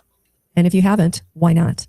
And continue to press them. So do people think that Savannah's got some secret goods on Epstein that nobody else has got? Nobody has got that information but Savannah. And to get her to be silent, we're going to take her mama and teach her a fucking lesson. Even though Epstein may or may not have killed himself. I still can't get behind it yet. I get where people went with that theory. I don't do politics. I'm trying to completely stay out of the Epstein part in this because it makes no sense to me when there's 1,001 people out there talking about Epstein's case and threatening to spill the beans, right? Let's spill them all fucking ready. And ask questions about, have you looked at this park? What are you doing in terms of trying to find the suspect? To really, again, keep it focused. And obviously understanding that this is a theory. Of course, nobody knows where exactly Porch Guy is or who he is. But until we find out, this has to be one of the things that the police investigate, the sheriff's department investigate, and that local media needs to be putting pressure on the Pima County Sheriff and asking him why or why not this area has been part of the investigation. KVOA, you need to do your job as journalists. You need to ask Nanos the hard questions, and you need to put Nancy Guthrie a priority, not your own political agenda for the next story. We went by your spot and we saw the banner and everything going there. And we know there are notes in front of Nancy's house telling everybody to deliver the information to your place. We also know you had a heads up that YouTubers were going to be arrested before. We also know you had that heads up about the YouTubers getting arrested. Oh, lordy, lordy, lordy. There is a new note out there. It is Nancy's and inside of a Ziploc bag. And everybody, y'all take the memorial down to the KVOA. America is weird.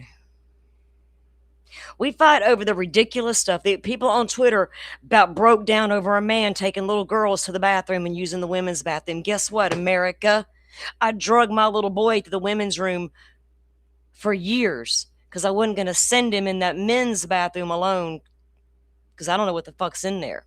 And I can't go in there. So my boys come in with me. So get over ourselves and quit arguing about stupid stuff. They make no sense. Like, it's frivolous. We get lost in the weeds with all of the weeds, right? So again, he's calling out the KVOA. Why did the sheriff trying to keep them on the good side? Hey guys, I'll give you a scoop. Those YouTubers you don't like, we're going to arrest them. You can go down there and get your little story. We won't arrest you. Like, now we're going to play this game with the media. I'm not doing it. Call them out for not doing their job as journalists. Call them out for not pressing Nanos with the hard questions and doing real work to figure out where Miss Nancy went. Not just take Nano's word, oh, we just can't figure it out. Everybody's gone crazy. It's just one day we'll get there. This DNA will get sorted out. We need to go beyond that. Reporters need to move beyond that. And don't be afraid to shake the trees because the sheriff is your neighbor. Maybe the neighboring counties should investigate each other when stuff like this happens. And you know what I mean? I don't know what the solution is. But I think tunnel vision is dangerous. Running with only one narrative without any freaking proof is extremely dangerous. And how can you come out and support week after week, do shows about supporting families? Going to come out here and clear John Ramsey on some weird letter from a district attorney on some DNA that we don't know if we can trust. Tell us that family's been cleared. But then you're going to go live and tell everybody how Annie Guthrie is suspicious because she was her mother's caregiver. And Karen, I'm just asking questions. I do realize I cuss a lot. That doesn't make me unintelligent. I promise you, Chris. I should probably slow my roll and do one of those shows where I can make you respect me with my mouth. I can come out and sound real intellectual and intelligent when I want to. And some days I just feel like cussing everything out. And this might have been one of those days. There's nothing wrong with exploring the possibility if you had something to look at. We literally have had the retired FBI agents say on numerous shows talking about this subject, about NBC's problems with stalkers. But every time it ever got mentioned, nobody went. A couple of times, Dr. Ann and Maureen O'Connell were both like, what? Tell us more. And Chris shut the conversation down and went on to more about Annie and Tom's car. That's how that went. So when you're ready to get rid of the tunnel vision and actually open up and tell me why, other than the fact that the FBI kept Annie's car for so long, what else makes her suspicious? Because Maureen's also come out and said, yes, the FBI would have tore that car from top to bottom. Did you see Brian Koberger's car when they got done with it? In order to get it back, it would have taken a hot minute to put it all back together and get it back. We know he's never going to get it back, but I'm just saying that's what would have had to happen. So quit trying to come out and twist the narrative for the sake of conversation. You don't need to do it that way, in my opinion. I can come out and say, you know what, today, guys, let's discuss the possibility that Annie and Tom are involved. Let's see what we can conclude. Tomorrow, let's look and see if Cameron could have been involved. On day 3, we'll explore the possibility of Savannah. We could do it that way, sir. I don't want tunnel vision, and I do not want to live in a world where I got to come out of the gate and point a finger at a family automatically. Because I'm not Tricia of Web Sleuths. I'm not Megan Connor. I'm not an old cop with tunnel vision. And I'm just stating my opinion. I'd rather cuss and discuss. Simi says, me too. I can't help it. Sometimes cussing helps us get it out of our system, right? Like, just get it out, people. Say a cuss word. Just say damn. Start simple. Or just dang it, darn it. If you can't cuss, say darn it. Slam that hand down and say darn it. I promise you, you'll feel better. And if you're the kind that is reserved and you don't normally do that, do it. It's called releasing the tension. Release it. I don't want to be in a bad mood and all wondering what's wrong with me later, why I got all this weird energy. because I want to cuss and get it out of my system so I can go out my backyard in a minute and enjoy the peace and quiet and the birds and not give these motherfuckers a second thought. Except wonder where they took Miss Nancy and what was the escape route. Because I'm always thinking about shit like that. I wonder all kinds of things about a lot of cases we don't even talk about at the moment. I still have thoughts about, all kinds of cases. I'm not even going to say. Okay, let me see if we...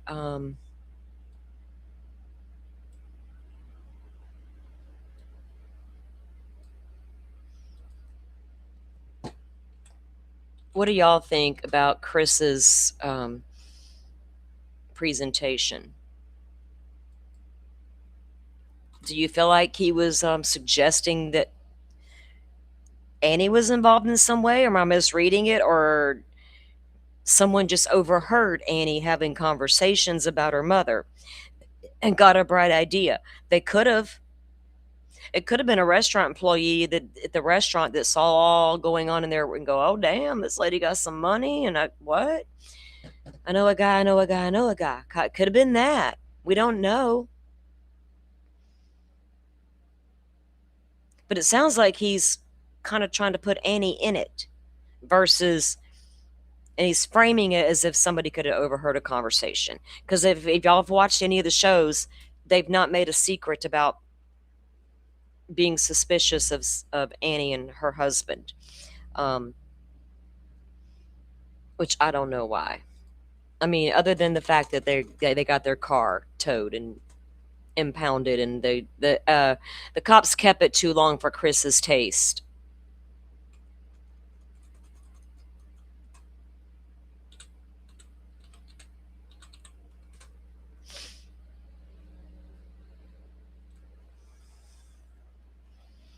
All right, I'm checking something, guys. Oh,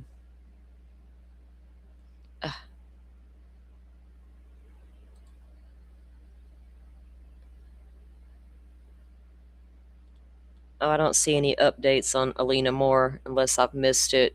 I'll be looking for those later on today and seeing if we can do a follow-up on that for tomorrow. Yeah, he's been doing it. I don't know. I mean, you can only talk about the case so many ways, right?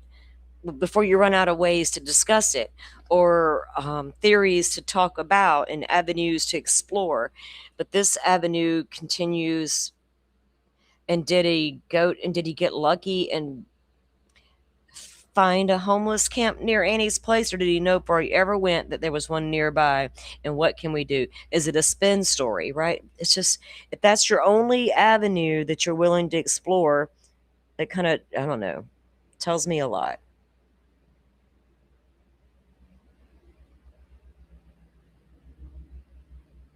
And the only thing that I can figure they base that on it is because they took Annie's car for so long.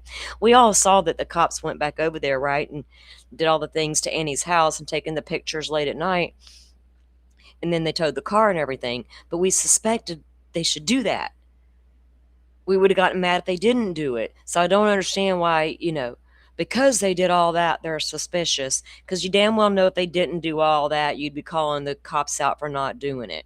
So and no evidence came from it, no arrest. Don't y'all think that if Annie and Tom are they so sophisticated they were able to factory reset phones or use burners or get rid of all their data, connecting them to a porch guy? Were all communications done in person? Annie walked to the homeless camp. I don't want to be on a phone. Find me a guy. Meet me back here when you find one.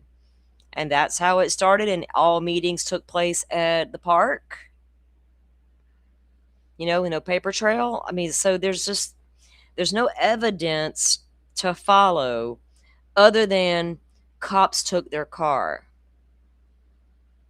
They took Miss Nancy's car too. And no evidence that Nancy drove her own car that night. We heard she Ubered over to Annie's and then they brought her home. So why are they taking Nancy's car? I mean, of course we know why. Duh. You need to do all the things and check it, but it makes sense to take Annie's as well. Yes, I mean, that's what I said. It doesn't take, it's not hard to figure out. They dismantled the entire car. And Maureen even told Chris that. Once they realized that's how far they went with it, she's like, oh yeah, dude, they got to put all that back together, right? And it took time. So if we can understand that without going, oh, there's something nefarious there, because we're critical thinkers and we understand things. Why couldn't he get it, right? Why couldn't he get that part?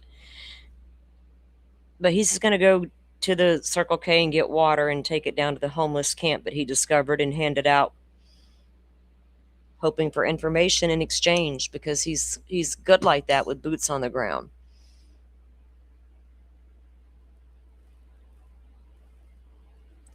The brother may know how to do all that. He was there quick. You talking about Cameron? Was Cameron there that quick? Cameron's military. Cameron didn't live in the state of Arizona. Savannah didn't live in the state of Arizona.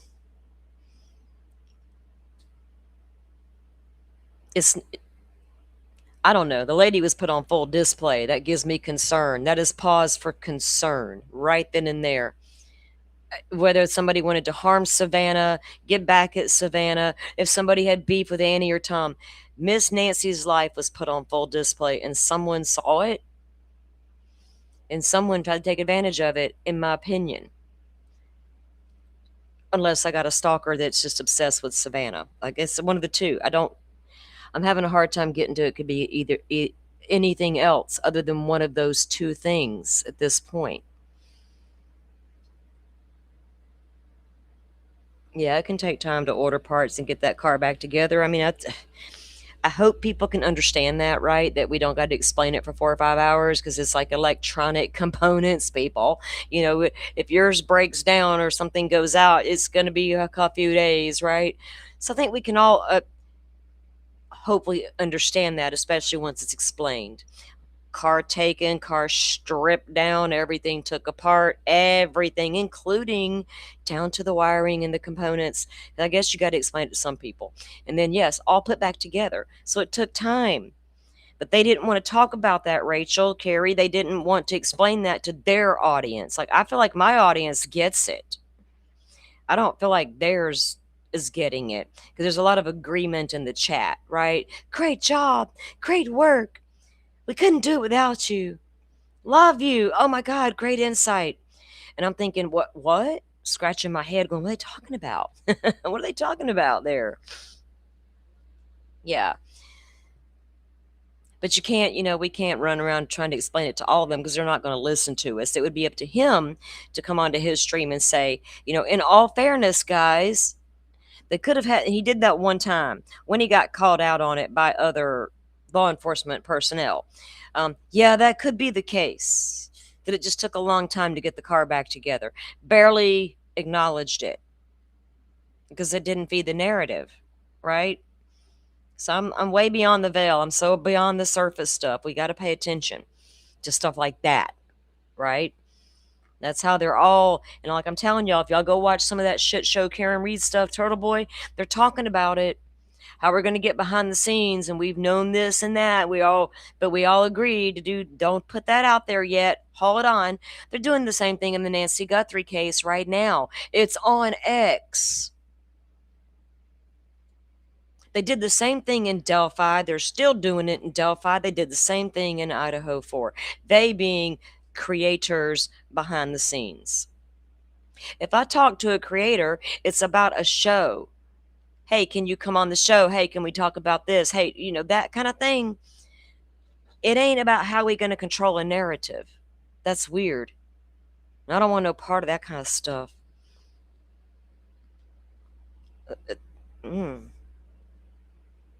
So weird.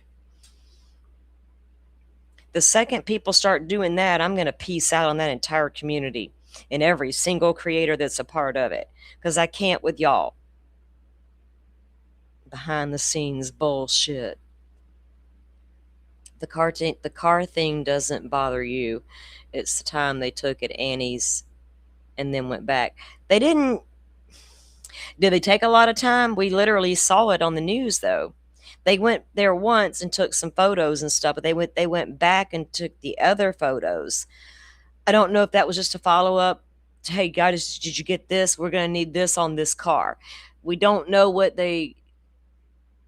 Here's the thing: if they got any evidence from Annie's house, or in from her car, or from any of the electronics, would they be sitting on it? We've already heard the family's DNA is in the house and it belongs there, right? So we're not waiting on DNA to come back to match Annie. So if there's anything in that investigation that points toward Annie or Tom, why not arrest them yet? Especially if you found links in their evidence that links them to Porch Guy or the homeless camp, things like that, right? There's not, unless it's a weak circumstantial evidence and they're like, oh, we can't go to trial with this weak circumstantial stuff. We better have more. That could be the case. We don't know.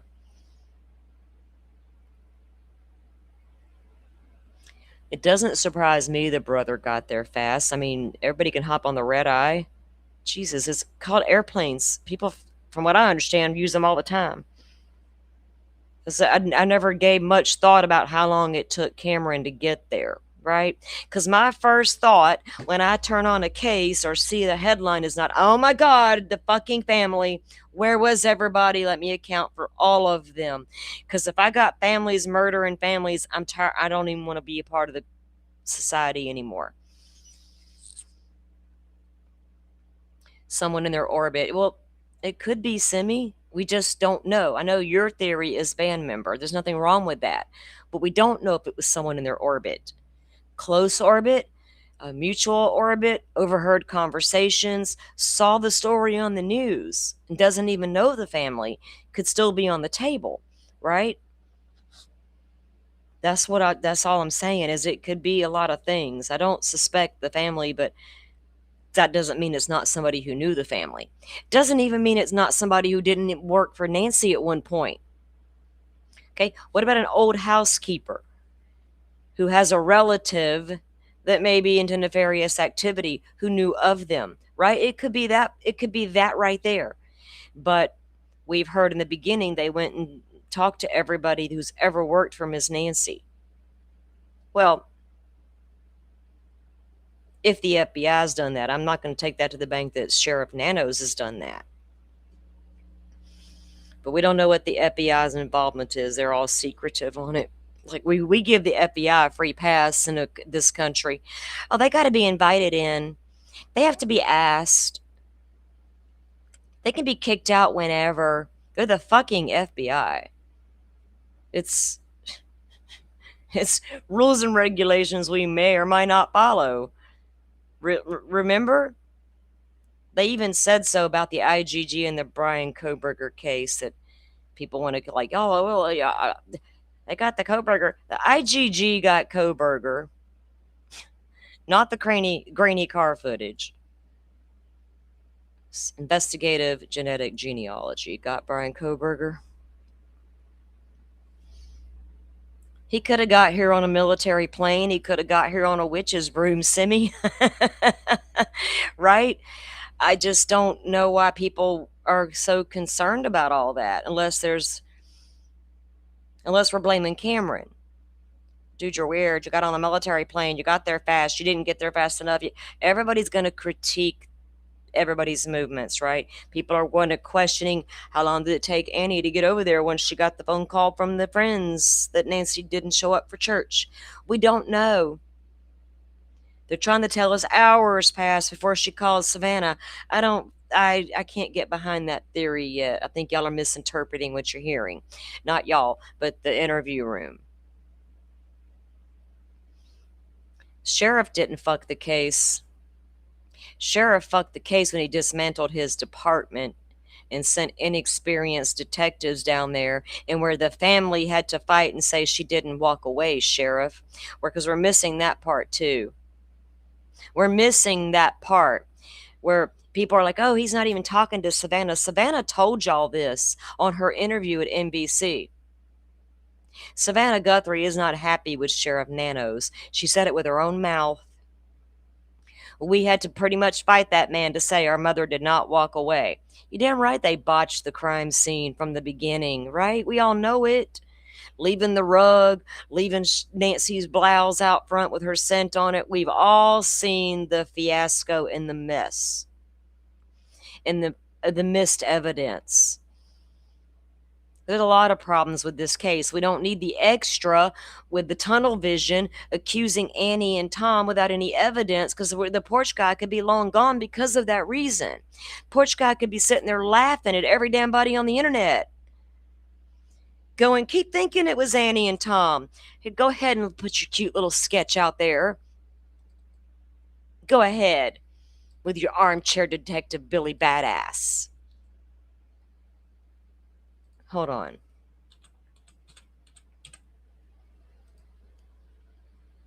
Can y'all draw? Everybody good with a sketch pencil? Y'all good?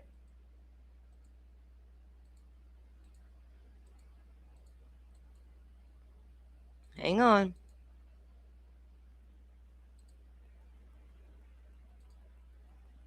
Are we taking this picture to the homeless camps, Chris, that your buddy did?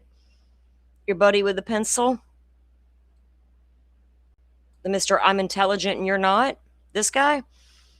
Yeah, there we go. There's the face of porch guy. I'm not as a critical thinker as this guy, so y'all, I couldn't have done this video for y'all. Like, I didn't play with lighting myself. I didn't stare into the black eyes of a soulless person. Because I've got lost in the black eyes and the soulless person where everybody's like, oh, that's a fake mustache. There's a tattoo on the wrist. There's an ear. My God, he's got an ear. And a nose. Possibly some facial hair. Y'all running over there to Monk's Intrigue and sub up.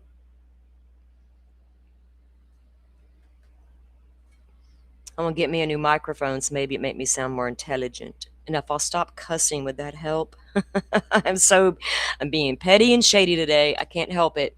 I'm tired of people coming out on the internet with a cute little video to make their sound like this and tell you what's up.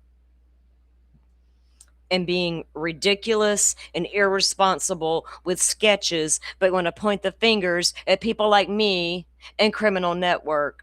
Not directly, and I'm only saying that as an example, because you can throw shade at Alex all day long, right? You can. But they're also doing it to everybody on the internet now.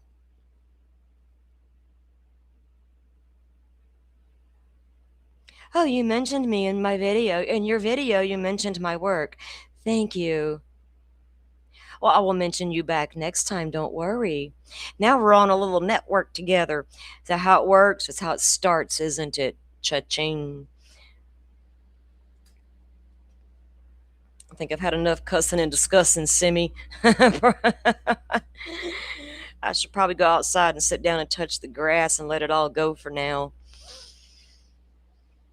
I got to focus on this end of the world party, because what if Chad didn't get the date wrong?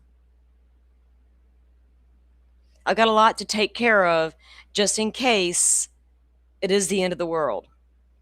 I got a lot to get out of my system and say. So I needed to do it today before the end of the world happened, because Tricia's got me confused about whether Chad's right or not.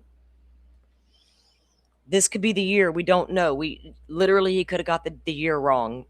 So y'all say your prayers. Does she have any information up yet about her little soiree? What's her shit called? Oh, yeah. Never mind. I'm like, what's her shit called? No, I mean, isn't it time for the end of the world party? Like today, tomorrow, anytime, any day now? And we have got nothing up about it. No live scheduled? No post about it?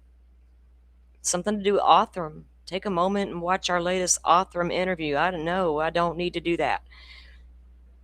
Solving cold cases one at a time. Huh. Okay. Well, guys. Oh, man. I wish I've got to stay off the streets at some point. No, Kelly, I think when does she do this party, y'all? The 22nd? Is she supposed to do it tonight? I thought it was the 22nd. What did my video say? Where she said she does it. But I don't know if she might have canceled it. You think she read the emails and she's like, whoa, wait a minute. This might not be a good idea. Stacy reminded me to read the damn emails, and oh my God, they weren't all from the newspapers I subscribe to. Look at all these people that are mad. I wonder if that what happened. You'll watch Jolene roast it. You know what? We can watch the roast of the end of the world party all we want, or we can go in and say our piece intelligently and see what happens. Because me sitting there laughing at her is not stopping her. But I actually went into her chat and asked her a question. But okay, we'll do it however y'all want to do it. It's next month. See, it's July. All right, Forrest, we got time to plan for the counter party, right? Why was I thinking it was June? It's July is the end of the world. Okay, good. That gives us a little extra time. Because now that I've showed everybody how she wants to let Stacy and what's his name, Little Texan? Is that his name, Little Texan? Are going to deep dive the cults. The same stuff they made fun of Tricia for looking into. When literally Tricia's trying to figure out what happened to her family. And what made Lori and Chad tick.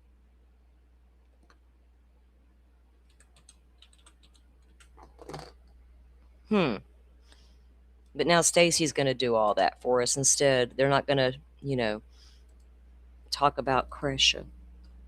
Well, they did. One girl in her chat said Tricia was not well, and they chose to leave that up. That comment stood. It didn't get taken down.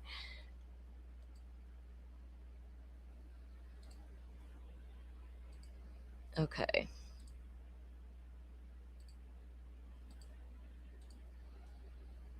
Difficult research.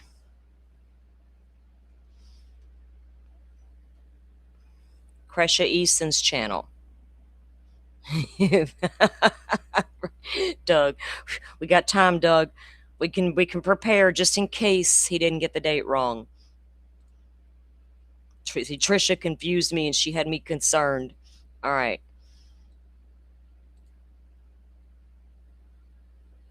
Tricia Griffith, The Dark Side of Web Sleuths. The only time Tricia pled the fifth was in response to gambling.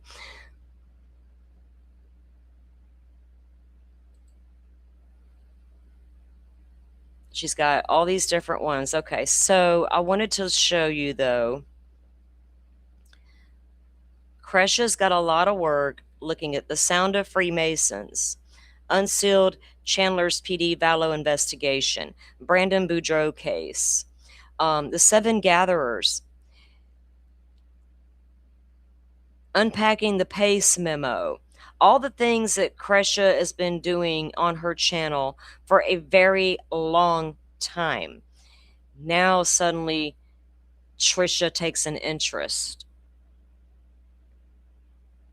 After knowing we've all come over and said, hey, what about Tricia not wanting you to do this? Oh, well, you know what? I'm going to do it anyway. And I'm going to do work that Tricia would. It's weird. It's weird. It's sick. It's deliberate. It's intentional. And people need to stop buying into it. Like we can sit around and make fun of it all day long, but everybody needs to start calling it out. Everyone just needs to stop looking at it, consuming it, and try to help I don't know how we help the people in those chats get there. Don't know that we ever will, right? Don't know that we ever will. Thank you, Simi, for dropping the link there to Cresh's channel. You can go over and take a look at her work. A lot of you probably have seen the different things that Cresha does present and talk about. I think it's just a big slap in the face for web sleuths to do that. It's disgusting. It's just as disgusting as Lauren Matthias going behind that family's back, doing whatever she could to get their attention, to platform them, to give her the story on their family. Because you only talk about the cases so much for so many ways. We got to have that extra to keep the viewers coming back. So Lauren knew getting the family would be that extra step to take, and boy, she did it. So don't ever forget why all of this started, because of family members and because of nefarious things being done to family members. And here we got same thing being done to the Guthrie family. You know, without any kind of proof, except for a gut feeling about a car situation. I don't know. Yeah. Well, nobody legit anyway, according to Stacy. Nobody legit watches that stuff. What do you mean, Stacy? Yeah, they make fun of it and they put it down, and they were very offended about. I mean, I got the old screenshots. They were very offended about Chris Cresh's work, but now it's up for grabs. You know, Cresh's done brought it to light, and now we can move past this Lori and Chad sex and money and loin fires and stuff. We can finally move past that and talk about the real problems of Lori and Chad. Why? Because of Cresha? Right? So I got a lot of questions there. It's ridiculous. Yeah, I'm going to put my little video out here in a minute. Right now it's still on private. I mean, I shared it here on the show a little while ago with the screenshots where they call, you know, somebody came over here and told me I came in the chat and bullied what's her name, Tricia, but I provide the screenshots of the conversation. And then I provide a screenshot of a nasty comment made about Cresha they chose to leave up. But I'm a bully. So I'm going to let that stand for itself. I don't got to sit up here and say it for over and over and over and over and over and over. I could put the video out and it will speak for itself, right? Because I can't talk about her all fucking day. I'm already tired of talking about the damn tunnel vision cops. So I'm going to let you guys go. Y'all go have a great afternoon. I will keep looking at the updates on the Alina Moore case, and then tomorrow we'll be back. We will be getting into another episode probably this weekend on the Crystal Rogers case, and looking at some more of the testimony in the trial at the Houck trial of Brooks, and then we'll get into some more about the interviews and stuff with him and Nick and all that good stuff. But anyway, you guys go have a good night. Good evening. Stay safe out there on the YouTube streets. If anything, you know, major or breaking happens, I'll come back later, but probably not. And then I'll see you guys tomorrow instead. Y'all go have a good one, everybody. Thank you for joining me. Thank you all for watching this here video. Please like and subscribe and follow. Much love from Little Yas to each of you.